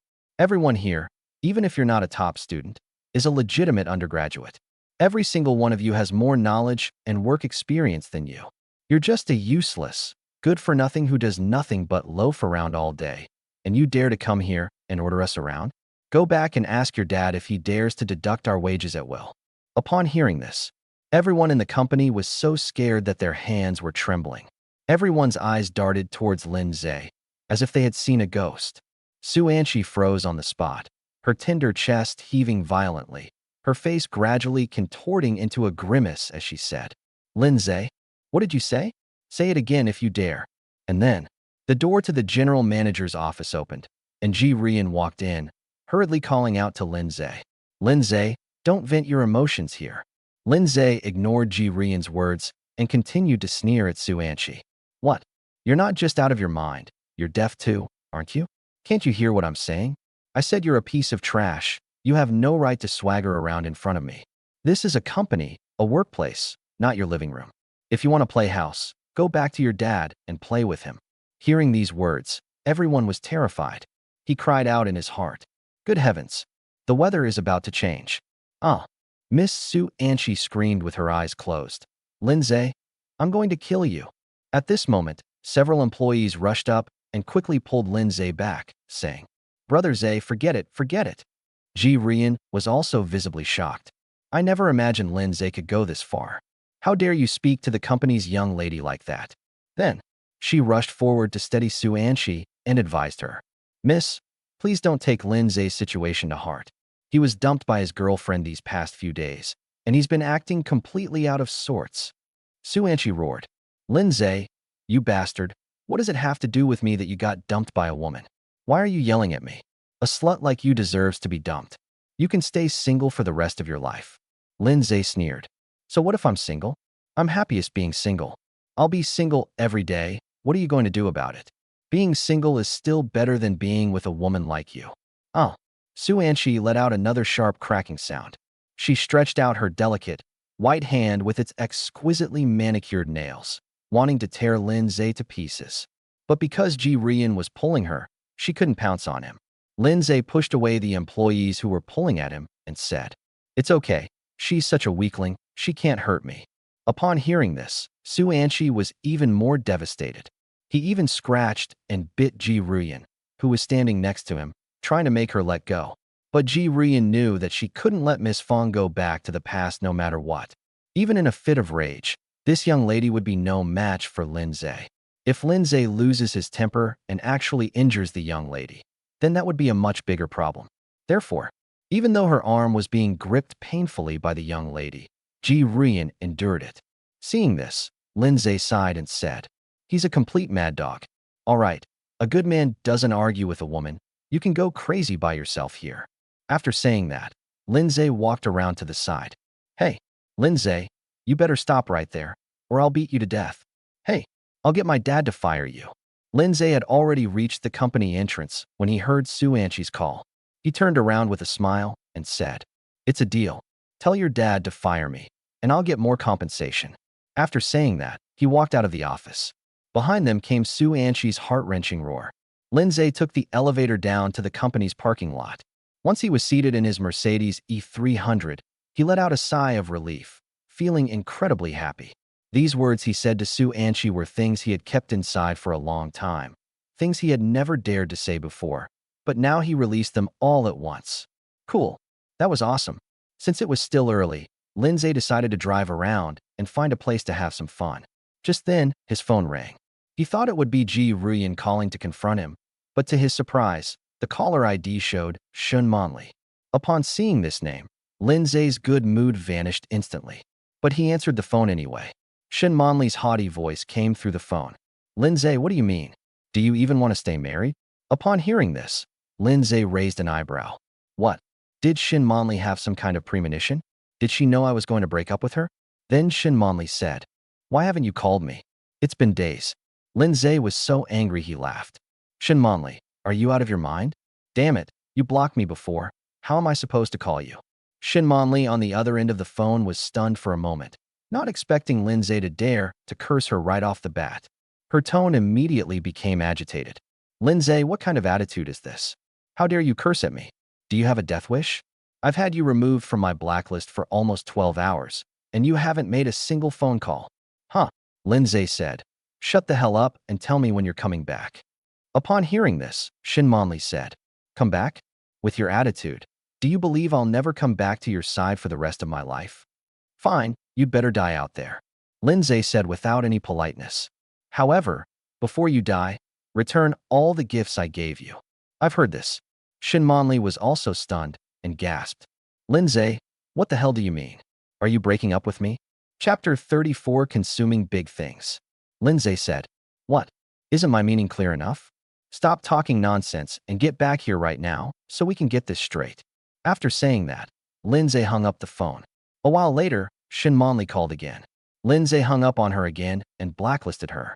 Hee, let this woman experience this feeling too. Lin Ze started the car and drove out of the parking lot. It's still early, only noon, not yet time to enjoy the nightlife. Lin Ze thought for a moment, then checked his bank account balance on his phone. There are still more than 3.2 million inside. After Shen Manli returns, I will explain the breakup to her, and then I can move out. Therefore, Lin Ze decided to take this time to arrange his future accommodation. It's too much trouble to find information online myself. Therefore, Lin Ze navigated directly to a real estate agency. 1 hour later, Lin Ze arrived at his destination. He parked his car in a roadside parking space, got out, straightened his clothes, and went into the store. Inside the real estate agency, upon seeing the customer enter, a male real estate agent immediately went to greet him respectfully. "Hello, sir. How can I help you?" Lin Ze said calmly. "Yes, I'd like to buy a house. Could you please recommend one to me?" "Okay." The agent led Lin Ze to the reception room, poured him a cup of tea, and then asked, "Sir, please state your request." Lin Ze asked directly, "Do you have villas?" Upon hearing this, the agent smiled and his tone became more respectful. "Yes, sir. Our company has a large number of real estate resources, and we are sure to be able to match you with a suitable property." Lin Ze nodded and said, "I want a more upscale residence." The real estate agent then said, "No problem, sir. The best villa community in Jiangxing right now is Baisha Mansion. It's located by the river, with a beautiful environment, convenient transportation, and excellent supporting facilities." As he spoke, the real estate agent took out a tablet, swiped around on it a few times, and then handed it to Lin Ze. The above are all listings for properties in the Baishafu Villa complex. Lin Ze glanced at the document without making a sound, mainly focusing on the price. The cheapest is over 3 million, and the most expensive is over 8 million. Although Lin Ze only had a little over 3 million yuan in his hands. However, given how difficult it is for him to make money now, money is just a number to him. If I were to buy one, I would definitely buy the most expensive one. Therefore, Lin Ze asked, "Is it already renovated?" The real estate agent said, "We have unfurnished, simply furnished, and fully furnished apartments. Which one would you like to buy?" Lin Ze definitely didn't want to spend any more time and energy decorating himself, so he said he wanted a place that he could move into immediately. Upon hearing this, the real estate agent's face lit up even more, and he hurriedly went to Lin Ze's side. "Okay, let me help you filter them, and you can choose from them." Then, the agent used the tablet to filter out several newly renovated apartments. This price is going to be much higher. The minimum is over 5 million, and the most expensive is 12 million. Lin Ze's gaze immediately fell on the top-tier villa worth 12 million, and he nodded, saying, "Tell me about this." This set. A flicker of hesitation crossed the agent's eyes before he said, "That's right, sir. This must be the king of villas in the Baisha Mansion residential area. The location is right in the center, very elegant, and the decoration is top-notch. This house was originally purchased and renovated by one of Jiangqing's top billionaires, but he immigrated abroad before the renovation was completed. Therefore, he entrusted us to sell the house. The price will be slightly higher, but in terms of cost-effectiveness, it is still very high." Lin Ze then said, "I'm very satisfied with the house and the price." The agent apologized. "I'm sorry, sir. The price cannot be negotiated." Lin Ze said, "I'm not asking for a discount. I just wanted to ask if installment payments are possible." The agent said, "Installment payment is possible. May I calculate an installment plan for you?" Lin Ze responded indifferently. The agent quickly finished calculating the price list and displayed it in front of Lin Ze. The minimum down payment is 40%, which means you need 4.8 million yuan. Including potential taxes and fees, Lin Ze needs to prepare at least 5.5 million yuan. As for the monthly payment, it's about 30,000 to 50,000 yuan, so Lin Ze wasn't too concerned. Anyway, he can settle the debt all at once after he earns enough rewards at the club. They won't give out a lot of interest for nothing. Therefore, Lin Ze said, "This is a good plan, and I can accept the installment payment option." The agent then said, "Sir, in that case, I can take you to see it in person again. If possible, I will make a decision for you as soon as possible." Lin Ze thought to himself that it might be worthwhile to go and investigate, and said, "Sure. Yes, sir." The agent led Lin Ze to the Baisha Mansion Villa complex. Just as he said, the place is near the river and has beautiful scenery. The entrance to the residential complex is extremely high-end and grand, with a classic and elegant style. The interior landscaping and public facilities are also very well done. It is a garden-style villa with a slightly classical style. Once inside the residential area, Lin Ze enjoyed the scenery along the way. "I found the environment in this neighborhood to be really nice. The parking lots of every household are filled with luxury cars. It feels like a gathering place for the wealthy in Jiangqing. Of course, that's obvious. With such exorbitant prices here, most people simply can't afford it." Soon, the agent's car arrived at the villa he had mentioned. The real estate agent drove the car into the villa's garage, and Lin Ze stood outside the door and looked it over. The villa is very large, with 3 floors, and its design is both classically luxurious and modern. It includes a lawn, an outdoor swimming pool, a gym, and more. Go inside. The interior was luxuriously decorated, spacious and bright, with spotless floors, a full range of furniture, and high-end, classy soft furnishings. The agent first showed him the living room, study, bathroom, shower room, and so on the first floor. Then, going up to the second floor, there are guest rooms, a private cinema, a jacuzzi, and more. The third floor houses the master bedroom, a collection room, and more.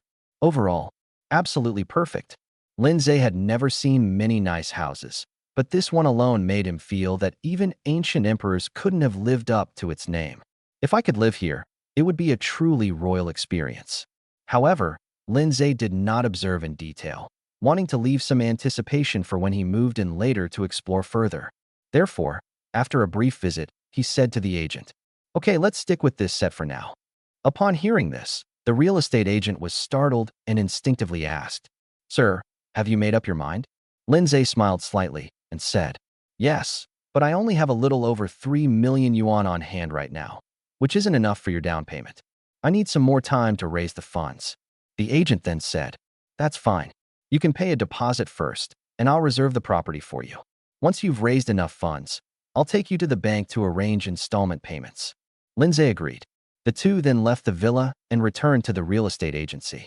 Lin Ze paid a deposit of 500,000 yuan and agreed that within this month, he would bring the remaining down payment and go to the bank with him to sign the house purchase contract. The thought of soon moving into that top-tier villa filled Lin Ze with excitement. And at this moment, as darkness fell, it was time for his king's time to shine. Therefore, Lin Ze drove his car with a clear goal in mind, heading towards the Shuiyun Club. Today, he plans to spend a lot of money here. Ideally, it would be a one-time reward of several million. Chapter 35 Lin Ze's Dream. A Mercedes-Benz E300L sped along the highway. The streetlights on both sides of the road lit up one after another, announcing the arrival of the night world of Jiangqing. When he arrived near the Shuiyun Club, Lin Ze paid special attention to the crowd on the street, hoping to find that petite and innocent figure again. Unfortunately, this time it didn't work out. Perhaps Wen Yin is handing out flyers elsewhere, or perhaps she didn't come to work today. After all, it's a part-time job, so everything is uncertain. Lin Ze parked his car in the Shuiyunjian parking lot, got out of the car, and headed straight for the club's main entrance. Under the cover of night, he was no longer afraid of anyone's gaze. He skillfully ordered a luxury package for $12.99 at the front desk, and then a waitress led him to a deluxe private room. Inside the room, the waitress asked, Sir, would you like to specify a technician? Lin Ze then said, The 29th. The waitress responded and then left. Lin Ze lay in bed, waiting for the arrival of the older sister, number 29. During this time, he took out his phone and found a message that Ji Ruyan had sent him. Lin Ze, you've really gotten yourself into big trouble this time. You even made the young lady cry.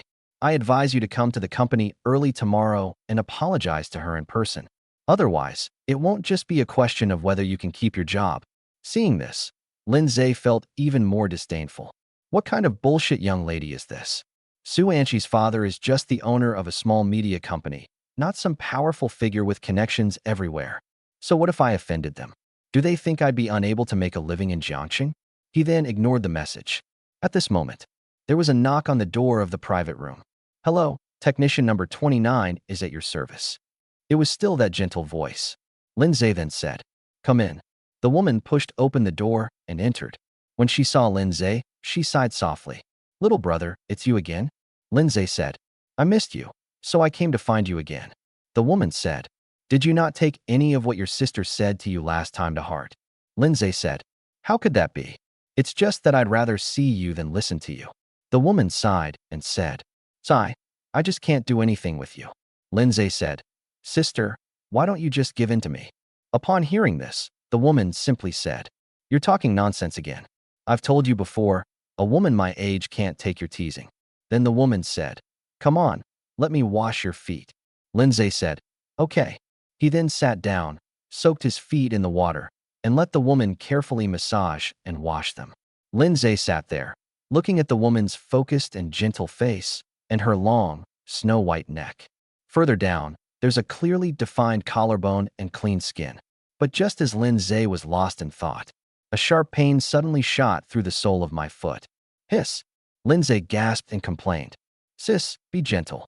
The woman gave Lin Ze a gentle glare and said, I'm giving you a foot massage. If you feel pain, it means that the organ corresponding to that area isn't doing well. Lin Ze then asked, Really? What organ did you press just now? Why does it hurt so much? The woman said, That's your heart. The fact that it hurts when I press it means that your heart is not right, young man. Lin Ze smiled and asked, What's wrong with my heart? The woman said, You're so lecherous, and your eyes are always wandering.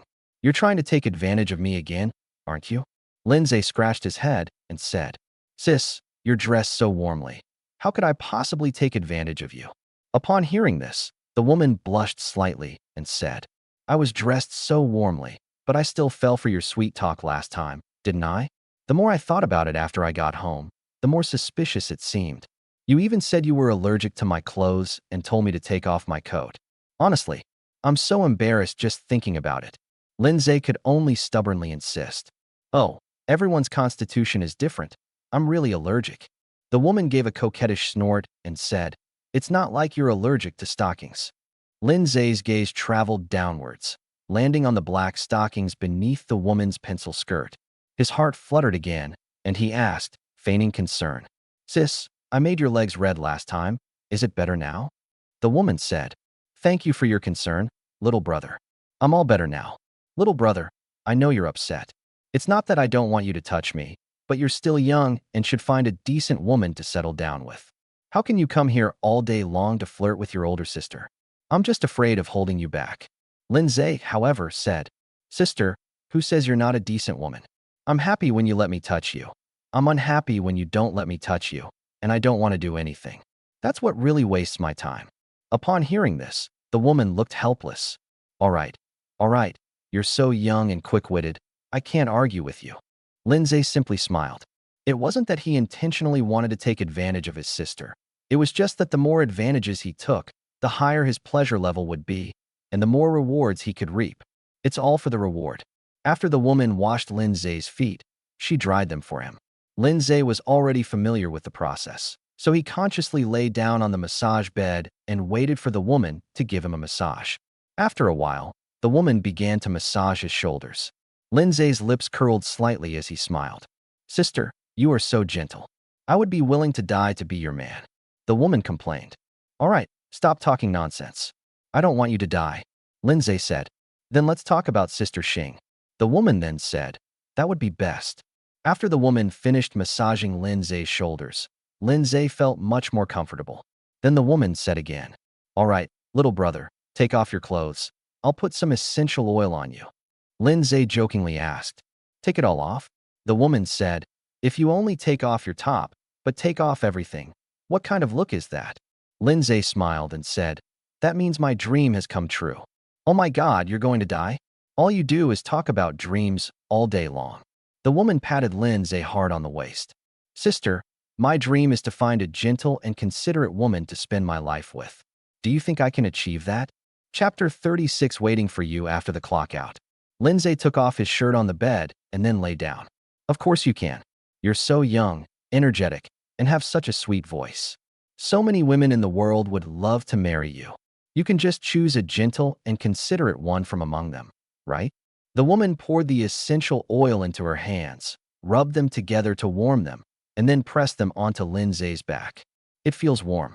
Lin Ze groaned comfortably, then said, "Sis, I've remembered what you said. You have to take responsibility for what you say.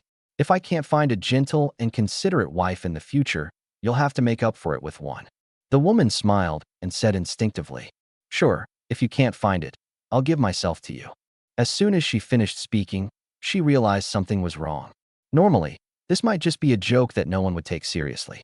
However, this little brother has already expressed his feelings to him several times.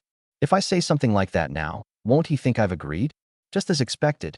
Lin Ze, as if his scheme had succeeded, said, "Sis, just hearing that is enough. Why don't you just give yourself to me now? I don't want to look for anyone else." The woman realized she had fallen into this sly little devil's trap again. Feeling both ashamed and annoyed, she pinched Lin Ze on the back and said, "Why are you talking nonsense again?" Lin Ze could only beg for mercy. "Sis, be gentle. I won't say anything more, okay?" The woman said, "Okay, you just close your eyes and go to sleep like last time, okay?" Lin Ze asked, "What's wrong, sis?" The woman's face flushed red, and she stared at Lin Ze with a mixture of shame and anger. "What are you doing?" Lin Ze said, "I didn't do anything. I just accidentally fell asleep and twitched." "What's wrong?" Hearing Lin Ze's innocent tone, the woman couldn't be sure whether her little brother had done it on purpose. Her breathing quickened slightly as she said, "How can you be like this?" "Oh," Lin Ze exclaimed in surprise and quickly apologized. "I'm so sorry, sis. I really didn't mean to. How about this? I won't touch it anymore, okay?" After saying that, Lin Ze obediently pulled both hands back and placed them under his face. Seeing the little boy's sincere reaction, the woman believed that he definitely didn't do it on purpose. That's true. My little brother is so innocent. How could he do something like that on purpose? He breathed a sigh of relief and said, it's okay. I'm just a little sensitive. But after she finished speaking, the woman realized that it sounded even stranger. But Lin Ze remained motionless, seemingly asleep again. She stopped worrying about it and continued to serve Lin Ze. An hour is neither a short nor a long time. It ends quickly. The woman then used a hot towel to clean Lin Ze's body. Then she climbed out of bed and put on her high heels. Lin Ze asked again, Sis, can we extend the time? The woman said, I won't add any more for you. Lin Ze smiled and asked, Why? The woman reached out and tapped his forehead, saying, Because you're dishonest. Upon hearing this, Lin Ze looked completely innocent and said, Sis, you've really wronged me. I really didn't mean to, and I was a bit groggy just now, so I don't even know what this feeling is like. Upon hearing this, the woman became even more furious. What? Are you feeling wronged? Do you want me to let you feel it more closely? Lin Ze's eyes lit up, and he asked, Oh, is this okay? The woman was speechless and said, Well, so you little rascal have finally shown your true colors, haven't you? You just want to take advantage of me, don't you? Come on, tell me honestly, what exactly do you want to do? Lin Ze spread his hands and said, Sis, I just want to be friends with you. The woman's eyes held a mixture of belief and doubt. This isn't your style of making friends. All right, I'm not talking to you anymore. I'm going downstairs to rest. Lin Ze then asked, Sis, when do you get off work? The woman asked, What are you up to? Want to treat me to a late-night snack again? Lin Ze said, It's okay to eat one, right? The woman said, I got off work very late. You have to work tomorrow, right? Go home and rest early. Lin Ze said, It's okay if it's a little late. I'll wait for you at the door. Don't wait up. I'm not going out for a late-night snack with you. After saying that, the woman dared not argue with Lin Ze any longer and fled the private room as if she were running away. Lin Ze was lying in bed. At this moment, a system message sounded. The host paid 1,299 yuan, gained 300 pleasure points, and received a reward of 389,700 yuan. The reward has been credited to your account. Lin Ze, however, was not very satisfied. I want to buy a villa, but I'm still a few million short. This amount of money isn't enough. We need to think of a way to gain more happiness points. Therefore, Lin Ze walked out of the private room, went to the changing room to change his clothes, and left the Xuanjian club. He thought about it and decided to focus his attention on the older sister, number 29. With a plan in mind, Lin Ze found a nearby jewelry store on the navigation and went there. More than half an hour later, Lin Ze walked out of the jewelry store, looking confident. Then, he walked towards the Shuiyun Club, but it was halfway there. A clear and melodious voice sounded behind him. Hello, boss. Would you like to inquire about our special package at Shuyanjian Club? Chapter 37, Eating a Late-Night Snack. Hearing the sound, Lin Ze stopped and turned around. All I saw was a slightly chubby girl with a round face. This is not gentle talk. No. Lin Ze gave a curt reply and continued on his way. Until I got into my car. Lin Ze thought for a moment, took out his phone, found Wen Yin, his junior, in his WeChat contacts, and sent her a message. Junior, when do you get off work? Do you want to take a taxi with your senior today? After a short while, the other party replied. No need. Senior, I'm no longer working there part-time. Lin Ze then pressed further. Oh? What? The girl said. My supervisor kept trying to persuade me to become a technician, but I really didn't want to, so I just quit. Lin Ze said. That's good. Will you still be doing part-time work there in the future? Wen Yin said. Yes, I'm still looking. Lin Ze said. Let me know when you find it. Maybe I can even come pick you up. Wen Yin did not reply. Lin Ze also logged out of WeChat and sat in the car playing on his phone, occasionally glancing up at the figures coming and going at the entrance of the club. He was waiting for the older sister, number 29, to get off work. This wait lasted a very long time. Lin Ze sat in the car, his phone almost out of battery. He let out a long sigh, put down his phone, and focused on staring at the entrance of the club. Until 1 a.m. Lin Ze saw a long-haired woman carrying a leather bag walk out of the club's main entrance. Although the woman was wearing casual clothes, not a foot massage therapist uniform, but Lin Ze recognized it at a glance. That's the eldest sister, number 29. Her simple outfit made her look even more gentle and virtuous. If you met her elsewhere, you might think she was a thrifty and hard-working wife and mother, rather than a foot massage technician. The older woman, number 29, walked out of the club, looked around for a while, then took out her phone and walked to the side of the road, seemingly to hail a taxi. At this moment, Lin Ze started the car, drove it out of the parking space, drove along the side of the road, and stopped steadily in front of the woman. The woman hadn't noticed yet, until Lin Ze called out to her from inside the car. "Sister." Upon hearing the sound, the woman subconsciously looked up at Lin Ze. But when he recognized Lin Ze, his expression immediately changed, and he was stunned for a long while. "Huh? You?" Lin Ze smiled and said, "Sis, you're finally off work. I've been waiting for you for ages." Upon hearing this, a hint of panic appeared on the woman's face, and she hurriedly said, "Hey, little brother, why are you really waiting for me here? Didn't I tell you not to wait for me?" Lin Ze simply gazed at her tenderly and smiled. "Sis, let's talk in the car." The woman glanced at the Mercedes-Benz E300L driven by Lin Ze, a hint of hesitation flashing across her face, but she still shook her head and said, "Little brother, stop fooling around. Go home and rest. I've already hailed a taxi, and the driver will be here soon. Listen to me." Lin Ze, however, said, "Oh, sis, I've been waiting for you here for hours, and this is how you treat me? You even said you treated me like a younger brother? Oh dear, but you? Oh dear." The woman stammered, her words incoherent, and struggled with her thoughts for a long time. But when she saw Lin Ze's innocent eyes, her heart softened. What bad intentions could a little brother possibly have? All he wanted was to take me home. He then canceled the ride-hailing order on his phone and walked to Lin Ze's passenger side, saying, "Little brother, I'll ride in your car and you can take me home, okay?" Lin Ze said, "Don't worry, sis. I'll make sure you get home safely." The woman then opened the passenger door, sat down, closed the door, and fastened her seatbelt. Lin Ze said, "Sis, do you get off work at this time every day? That must be really tough." Upon hearing this, the woman hummed in agreement and then said, "Yes, I'm so tired right now. I just want to go home and rest. Thank you for your help, little brother." Lin Ze, however, said, "Sis, I've been waiting for you here for ages, and I'm starving. Will you come with me and get something to eat?" Upon hearing this, the woman sighed helplessly. "Oh, I knew it. Little brother, I'll play along this time, but this is a one-time thing. Don't wait for me here after get off work again. It'll be bad if someone sees us."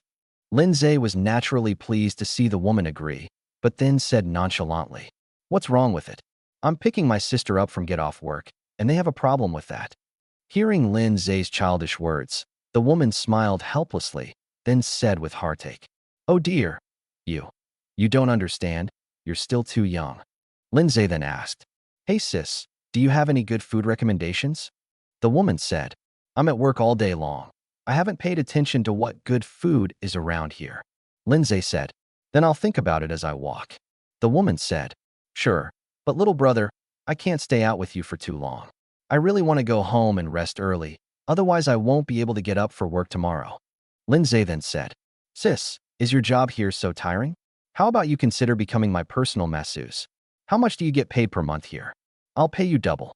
Upon hearing this, the woman smiled, completely disregarding Lin Ze's words, and simply said, "All right, stop joking with me like that. You were already taking advantage of me in the private room. If I went home with you, you'd tear me apart."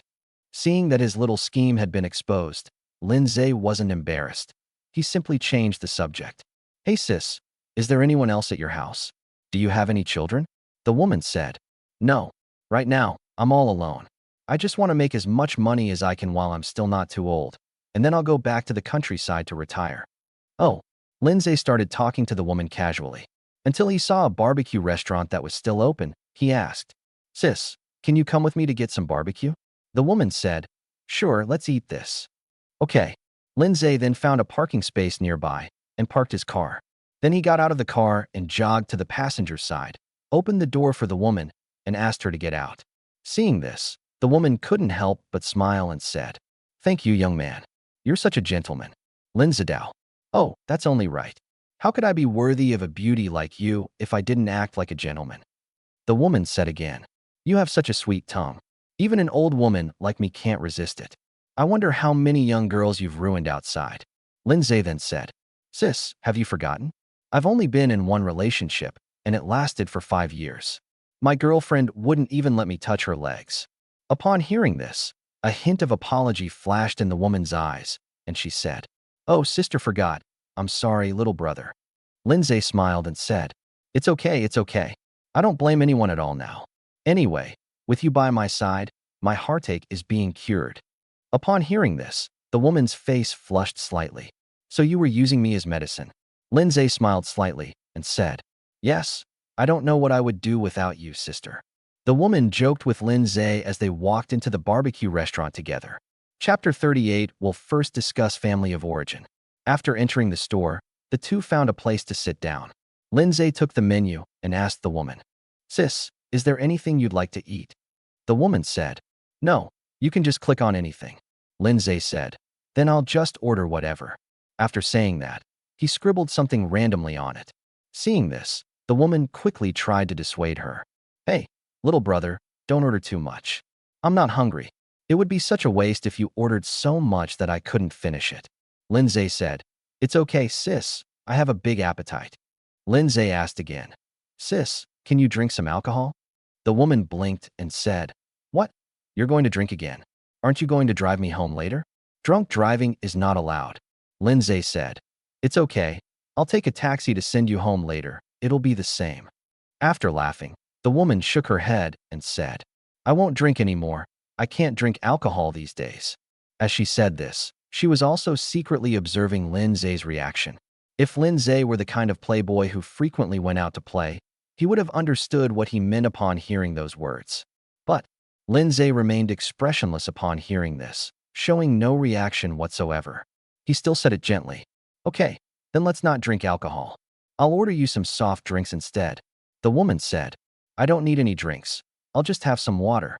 Lin Ze said, "Okay, I'll get you a glass of water." The woman quickly said, "No need, no need. I can pour it myself." But Lin Ze had already left his seat and reached out to press down on the woman's shoulder, saying, "It's okay, sis, you can just sit here." Then, Lin Ze went to the self-service water dispenser and got the woman a cup of warm water. A glass of water was placed in front of the woman. The woman said, "Thank you," and as she reached for the water glass, she felt the warm touch of the glass and her heart softened. She then said, "Hey, little brother, you're so thoughtful." Lin Ze laughed heartily as usual. "Sis, please stop praising me. It's making me feel embarrassed. I'm not good at sweet talk or trying to please girls. It's just that when I meet a girl I like, I can't help but want to be nice to her." These words caused the woman's heart to skip a beat, and she then gave him a charming look and said, "All right, you still claim to be honest? This is the sweetest flattery I've ever heard." Lin Ze simply smiled sheepishly and didn't offer any explanation. Until the barbecue they ordered was served. Lin Ze said apologetically, "Sis, if I had known you weren't feeling well, I wouldn't have eaten barbecue. I should have taken you to eat something light." The woman said, "Oh, it's okay. I'm not that delicate. Don't worry about me, just eat." Lin Ze was indeed quite hungry at this point, so he began to eat heartily. The woman also picked out some slightly lighter vegetables from the barbecue and ate a little bit. The two chatted while eating. Lin Ze asked, "Sis, you always say you'll go back to the countryside after you make money. Is that true or just a joke?" The woman said, "Of course it's true. What? You thought I was kidding you?" Lin Ze asked, "Sister, are you from the countryside?" The woman nodded and smiled again. "What's wrong? Do you look down on your sister?" Lin Ze shook his head, his gaze firm, and said, "What's there to complain about? I also come from the countryside. I just feel that it must be really tough for you, a woman, to come all the way from the countryside to Jiangcheng to make a living." Upon hearing this, the woman's eyes flickered, but she still forced a smile. "Sigh, it's tough, but what can we do?" Lin Ze then asked, "Sister, when did you come to Jiangcheng? Did you start this job right away?" The woman said, "I came to Jiangcheng when I was 17. Back then, I was working as a waiter in a restaurant." Lin Ze talked to the woman about her family of origin and her work experience. During this time, I also subtly inquired about her romantic history. I learned that this woman got married when she was 20, but her husband cheated on her a few years later, so she divorced him and has been single ever since. The two were engrossed in their conversation. The woman gradually opened up, and when she talked about her past, she sighed repeatedly. She felt like a woman with a truly miserable life, yet she feigned optimism and said to Lin Ze, "It's okay, I've come to terms with it now. As long as I have money, I have nothing to fear. I'm 29 now, and I plan to work until I'm 35 and then go back to my hometown to be with my parents. That's how I'll live my life. We've finished the barbecue. Lin Ze got up to pay the bill. At this moment, the woman stopped him and said, "Little brother, let me treat you to this meal." Lin Ze said, "How can that be? My sister said I'd treat you to dinner. Besides, it's already an honor for a beautiful woman like you to come out with me. How could I let you pay?" The woman was both shy and touched. After Lin Ze finished paying, the two walked out of the barbecue restaurant, not in a hurry to get into the car, but stood by the roadside for a while to let the wind blow away the smell of cooking oil on their bodies. At this moment, the woman suddenly said, "Little brother, thank you for chatting with me. Actually, I've been living alone in Jiangxing for many years and don't have many friends. These words have been stuck in my heart for a long time, and I haven't been able to find the right person to confide in." Lin Ze said, "Sis, that's because you don't trust me enough. I already told you everything on my mind back at the club." Upon hearing this, the woman smiled apologetically, then naturally raised her hand to smooth a strand of hair that had been ruffled by the wind, and said, "I'm so sorry, little brother." Lin Ze made a few more jokes with her, making the beautiful older sister laugh heartily.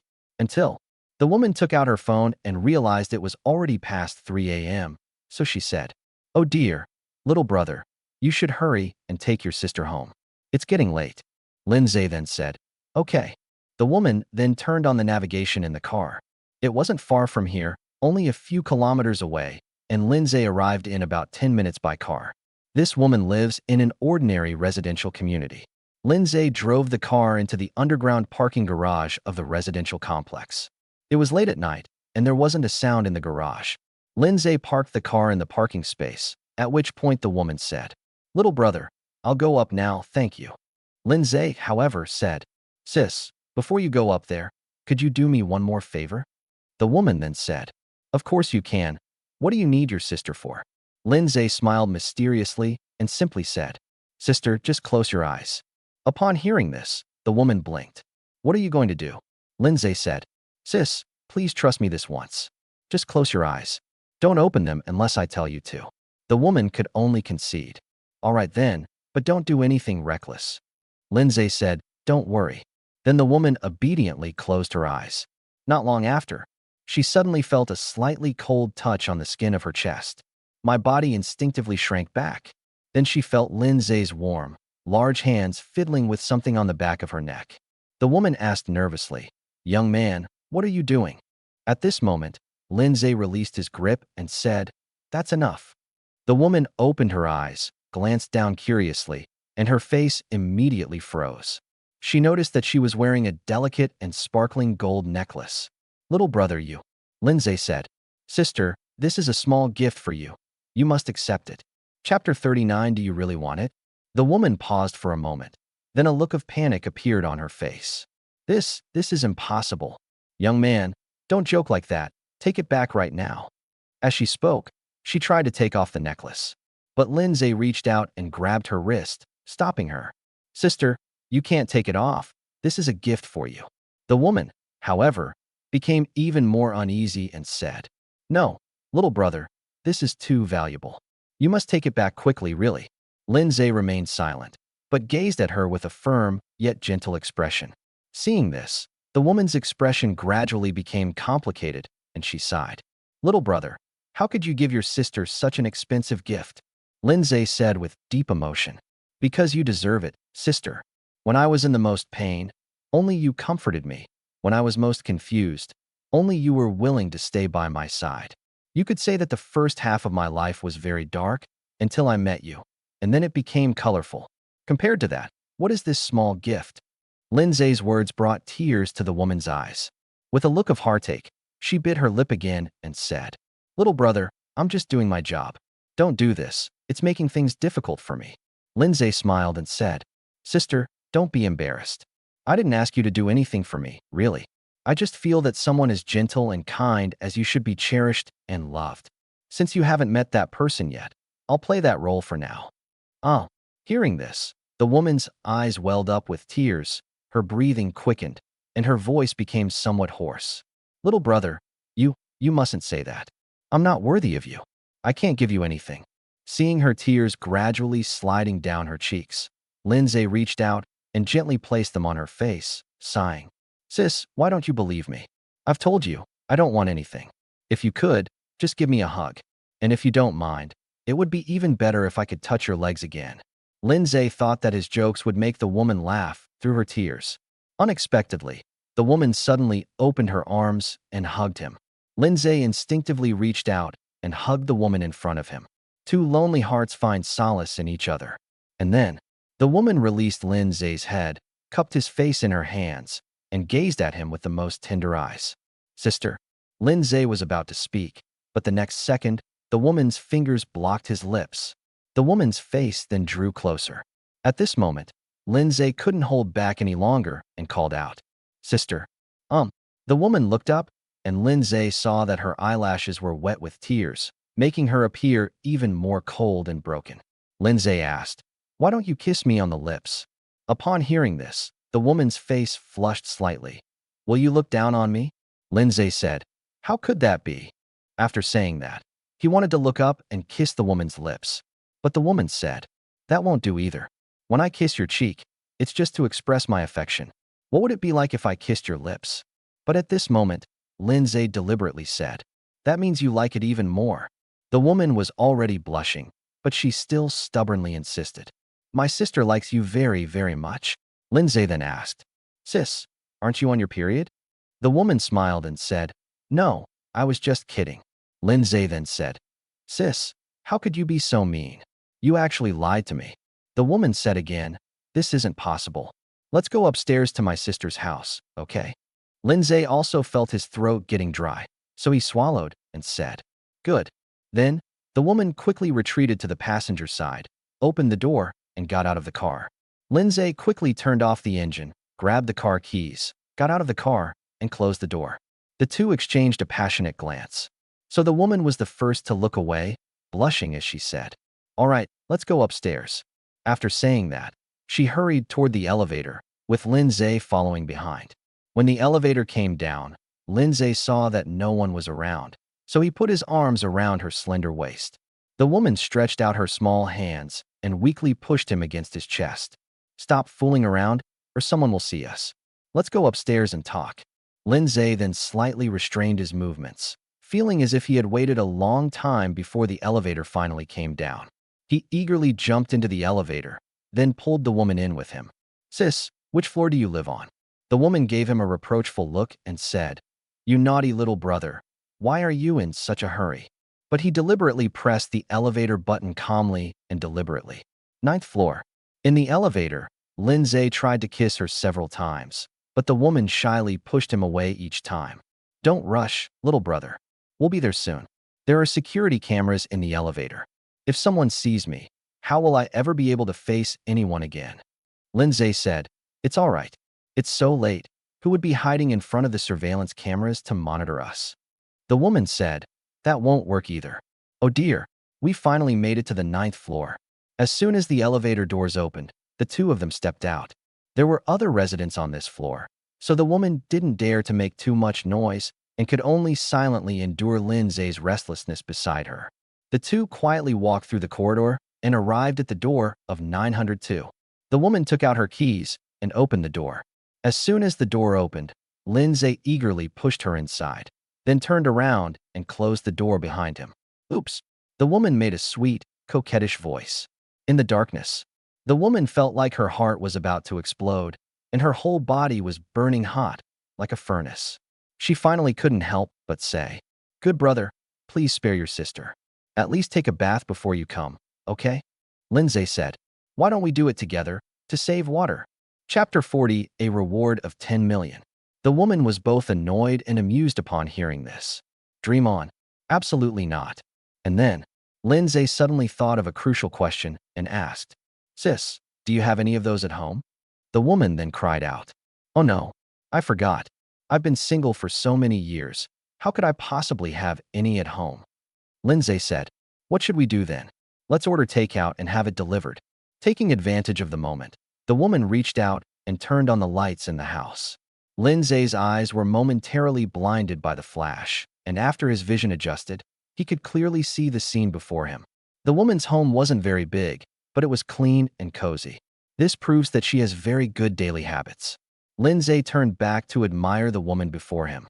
Her eyes were gentle and moist, and her cheeks were rosy. Despite being nearly 30, she exuded a youthful shyness. The woman was also gazing at Lin Ze's face. After a long while, the woman suddenly asked, "Little brother, you can do whatever you want today, but I want to ask you something." Hearing the woman's tone become serious, Lin Ze stepped back slightly, helped her up from the shoe cabinet, and asked, "Sister, you tell me, and I'll definitely tell you the truth." The woman then said, "Are you just looking for a fling with me? Or are you serious?" Lin Ze thought to himself, "At this point, whether I'm serious or not, I have to be serious. I'm not stupid." So she said gently, "Sister, don't you understand my feelings? How could I possibly be just playing around with you?" Upon hearing this, a deep sense of guilt flashed in the woman's eyes, but she sighed and said, "Young man, this is not right." Lin Ze asked, "Why not?" The woman reached out and stroked his face, saying with heartache, "You're so young and handsome. How can you be with an old woman like me?"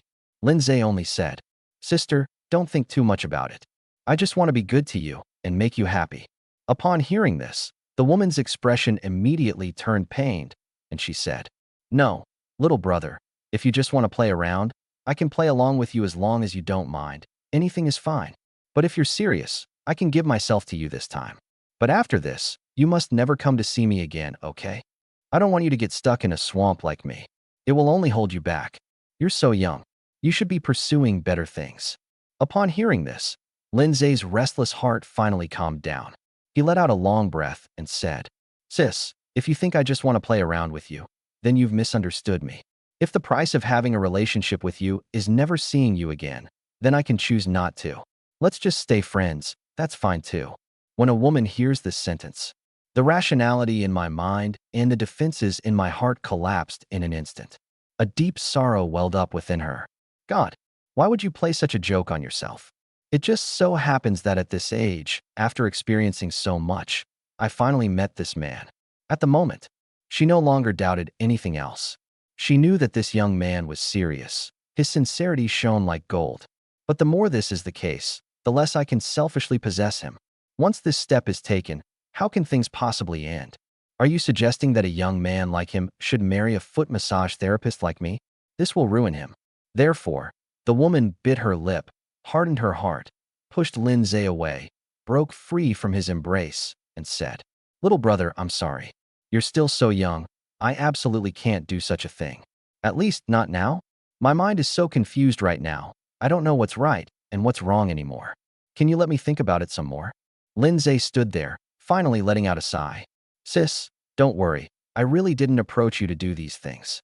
Since you're not ready yet, I certainly won't force you. I'll be going now, and I'll come find you again if I have the chance." Little brother. A deep reluctance appeared in the woman's eyes, but she knew that if things continued like this, she might really make a mistake. So he nodded. Lin Ze then knew that he wouldn't be able to take that final step today. But it doesn't matter. I've already gotten enough benefits, so the pleasure I'll gain shouldn't be too low. But just as he turned to leave, the woman suddenly called out to him, "Little brother, please take this gift back. It's too valuable. I really can't accept it." Hearing this, Lin Ze was startled. "If this necklace is returned, all my hard work all night will have been for nothing." He hurriedly said, "Sister, this is absolutely unacceptable. If you can't even accept a gift like this, it means you don't care about me at all." Upon hearing this, the woman's hand, which was taking off the necklace, froze in midair. Seeing this, Lin Ze took the opportunity to go out and then closed the door for her. An iron gate separated the two. Lin Ze breathed a long sigh of relief. That was really exciting. He took the elevator down to the underground parking lot and got into his car. Only then did the system provide the result. Host paid 18,975 yuan, pleasure points plus 500, reward 9,487,500 yuan. Holy crap. Upon seeing this number, Lin Ze couldn't help but shout it out. This reward is over 9 million. In addition to the more than 3 million I already had. Now, Lin Ze's total savings have reached more than 12 million yuan, enough to buy that top-tier villa in Baisha Mansion in full. For a moment, Lin Ze felt that everything was worth it. The gold necklace I bought for 18,800 yuan, plus that barbecue, totaled less than 20,000 yuan in investment, but I made nearly 10 million yuan. This is truly a case of making a fortune with a small investment. Right now, he was in a great mood, glanced at his phone, and saw it was almost 5 o'clock. He hadn't slept all night and was still very excited, but he knew he couldn't get too excited or he might accidentally die suddenly, which would be a huge loss. So he started the car and drove towards his home. Ignore everything else. I need to go back and get some sleep to make sure I'm healthy. More than half an hour later, Lin Ze arrived at the apartment complex where he rented a place. After parking the car, I went upstairs, took out my keys, and opened the door.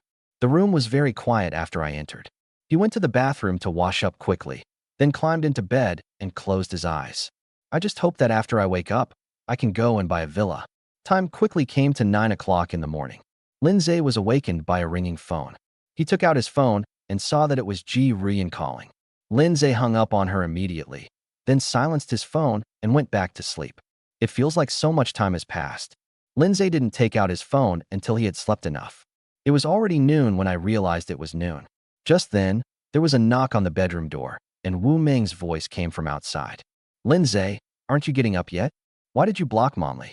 She's been calling me. She's furious.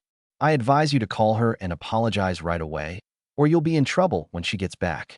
Although Lin Ze had slept soundly and wasn't grumpy in the morning, he still felt a surge of displeasure upon hearing Wu Ming's commanding tone, and he retorted, "Get out of my way, what's it to you?" Chapter 41. Wu Ming, an experienced person. Outside the door, Wu Ming said angrily, "Lin Ze, are you crazy? I was trying to help you two resolve your conflict. Why are you yelling at me?" As Lin Ze got out of bed, he said, "Do I need you to mediate here?" Wu Ming cursed, "Are you crazy? Good luck to you. I'm not going to bother with you anymore." After saying that, she stormed off, her footsteps pounding loudly on the floor. Lin Ze got dressed and walked out of the bedroom, where he saw Wu Ming sitting angrily on the sofa. Upon seeing Lin Ze emerge, she turned her head away in disgust, letting out a cold snort. Seeing her arrogant demeanor, Lin Ze felt a surge of irritation, so he strode up to her and forced her to turn her head. "What are you doing?" Wu Ming struggled violently. Lin Ze said, "Wu Ming, you're living in my house, and you still dare to give me attitude? Who gave you the guts?" Wu Ming forcefully slapped Lin Ze's hand away, raised her head, and said, "Lin Ze, stop acting crazy so early in the morning, okay? I'm telling you, Manli will be back tonight. I have an exam the day after tomorrow. After I finish my exam, I'm leaving here and never want to see you again." But Manli is coming back tonight. After she came back, there was absolutely no way she would borrow money from Lin Ze again. Although, this was wrong in the first place. This is already the best possible outcome. But she had just transferred all her money to that good-for-nothing brother, and now she was penniless. How was she going to survive from now on? When Lin Ze saw Wu Ming standing there in a daze, her expression shifting between light and dark, he knew that this woman was definitely smitten. However, Lin Ze didn't speak first, but instead walked towards the restroom. "All right, I'm not going to waste any more time with you. I'm going out to have some fun." At this moment, Wu Ming finally couldn't hold back any longer and stood up to call out to him. "Wait a minute." Lin Ze ignored her and went to the bathroom to wash up. Wu Ming stood there, hesitating for a long time, before finally stamping her foot and chasing after him. She stood at the bathroom door, like a model student, testing Lin Ze's attitude. Could you transfer some money to me? I'm out of money for food." Lin Ze could hardly believe what Wu Ming said, and said, "Wu Ming, what are you talking about? Didn't I just transfer 30,000 to you? Don't tell me you've spent it all." Wu Ming blushed slightly. Although she felt very embarrassed, she could only say, "I really used it all up. I promise, I didn't waste it, I used it to." Lin Ze said impatiently, "All right, you don't need to tell me where you spent your money. I'm not interested in checking your accounts." Wu Ming then said, "Transfer me another 30,000 yuan. This is the last time. I will never ask you for it again." Lin Ze chuckled, also finding it absurd. "Wu Ming, what the hell have you been doing? Since you graduated from university, have you ever worked a single day? Have you ever earned a single yuan? You just throw around 30,000 yuan. Do you think money is so easy to earn?" Wu Ming's face was pale. "Lin Ze, I only want this last 30,000 yuan as hush money, okay? Give me this 30,000 yuan, and I'll pretend nothing happened. I'll never talk nonsense in front of Manli, and I'll never appear in front of you again. Isn't that enough? Lin Ze finished washing up and walked out of the bathroom, saying, Wu Ming, don't talk nonsense. I haven't taken advantage of you in any way, nor do I need you to shut up. If you want to tell Shen Manli, you can say whatever you want. I don't care. Wu Ming followed behind Lin Ze like a little chick, saying, Lin Ze, I'm not threatening you, but you're so rich. What's wrong with giving me a little bit? Upon hearing this, Lin Ze was also stunned for a moment before saying incredulously, Wu Ming, what the hell are you talking about? No matter how rich I am, I earned it myself. What's it to you? Don't try to morally blackmail me. After saying that, he went to the bedroom to get his phone and then went to the entrance to change his shoes and go out. Seeing that he was about to leave, Wu Ming felt flustered and hurriedly asked, Where are you going? Lin Ze said, Go out and have some fun. I'm so rich, I can't just let the money sit in my account doing nothing. Wu Ming bit her lip, knowing that Lin Ze was deliberately provoking her, and asked again, When are you coming back? Lin Ze said, Come back? Why come back? Aren't I enjoying staying in 5-star hotels outside? Wu Ming's voice gradually faded. But Manli is coming back tonight. Lin Ze said, I know. When she comes back, just make her stay at home quietly. I'll settle the score with her when I get back. After saying that, Lin Ze was about to open the door and leave. Wait a minute. Wu Ming stepped forward and grabbed Lin Ze's hand. Lin Ze frowned. What exactly do you want? Wu Ming said, Give me the money. Lin Ze was so angry he almost laughed. What? Are you trying to steal me? Or what? You just want it like that? Wu Ming said, Lin Ze, what exactly do you want? Didn't we agree on this? Lin Ze said, What kind of agreement did I make with you? Wu Ming bit her lip. Chapter 42. There are surveillance cameras in the office. Lin Ziqiang said firmly, When you ask me for money, it's about how much I'm willing to give you, not how much you want. Wu Ming said, So what exactly do you want? Lin Ze's gaze remained calm as he simply shrugged and said, I didn't say anything. All right, I don't have time to argue with you here. Let's talk about it when I get back tomorrow. Upon hearing this, Wu Ming's face quickly lost its color. Tomorrow? Manli is coming back tonight. Then there won't be time for any deals. But Lin Ze had already walked out the door. Wu Ming opened her mouth and shouted, Lin Ze. But the only response she received was the heavy slam of the door closing. Bang! That sound shattered her hopes. She seemed to have lost her soul and suddenly became listless. Lin Ze has left and won't be back until tomorrow. That means I'll never have another chance to get money from him. But it's already noon, and I haven't even had breakfast yet. I'm starving and want to eat lunch, but I don't have a single yuan on me. Ordering takeout is just a pipe dream. Not to mention, going out for a nice meal. Thinking of this, she suddenly burst into tears of grievance. Lin Ze, you bastard. Why did you do this to me? You bastard, you bastard. Lin Ze walked out of the elevator with ease and cheerfulness and went to the parking lot. In the sunlight, the paint on my Mercedes-Benz E300L gleamed like a dazzling black gemstone. Just by sitting there, it exudes an invisible aura of nobility. He got into the car, started the engine, then took out his phone and checked his account balance, which clearly showed 12,173,340.54 yuan. A confident smile curved Lin Ze's lips. A multi-millionaire has been achieved. Just then, his phone rang. It was Ji Ruyan calling again. Lin Ze frowned, but answered the phone anyway.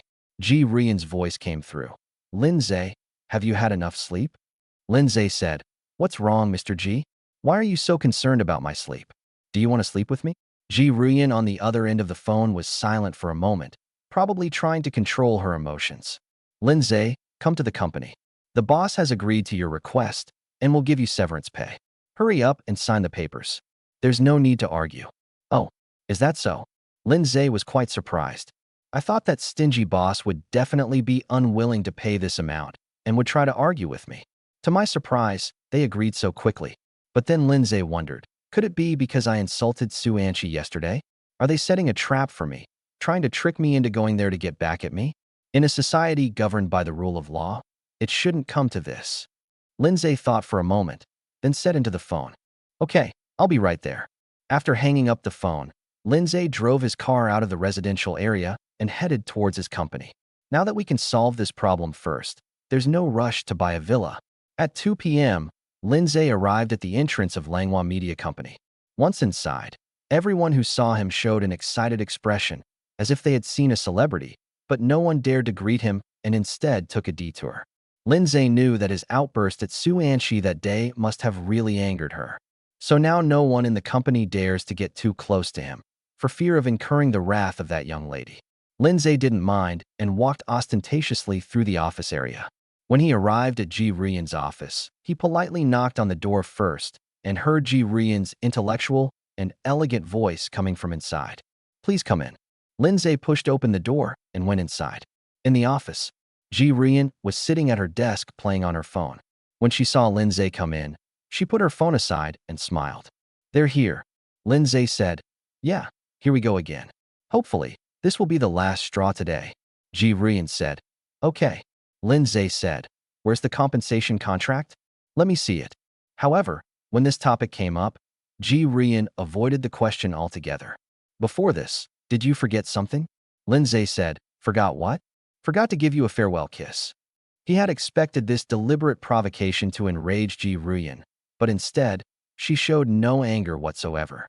Instead, she smiled slightly and said, "Lin Ze, you really are a bastard. I never thought that your gentlemanly demeanor at the company was all an act, and that you'd been doing it for so long."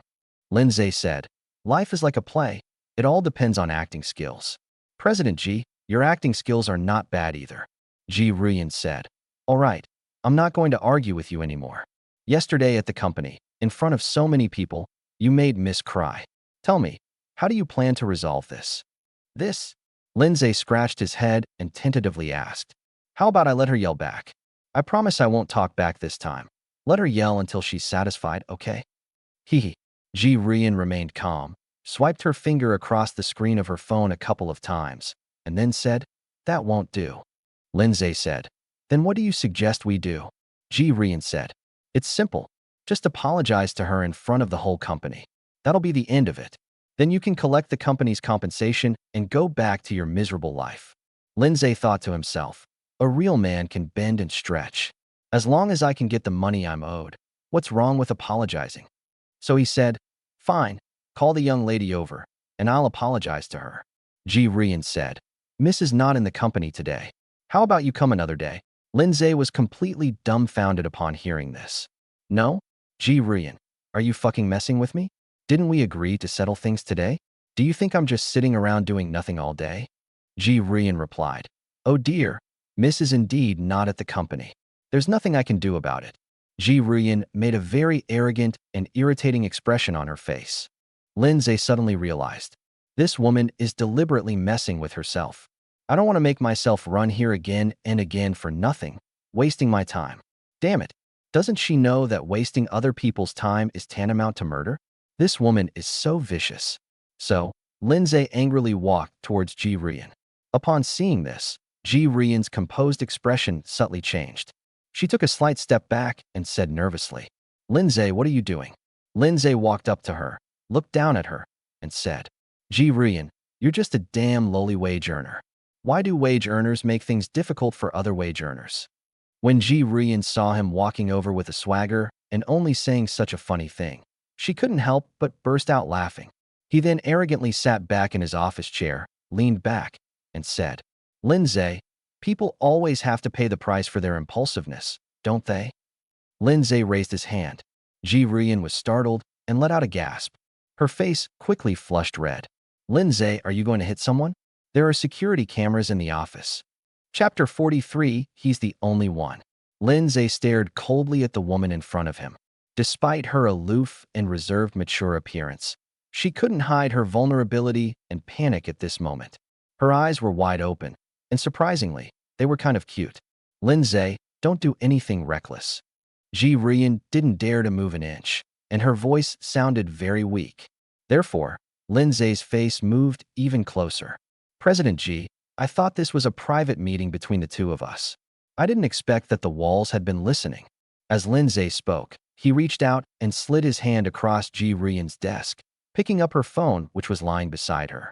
The screen displayed, "Currently on a call with Su Anqi." Lin Ze raised an eyebrow, casually tapped the speakerphone button, and said, Miss Sue, is there something we can't discuss face to face? Why resort to such petty tricks? There was a brief silence on the other end of the phone, followed by Sue Anchi's voice. Lin Ze, do you think you can just yell at me and walk away? Hee hee, I do want to leave, but I don't intend to slap anyone's butt. As Lin Ze spoke, he gently patted Ji Ruyan's face twice with one hand. Seeing that her scheme had been exposed, Ji Ruyan no longer tolerated it.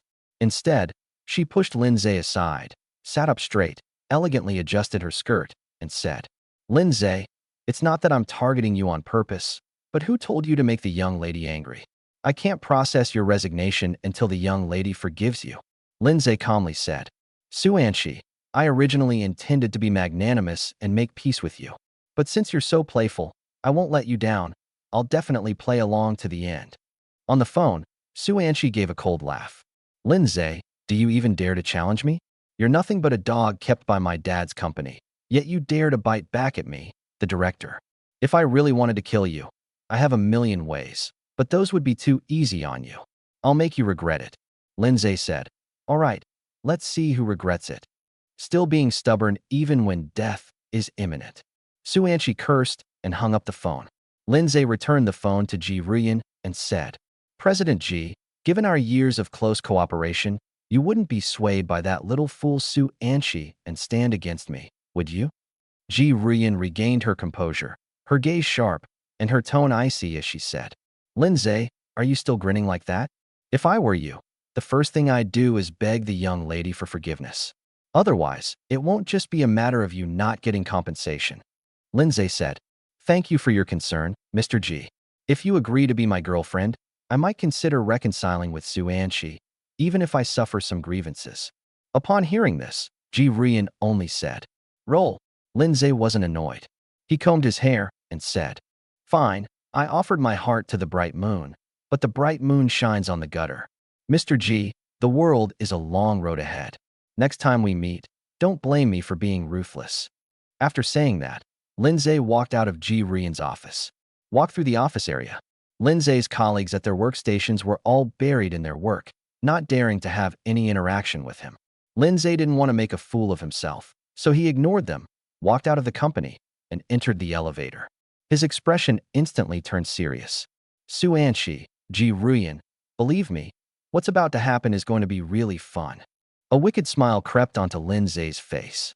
However, shortly after Lin Ze left, in Ji Ruyan's office, the work landline phone rang. She calmed herself down, then answered the phone and heard the receptionist say, Mr. Ji, Manager Zhang from L'Oreal Cosmetics is looking for you. Upon hearing this, a glimmer of surprise flashed in Ji Ruyan's eyes. L'Oreal Cosmetics.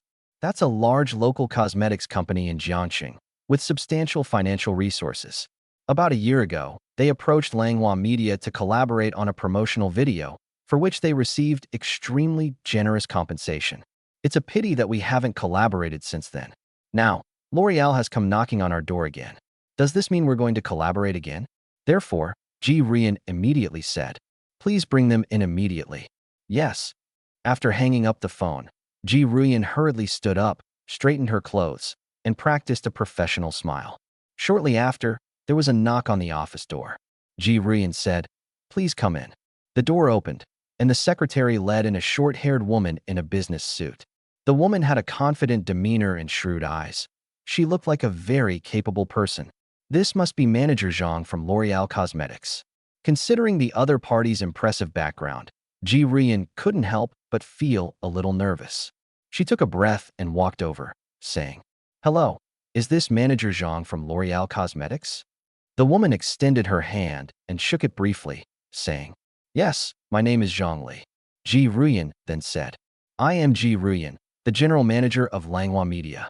Welcome, Manager Zhang, to our company. Please have a seat. Manager Zhang said, thank you, General Manager Ji. Ji Ruyan gave her secretary a wink, and the secretary left, closing the office door behind her. After sitting down, Manager Zhang from L'Oreal didn't engage in much small talk, but went straight to the point. Mr. Ji, L'Oreal Cosmetics collaborated with you a year ago, and we asked you to film a promotional video for our lipstick product. Yes, Ji Ruyan nodded. Manager Zhang continued. The video was very well done. This year, We launched a new model and wanted to continue the style from last time, so we came to you again. Upon hearing this, Ji Ruyan was even more delighted, as the other party was very willing to cooperate. He then said, "It is our honor." Manager Zhang then said, "We don't have any special requirements, except for one thing. It must continue the style from a year ago, and the production team should ideally be the original team." Ji Ruyan agreed without even thinking. "No problem." Manager Zhang thought for a moment and said, "By the way, our general manager specifically instructed that minor adjustments can be made to other staff members. It's no big deal, but there is one staff member named Lin Ze who must stay." Upon hearing this, Ji Ruyan was taken aback. Lin Ze. Seeing Ji Ruyan's surprised expression, Manager Zhang smiled and said, "Is there a problem?" Ji Ruyan came to her senses, filled with doubt, but still carefully chose her words. "There's no problem, but I'd like to ask if it's necessary to mention Lin Ze." Manager Zhang then said, "This is what the higher-ups want. I'm just here to relay a message. However, I noticed that last year's promotional advertisement, from the script to the filming and editing, was all done by that person named Lin Ze alone, wasn't it?" Chapter 44. No money for a hotel room. At this moment, Ji Ruyan's head was already buzzing. But after thinking about it, it seemed to be true. When L'Oreal approached Langhua Media, a small company, for a collaboration, everyone in the company took it very seriously and collected a lot of proposals. Ultimately, it was Lin Ze's proposal that was approved by L'Oreal. Ji Ruyan then handed over the entire task to Lin Ze, calling it a chance to hone Lin Ze's all-around abilities. Then, it seems that Lin Ze really did complete all the most important tasks by himself. That's why he's called a nuclear-powered donkey. At this moment, Manager Zhang then produced the cooperation agreement and said, "Since there are no problems, Mr. Ji, please sign this contract. We will transfer the deposit to you on the spot." Ji Ruyan nervously took the contract and carefully read it over. The price offered by L'Oreal was indeed extremely tempting. As for the other terms, they were all normal, with nothing deliberately difficult. However, there is only one thing. They demanded the signature of Lin Ze, the head of the production team. Upon seeing this, Ji Ruyan's heart, which had been hanging in suspense, finally sank. "I was thinking of signing the contract first, and then finding someone to imitate Lin Ze's style and shoot a similar advertisement." Unexpectedly, the other party had actually written this clause into the contract, making it impossible for them to renege on it. Her face turned embarrassed again. Manager Zhang said, "Mr. Ji, please take a look. If there are no problems with the contract, we will transfer the deposit to you. It will be effective after you and Lin Ze sign it." Upon hearing this, Ji Ruyan frowned slightly, looking puzzled, and said, "Manager Zhang, I still don't quite understand. I understand that you want videos in the same style as a year ago, and I can guarantee that we can do that. But why does it have to be Lin Ze?" Upon hearing this, Manager Zhang shook his head and said, "I'm not entirely sure of the specifics, but this was an order personally given by our company's PR director, and she specifically wanted to add this clause to the contract. I'm not entirely sure why either. But is there anything wrong with this clause?" Ji Ruyan was speechless for a moment. "You can't exactly say that Lin Ze is currently threatening to resign from the company, can you? L'Oreal's actions are clearly aimed at Lin Ze, and they'll probably follow him. But right now, we can't just turn away such a big client we've already secured, can we? The company boss would kill himself." Therefore, Ji Ruyan said, "There's no problem. It's just that Lin Ze is on vacation these days, so it might take a few days for him to sign. Manager Zhang, how about this? Our company guarantees we can produce a film that will satisfy Leia, but we'll arrange who will actually shoot it. Is that all right?" Unexpectedly, upon hearing this news, Manager Zhang stood up and firmly shook his head, saying, "President Ji, our company's intention is very clear. Mr. Lin Ze must film this video. This is the primary condition for cooperation. If it is inconvenient for Mr. Lin Ze, we can wait." Upon hearing this, Ji Ruyan was completely at a loss and could only resort to delaying tactics, saying, "Well then, Manager Zhang, we'll get Lin Ze back to sign as soon as possible. After he signs, we'll personally deliver the contract to your company. Is that all right?" Manager Zhang nodded and said, "Sure, we'll transfer the deposit to you once Mr. Lin Ze has signed the document." Then, Manager Zhang took his leave. Ji Ruyan sat alone in her office, feeling utterly bewildered. Is this some kind of ghost story? L'Oreal had to come at this exact moment, and they absolutely had to have Lin Ze. Why? Could it be that what Lin Ze photographed just happened to match the brainwaves of that mysterious director? This is outrageous. But right now, Lin Ze is determined to sue the company. Is it possible for him to come back to work? After much deliberation, Ji Rian finally called Lin Ze. As the bell rang, Ji Rian was still carefully considering her words. You can't take the initiative to back down, lest Lin Ze feel that you can really do whatever you want. We mustn't provoke him, lest we cut off both sides' escape routes. So how exactly should we say it? This is such a hassle. But then, Lin Ze hung up her call. Ji Rian paused for a moment, but did not hit again. I'll decide after I've thought it through. But I'm afraid there won't be enough time. On the other side, Lin Ze was driving his Mercedes-Benz E300 on the highway, experiencing speed and passion. At this moment, another person called him. It's Wu Meng. Upon seeing this, Lin Ze's lips curled slightly. The woman finally couldn't hold back any longer. For a woman like Wu Meng, who is so extravagant, being penniless is probably worse than death. Shen Manli will be back tonight. The time before Shen Manli returns is Wu Meng's last chance to make one more fortune from Lin Ze. She certainly wouldn't let it go easily. Her compromise was exactly what Lin Ze had expected. Lin Ze deliberately left Wu Meng waiting for a while before calmly answering the phone. Hello. On the phone, Wu Meng's slightly anxious voice came through. Lin Ze, where are you? Lin Ze said, I am on Earth. Wu Meng became even more anxious. Lin Ze, I don't have time for jokes anymore. I'm serious. Where are you? Lin Ze said, what business is it of yours where I am? Wu Meng said, could you come back for a moment? I need to talk to you about something. Lin Ze remained calm and unhurried. What is it? Wu Meng hesitated to speak, saying, let's talk about it when you get back.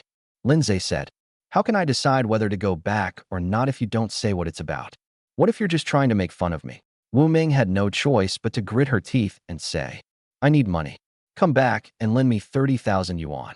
Lin Ze deliberately let out a long, oh, and said, oh, so that's what it is. I'm sorry, didn't we already talk about this morning? It's past the time to discuss this now. Let's talk about it another time. Wu Meng became anxious upon hearing this. Lin Ze, don't hang up. When will we have another chance? Manli is arriving tonight. There are only a few hours left. Where are you? I can come find you. Lin Ze considered it for a while before reluctantly saying, all right, since your attitude is pretty good, I'll give you another chance. You don't need to go anywhere else. Just wait for me at home. I'll be right back. At home. Wu Meng paused for a moment, then hesitated and said, but Manli will be back soon. Won't we be discovered if we stay at home? Lin Ze, however, said, so what if they found out? We're both willing to hit and willing to be hit. Wu Meng, however, said, no, I can't let Manli know. How about I get a hotel room? You come find me. Lin Ze frowned. Women are such a hassle. He then compromised and said, all right, go get a room. However, Wu Meng hesitated for a long time before finally saying, I don't have much money on me right now. Could you transfer some to me first? Lin Ze was speechless. Damn it. What are you talking about if you don't have money? Just stay home and wait. We'll stay home today. That's all. Lin Ze then hung up the phone. Then, he turned on the navigation to get home, changed direction, and stepped on the gas. Chapter 45 Fried rice I've never had before. An hour later, Lin Ze arrived home and took out his key to open the door. Upon entering, Wu Meng stood up from the sofa and said somewhat flusteredly, you're back. Lin Ze gave a faint hum. Wu Meng bit her lip and asked, have you eaten? Lin Ze said, I ate it. Wu Meng Kai said, but I haven't eaten yet. Lin Ze glanced at him coldly and said, what does this have to do with me? Upon hearing this, Wu Meng's expression changed, and she instinctively wanted to lash out, secretly cursing Lin Ze for having no conscience at all. However, she held back in the end and only said, I don't have any strength left. Lin Ze said, you just don't have money for food. There's rice, noodles, eggs, and all sorts of things in the kitchen. Can't you cook something for yourself? Wu Meng retorted, feeling wronged. How could a girl like me know how to cook? Lin Ze was speechless. Poor and lazy, why didn't he just starve to death? Wu Meng then asked Lin Ze, can you order me some takeout first? Lin Ze glanced at the time. It was only 5 p.m. Wu Meng then said, Manli only arrived in Jiangcheng at 7 o'clock. It will take her at least 8 o'clock to get here from the airport. There will definitely be enough time. Lin Ze smiled and said, that's not necessarily true. Wu Ming hadn't figured out Lin Ze's meaning yet. However, she saw Lin Ze take out his phone and open a food delivery app. Wu Ming then knew that Lin Ze had softened and was choosing food for her. Wu Ming said, I want to eat McDonald's. Lin Ze coldly replied, you think you can eat McDonald's? I'll just order you some fried rice, the special version. Take it or leave it. After saying that, Lin Ze placed the order. Seeing this, Wu Ming felt extremely wronged and didn't understand why Lin Ze was targeting her. A McDonald's meal wasn't expensive, only 40 or 50 yuan. Why wouldn't he order one for her?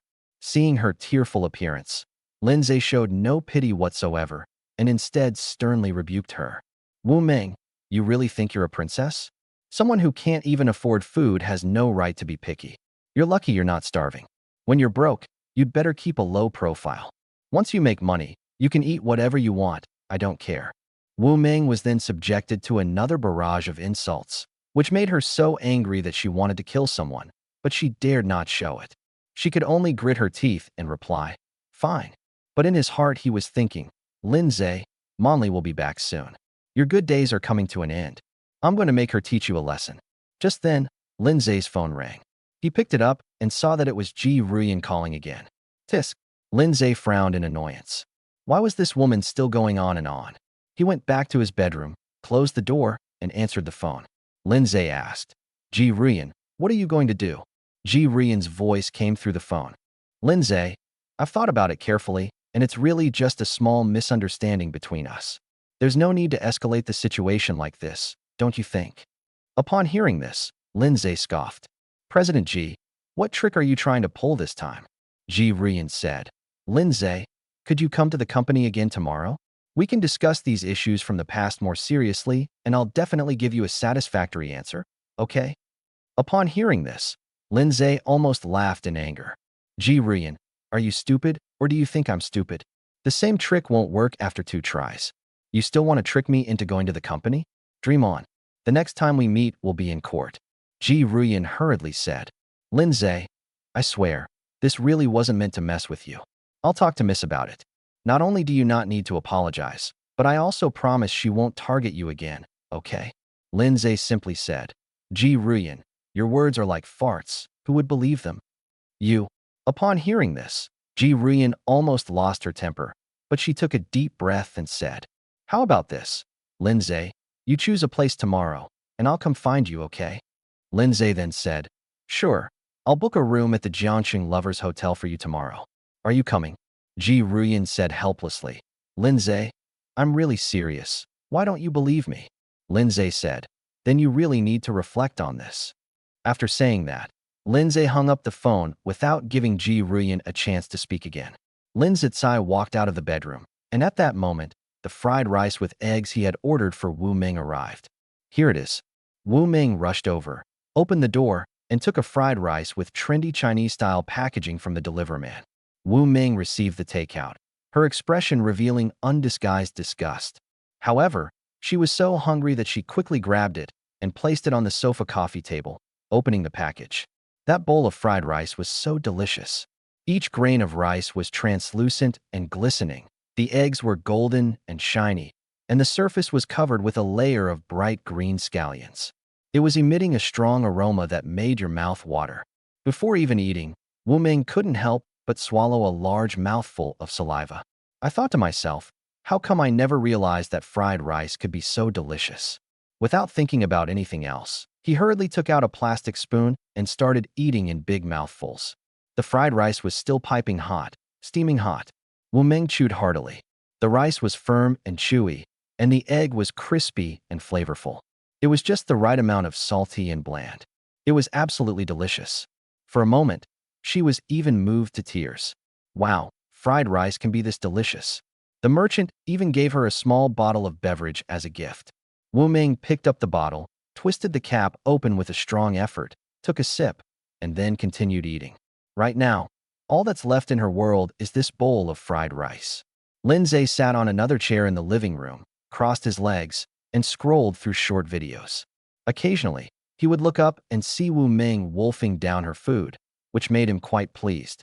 This woman, having been out of work for so long, has forgotten her true social class, let alone what standard of life she should be living. In just a few minutes, Wu Ming finished the whole bowl of rice, not wasting a single grain, and also drank most of the beverage. Then, she burped and showed a satisfied expression. This fried rice is so delicious. At this moment, her stomach was finally full and no longer felt so empty. Both body and mind achieved extreme satisfaction. But when he turned his head slightly, he found Lin Ze staring at him with a half-smile. Wu Ming was stunned for a moment before realizing that her eating manners just now must have been very unrefined. A blush gradually spread across her face. So, with feigned elegance, she pulled out a napkin from the table and gently wiped the grease from the corner of her mouth. Seeing that she had finished eating, Lin Ze put down his phone and asked, "How is it? It tastes good, right?" "That's right," Wu Ming answered subconsciously. But then she suddenly realized that this didn't fit her public image. So, she gritted her teeth and said against her will, "It's all right, barely edible." Seeing her haughty demeanor, Lin Ze didn't want to expose her. Instead, he stood up, stretched slightly, and asked, "Now, can we talk about something else?" Upon hearing this, Wu Ming's expression turned pale again. After hesitating for a long time, she finally said, "What do you want me to do? As long as it's not too outrageous, I'll agree to anything you ask." Chapter 46 Manli is back. Lin Ze remained silent, but walked towards her step by step. Seeing this, Wu Ming couldn't help but feel nervous. She felt that Lin Ze's figure was so tall and strong, giving people a great sense of pressure. Until Lin Ze walked up to her. Looking down at her, he said, "How much money do you want?" Wu Ming took a deep breath, realizing she was penniless and didn't even have money for the exam, and said, "The more the better." Lin Ze said, "The more the better. I'll give you 100,000. Do you dare take it?" Upon hearing this, Wu Ming's face immediately turned red, and she said, "What don't I dare to do?" Lin Ze raised his hand, placed it on her delicate, fair face, gently pinched it, and asked, "Is this going too far?" Wu Ming dodged for a moment and said, "Don't do that. I'm ticklish." Lin Ze added, "Then I won't tickle you anymore. Come here. I'm very tired today. Give me a massage, and I'll give you money." "Oh." Wu Ming was stunned for a moment, somewhat unable to believe that Lin Ze would be so generous this time. Could there be some kind of conspiracy? But Lin Ze lay down on the sofa, looking quite comfortable, and even urged Wu Ming to hurry up. "What are you standing there for? Come on." Wu Ming, however, was somewhat at a loss. I don't know how to give massages." Lin Ze said, "What's so difficult about massage?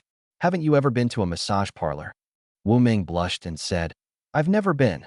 Lin Ze was also helpless, so he said, "I give up. You're useless at everything, but you're number one at spending money. Here's what you'll do. Just open your phone, search for massage tutorials, and follow along." Oh, Wu Ming knew that Lin Ze had rejected her again. Although she was very resentful and thought that she was not as bad as Lin Ze said, she was not wrong. But she still obediently took out her phone and searched for massage tutorials on a short video app. Once found, she put her phone aside and started learning from the video. She placed her hands on Lin Ze's shoulders and neck and gently massaged them.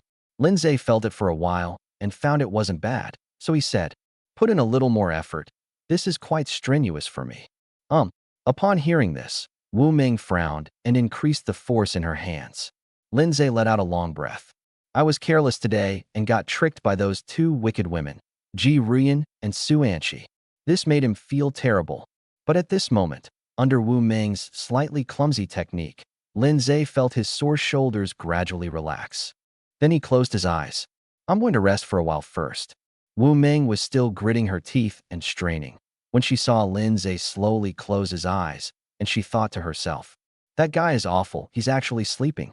Does he think I'm a massage therapist?" Unconsciously, the movements of his hands became gentler. "It's good that Lin Ze is asleep. Then I can slack off a bit." Result. Lin Ze suddenly said, "Don't be lazy, keep pressing." Wu Ming was speechless. "But I really dare not be lazy anymore." He had no choice but to grit his teeth and continue massaging Lin Ze. He cursed inwardly, "I'll kill you. I'll kill you." Lin Ze fell asleep without realizing it and didn't know how long he slept. He was woken up by his own phone ringing. "When I woke up, it was almost dark." At this moment, Wu Ming also fell asleep on the sofa, her sleeping face very peaceful. This woman really did slack off. We'll have to deduct some money from her pay later. But the phone kept ringing. Lin Ze picked up his phone and discovered that it was a call from a classmate he hadn't contacted in ages. He frowned immediately. There are generally two reasons why someone calls you when you don't usually keep in touch. Either borrow money, either they're getting married. But Lin Ze answered the phone. Hello. A man's voice came through the phone. Hello, is this Lin Ze? Lin Ze responded. Is there something you need? The man said, Hey, old classmate, what are you busy with these days? Lin Ze said, I'm busy enjoying life, what's wrong? The man was taken aback by Lin Ze's unexpected reply, and after a moment of surprise, he continued, Hey, old classmate, from what you're saying, you've made it big now, huh? Lin Ze was anything but modest. It's all right. The man laughed and said, Usually, people who are truly capable will say they're not capable. Only those who are very capable will say they're just okay. In other words, you should be very capable right now. Lin Ze said, It's all right. The man then asked, Hey old classmate, I'm getting married soon, but I'm a little short on the bride price. Do you have any? Lin Ze was also taken aback. I guessed he might be there to borrow money or to get married, but I never expected he would actually be there to borrow money for his wedding. Lin Ze then said, How much do you want? Judging from Lin Ze's tone, the man knew that victory was assured and happily said, Not much, not much. Just a few $100,000 is enough. With brother Lin Ze's abilities, it's definitely nothing. Lin Ze then said, Is 200,000 enough? I currently have over 10 million in working capital. Oh my God, the man was practically ecstatic. Brother Ze, you're right, 200,000 really isn't enough. I'd like to borrow $1 million from you. Lin Ze said, Oh, I won't lend it. Then he hung up the phone. I just blocked this number. That's so bizarre. This person was his college classmate. They had a pretty good relationship back in school and had played a few basketball games together. But after graduation, our contact gradually faded. Several years have passed in the blink of an eye. He never sends WeChat messages normally, but he only remembers to call me when he's getting married, and he immediately asks to borrow 200,000 yuan. It would be a miracle if Lin Ze lent it to him. Put down your phone. He then turned his gaze to Wu Ming, who was fast asleep beside him. She was wearing very little clothing, and her sleeping posture was not upright. I'm afraid she'll wake up with a sore back and aching waist. Lin Ze is in a better mood now and is not as aggressive as before. So I wanted to do a good deed and carried her to the bedroom bed to sleep. So he stood up. He picked up Wu Ming, who was slumped on the sofa. Wu Ming let out a soft moan in her sleep, but subconsciously pressed her head against Lin Ze's body. Is this what a hug feels like? Wu Ming was half asleep, her mind wandering aimlessly. Lin Ze's chest felt so strong, so warm, and so reassuring. Until Lin Ze put Wu Ming on the bed. And at this moment, Wu Ming's phone rang as well. She took a deep breath and answered the phone. Hello. Shen Manli's voice came through the phone. Ming, it's raining so hard outside. I'm almost there. Okay, sure. Wu Ming gave a perfunctory reply and then hurriedly hung up the phone. Chapter 47 Special Rewards. Wu Ming hung up the phone and met Lin Ze's unusually gentle gaze. I don't know how much time has passed. Until Lin Ze felt that his strength had recovered a lot, so he got out of bed. He found his own clothes among the mess on the ground, picked them up, and put them on. At the same time, he glanced at Wu Ming on the bed, a hint of hesitation flashing in his eyes. This woman was actually a virgin. This was completely unexpected. Could it be? Even though she drinks, goes to bars, and dances, is she really a good girl? However, that doesn't matter anymore. Lin Ze's eyes gradually regained their clarity. So what if it is? It doesn't matter if it isn't. Anyway, I don't owe her anything. He picked up the rest of the clothes and threw them at Wu Ming. They cleaned up the trash on the ground. And at this moment, Wu Ming, who was lying on the bed, finally opened her eyes, sat up with difficulty, and covered her chest with her clothes. Looking up, Wu Ming saw Lin Ze standing at the door, her eyes filled with grievance. Lin Ze felt slightly guilty when he saw that look in her eyes. However, what's done is done, and there's no point in dwelling on it anymore. Lin Ze walked out the door. When I went outside and wanted to relax with a cigarette, I suddenly realized that I don't actually smoke. And at this moment, a voice echoed in his mind. Upon hearing this, Lin Ze was first taken aback, then overjoyed. So, there are extra rewards too. The ideal state of a healthy human body.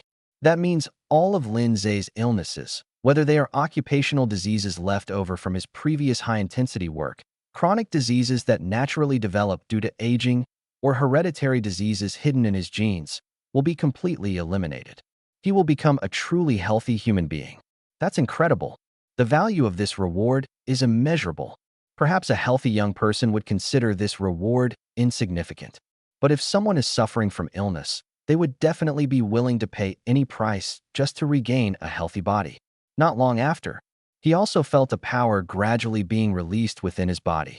It slowly flows from the deepest part of the body to the limbs, to every bone, every tendon, and even every drop of blood. An extremely comfortable feeling gradually spread throughout my entire body. Lin Ze was so excited, he almost screamed. He also keenly sensed that some turbid, viscous liquid was seeping out from the pores of his body. Could this be the legendary marrow cleansing? Lin Ze didn't dare to delay and hurriedly turned around and went to the bathroom. Seeing this situation, a deeper sense of loss welled up within Wu Ming. She is at her most vulnerable right now. If that man could hold her at that moment and gently say, "Don't be afraid, I will take responsibility for you," she would feel much more at ease. But what was the result? He didn't even say a word of comfort before turning and leaving. He really is a heartless man. Well, with a long sigh, Wu Ming turned to look out the window. Night had fallen, and the branches and leaves of the trees outside the window, battered by the storm, were withered and broken. However, after this ordeal, what remains will surely be even more resilient. Isn't this also a form of growth? Wu Ming bit her lip and looked back at her phone. This was already an unexpected gain. Although, I also paid a higher price. But it's okay. Anyway, everything is over, and what awaits me now is a prosperous life. And then, another message popped up in my WeChat contacts. Ming Ming, I'm at the entrance of the community. Do you want something to eat? I'll bring it back for you. Seeing this, Wu Ming felt even more sorrow welling up inside her. I'm so sorry, my dear. We're such good friends, but I did something that I'm ashamed of. Don't worry, I won't let you know. For the sake of our friendship, I will make the effort to forget all of this. She replied with, "No need, Lily, I'm not very hungry." At this moment, Shen Manli asked another question. What about him? Do you want him? Seeing this, Wu Ming gritted her teeth secretly, feeling even more indignant for her best friend. Although Lin Ze kept complaining that Manli treated him badly. But what is the reality? Manli definitely has that jerk in her heart. Otherwise, I wouldn't have specifically asked him that question. Thinking about this, Wu Ming then replied in a fit of pique. He doesn't deserve it. Manli, just ignore him. Shen Manli said. Okay, I'll come right up. Wu Ming breathed a sigh of relief after putting down her phone. It's over, it's all over. With Manli around, that beast Lin Ze should no longer have any improper thoughts about me. Sudden, she then realized. Manli is coming back soon. I can't stay in bed like this. She was startled and tried to get out of bed. However, even the slightest movement of the body caused a sharp pain. Hiss! Wu Ming gasped, realizing the situation was dire. If Manli comes back and sees this scene, how am I supposed to explain it? No, this absolutely cannot be done. Therefore, she gritted her teeth, endured the pain, put on her clothes, and then got out of bed. Chapter 48. My senior will introduce you to someone. Not long after, Lin Ze finished showering and came out of the bathroom.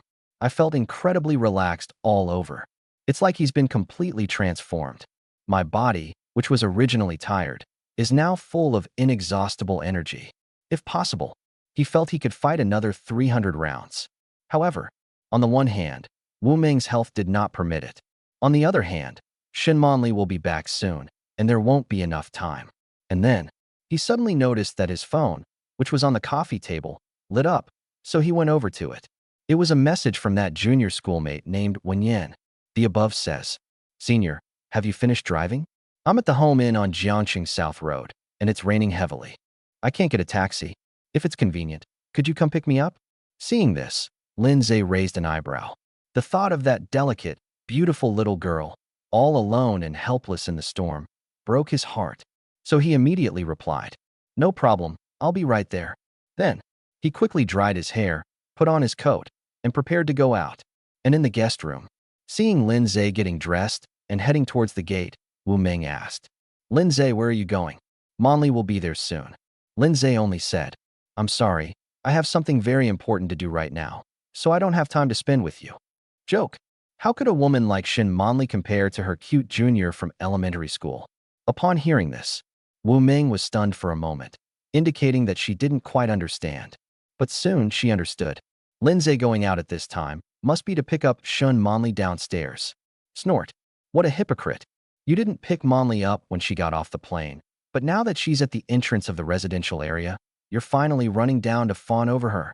How despicable. However, at this moment, Wu Ming had no intention of caring about Lin Ze. She stopped torturing herself and obediently laid down on the bed, covering herself with the blanket. At the same time, a plan had also been made in mind. When Manli comes back, tell her that she is not feeling well and cannot get out of bed. That should be enough to fool them. Just a few minutes after Lin Ze left, Wu Ming then heard the sound of a key opening the door outside.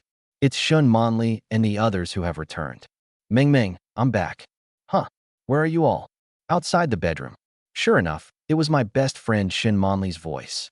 Hearing that long-lost voice was like seeing a long-lost relative. Wu Ming was so moved that she almost cried. He hurriedly called out from the bed. Lily, I'm in my room. Shen Manli then called out again. Huh? What are you doing in your room? Why don't you come out? Wu Ming could only respond guiltily. I got my period, and I'm not feeling well. I see. Shen Manli then asked. What about that person?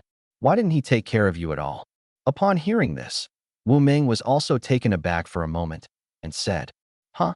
Didn't Lin Ze go down to pick you up? You didn't run into him. As Shen Manli walked towards Wu Ming's bedroom, she said haughtily, Really? Huh. At least he still has a shred of conscience. At the same time, Lin Ze had already reached the parking lot. He got into his car, started it, and drove out of the residential area. A dozen minutes later, Lin Ze then drove to Jiangcheng South Road. This place is very remote. It's practically a peri-urban area. He drove along and didn't see many people. Even on the main roads, there were very few cars. I wonder what that little girl Wen Yin is doing here. Until, following the navigation, Lin Ze found the home and hotel he had heard about and finally met the person there. At this time, the little girl was standing alone under the eaves at the hotel entrance, her petite body curled up in a ball. She was only wearing a white short-sleeved shirt on top, and the cuffs of her jeans were soaked by the rain. Lin Ze parked the car on the side of the road and honked the horn. Wen Yin looked up, recognized Lin Ze's car, and ran over to it despite the light drizzle. She opened Lin Ze's car door, sat in the passenger seat, and said apologetically, Thank you, senior. I'll give you some extra money for the ride later. Lin Ze only said, It's nothing. I just happened to be driving around this area and came by on my way. Seeing that she looked cold, Lin Ze turned up the car's air conditioning and asked, Junior, what are you doing in this godforsaken place? Wen Yin then said, I'm here looking for a part-time job. Lin Ze asked, I see. So did you find it? Wen Yin shook his head and said, They're not hiring anymore. Don't worry, we'll find it eventually. As Lin Ze spoke, he started the car and asked her again, Are you going back to school now? Wen Yin nodded. Yes, I have class tomorrow morning. Lin Ze then drove towards their school. Halfway there, when Lin Ze checked the rearview mirror, he saw the little girl sitting there alone, looking sullen and worried, and he wondered what she was thinking. He then asked, What's wrong, Junior? Are you in a bad mood? Wen Yin bit her lip and whispered, It's nothing. Lin Ze then said, You can tell me if you encounter any trouble. I might be able to help. We're from the same school. You need to know. Lin Ze currently has over 20 million yuan in his bank account. This amount of money is more than enough for him to do whatever he wants in Jiangxing. However, Wen Yin remained stubborn. No need. Thank you, senior. That girl is so stubborn. However, since she had already said that, Lin Ze had nothing more to say, so he remained silent. After a moment of silence, the two of them, Wen Yin then asked proactively, Senior, how's business going? Have you gotten any customers? Upon hearing this, Lin Ze simply said, Still can't get one. So far, you're still my only customer. Wen Yin then said with sympathy, Senior, don't give up so easily. Keep going. I feel you're a really good person. You'll definitely succeed. Lin Ze then said, Thank you. You can call me anytime you need to go anywhere, and I'll be your personal driver. Wen Yin replied, I'm sorry, senior. I can't even earn money myself, so I can't afford a full-time driver. Lin Ze really wanted to say, if you don't have money, you can pay in other ways. However, he held back. 1 yen is, after all, still a young girl of 18 or 19, unlike Wu Ming and Ji Ruyan. If I act a little bit like a hooligan, that would likely scare her away. And this girl is so innocent. She's like a blank sheet of paper. Lin Ze simply couldn't bear to bully her. Not long after, Lin Ze drove the car to the entrance of Jiangxing Media University. After parking, Wen Yin asked, "Senior, how much is the fare?" Lin Ze said, "It's been 30 or 40 kilometers from there, so I'll just charge you 1 yuan per kilometer. You can have 40 yuan. Wen Yin then took out a handful of loose change from her pocket, which included 1 yuan, 5 yuan, and 10 yuan notes. She searched for a while, gathered a handful of change totaling 40 yuan, handed it to Lin Ze, and said, "Thank you, senior." Fine. Lin Ze didn't stand on ceremony and accepted the money. However, just as Wen Yin was about to get off the bus, Lin Ze called her back. "Hey, Junior, aren't you looking for a part-time job? Do you have any requirements?" Wen Yin paused for a moment, then said, "Requirements? No requirements, as long as I can make money." Lin Ze then said, "I have a great part-time job opportunity here, senior. I wonder if you'd be interested?" Wen Yin then asked, "Senior, what kind of part-time job is it?" Chapter 49, Technician number 33. "Senior, what kind of part-time job is it? Just do it." But then, a phone call interrupted Lin Ze's words. Wen Yin quickly realized what was happening, took her phone out of her bag, and glanced at the caller ID. But his expression changed, and he simply said, "Excuse me, senior, I have to go now." Upon hearing this, Lin Ze could only say, "All right, go ahead, we can talk about it another time." "Uh-huh." Wen Yin nodded, then hurriedly got out of the car, making a phone call as she jogged toward the school gate. Lin Ze watched her figure disappear into the night. And just then, his own phone rang. Lin Ze picked up his phone and saw that it was Wu Ming calling. He then answered the phone. Wu Ming's voice came from inside. "Lin Ze, Manli has already arrived. Where are you?" Lin Ze replied, "I'm outside." "Outside?" Wu Ming was taken aback. "Didn't you go downstairs to pick up Manli?" Lin Ze said coldly, "It's not like she doesn't know the way. Why should she pick me up?" Upon hearing this, Wu Ming was completely stunned. And then, Shen Manli's furious voice came through the phone again. "Lin Ze, I'm giving you 10 minutes to appear before me, or you'll never come back." "Can." Lin Ze hung up the phone immediately, cursing under his breath. "Damn it, who do you think you are? You dare to order me around? It's so late now. Even if I rush back now, there's nothing I can do. Are you suggesting I sleep with that woman and deal with it tomorrow?" Lin Ze was not willing. Before, Shen Manli wouldn't let him touch her. Now, he really doesn't want to touch Shen Manli anymore. Then, he didn't hesitate at all. "I started my Mercedes-Benz E300L and headed straight for the Shuyanjian Club." 20 minutes later, Lin Ze parked his car in the Shuyanjian parking lot.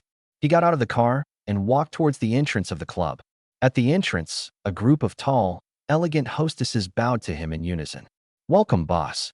Lin Ze was unfazed. He walked to the front desk and ordered another set meal for $12.99. Then, led by a waitress, he went to a VIP room. "Sir, would you like to specify a technician?" Inside the private room, the waitress asked. This time, Lin Ze didn't choose that gentle older sister number 29. "It is just that. Just call anyone." Lin Ze had experienced the service of that lady number 29 many times, and it was time to try something different. The key is, last time, Lin Ze was just one step away from making a huge mistake.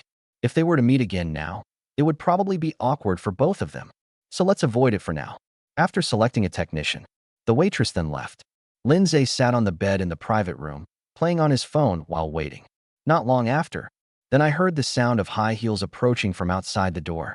Then, a clear, cold female voice came in. "Hello, technician. Here it comes. It's time to open blind boxes again." Lin Ze then put down his phone and shouted, "Enter." The next moment, the door to the private room was opened. A tall figure stood at the doorway. She was wearing the standard uniform for a foot massage therapist, a bodycon skirt, and black stockings. However, this technician's legs were particularly slender and long, just like a photoshopped online picture.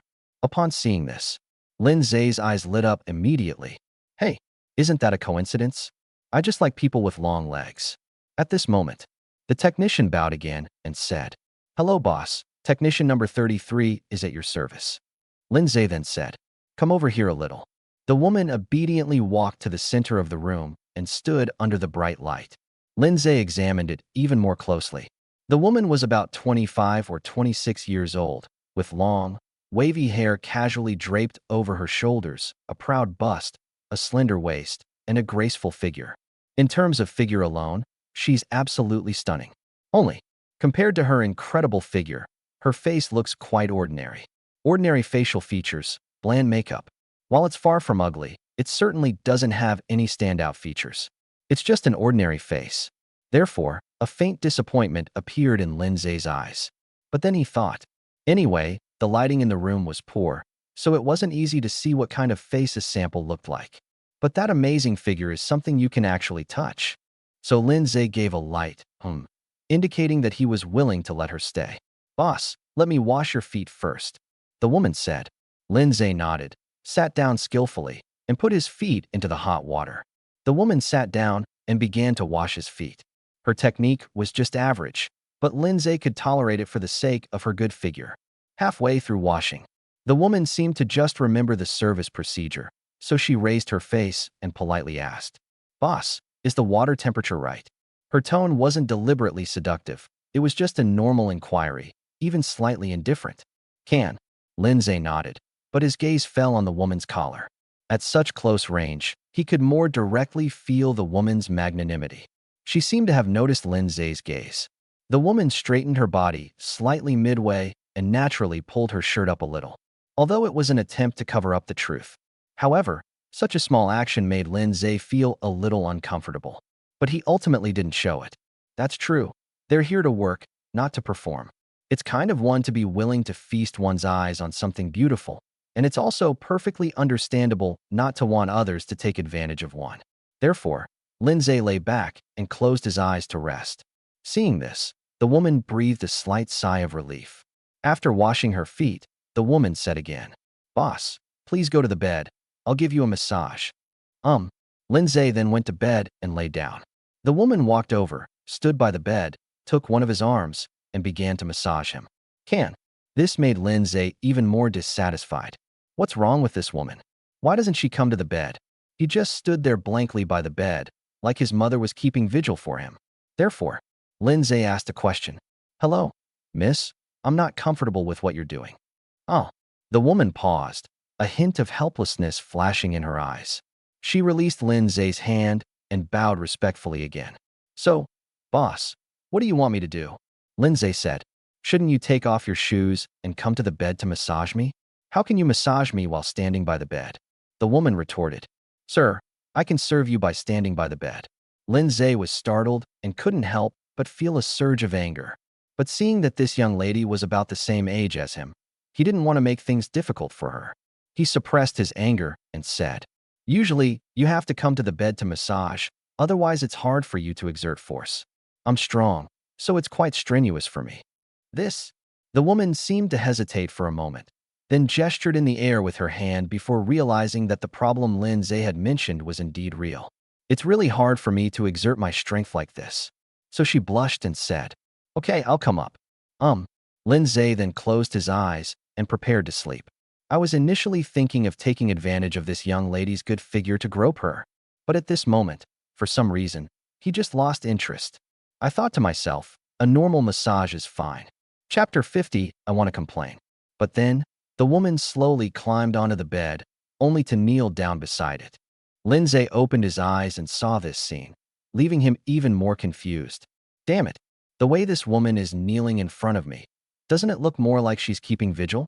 Therefore, Lin Ze, unable to contain himself any longer, said, No, miss, I don't have any thorns on me. Why are you keeping such a distance? Oh, but the woman frowned upon hearing this and stubbornly replied, Boss, I didn't. Lin Ze was speechless for a moment, and he became irritated. He didn't want to talk to this woman anymore. Then, he rolled over and lay face down on the bed, saying, All right, stop massaging my hands. Just massage my shoulders and neck. Oh, okay. The woman shifted her body awkwardly, then placed her hands on Lin Ze's shoulders and began to gently massage them. However, her kneeling posture at a distance meant that the force would not be even. All the weight was on Lin Ze's shoulder. Lin Ze couldn't take it anymore. If you keep pressing like that, damn it, you're going to give me uneven shoulders. So, he stopped them, dissatisfied. Miss, you don't need to press anymore. If it doesn't work for you, just leave and let someone else do it. Perhaps Lin Ze's tone was too harsh. The woman was startled and abruptly withdrew her hand as if burned, kneeling by the bed, at a loss for what to do. Seeing her like this, Lin Ze frowned impatiently and said, "Did you hear what I said?" "Sorry." The woman said, looking aggrieved. "Boss, this is my first time working a shift. I'm not very good at it yet." "Ah, no wonder your technique is so clumsy. It turns out it's your first time." For a moment, Lin Ze's heart softened. Why? Being a newcomer is not easy. Everyone makes mistakes sometimes. Therefore, he sighed and said, it's okay. Keep massaging me, but you have to listen to me. You can sit on my waist. That will make it easier to apply pressure." Upon hearing this, the woman's face immediately tensed up. "Boss, I only do massages, not special services." Lin Ze was stunned when he heard this. "No, what special service? I want you to sit on my lap so I can massage your shoulders and neck. Otherwise, I can't massage you like this." The woman bit her lip, looking aggrieved, and said, I don't want to be in this position." Lin Ze was so angry, he almost laughed. "No, that's how all the other technicians massage. You don't need to sit on me the whole time. Just straddle me.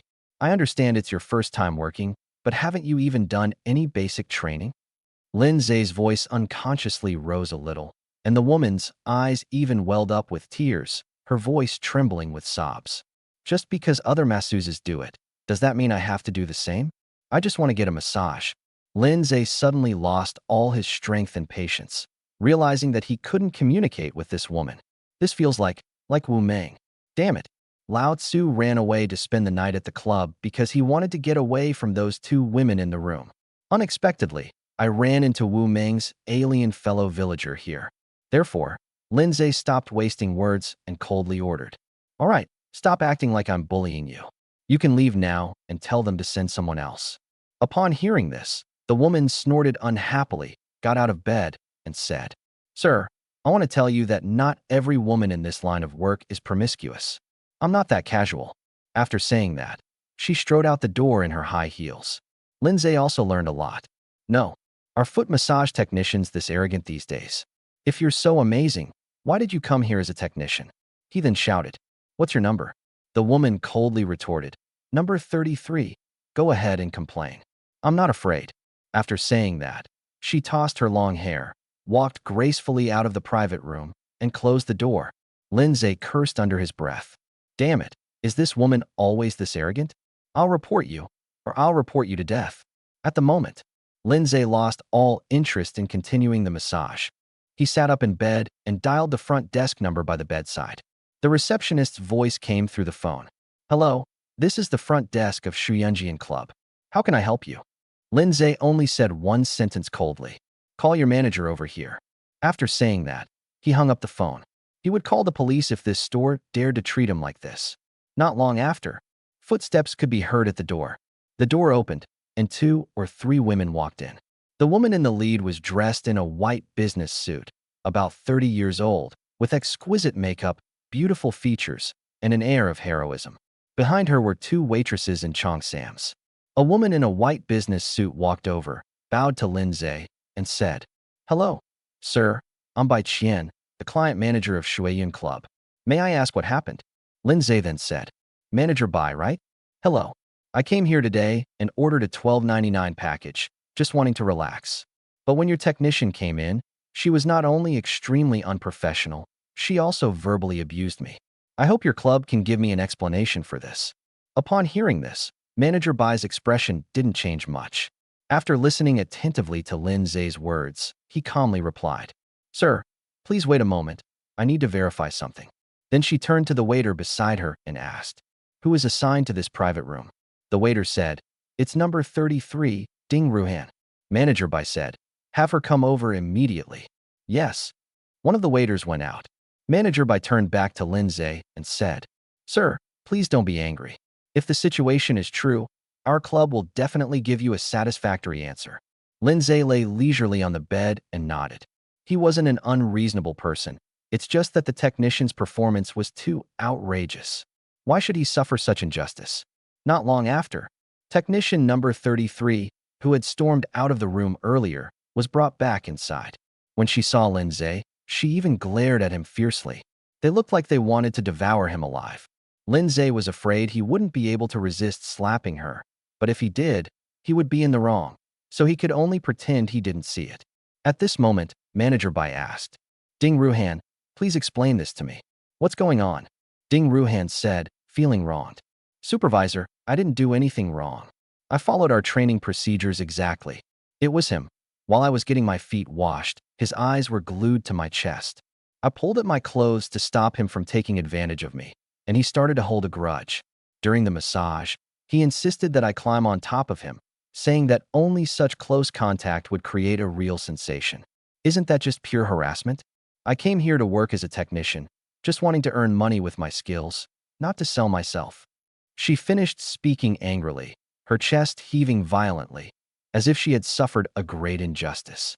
After patiently listening to her finish speaking, Lin Ze said, Miss, let's put aside your claim that I peeked at your breasts while I was washing your feet. Let's talk about the massage. When I had you straddle me, it was simply to make it easier to apply pressure, not to take advantage of you. You should understand that.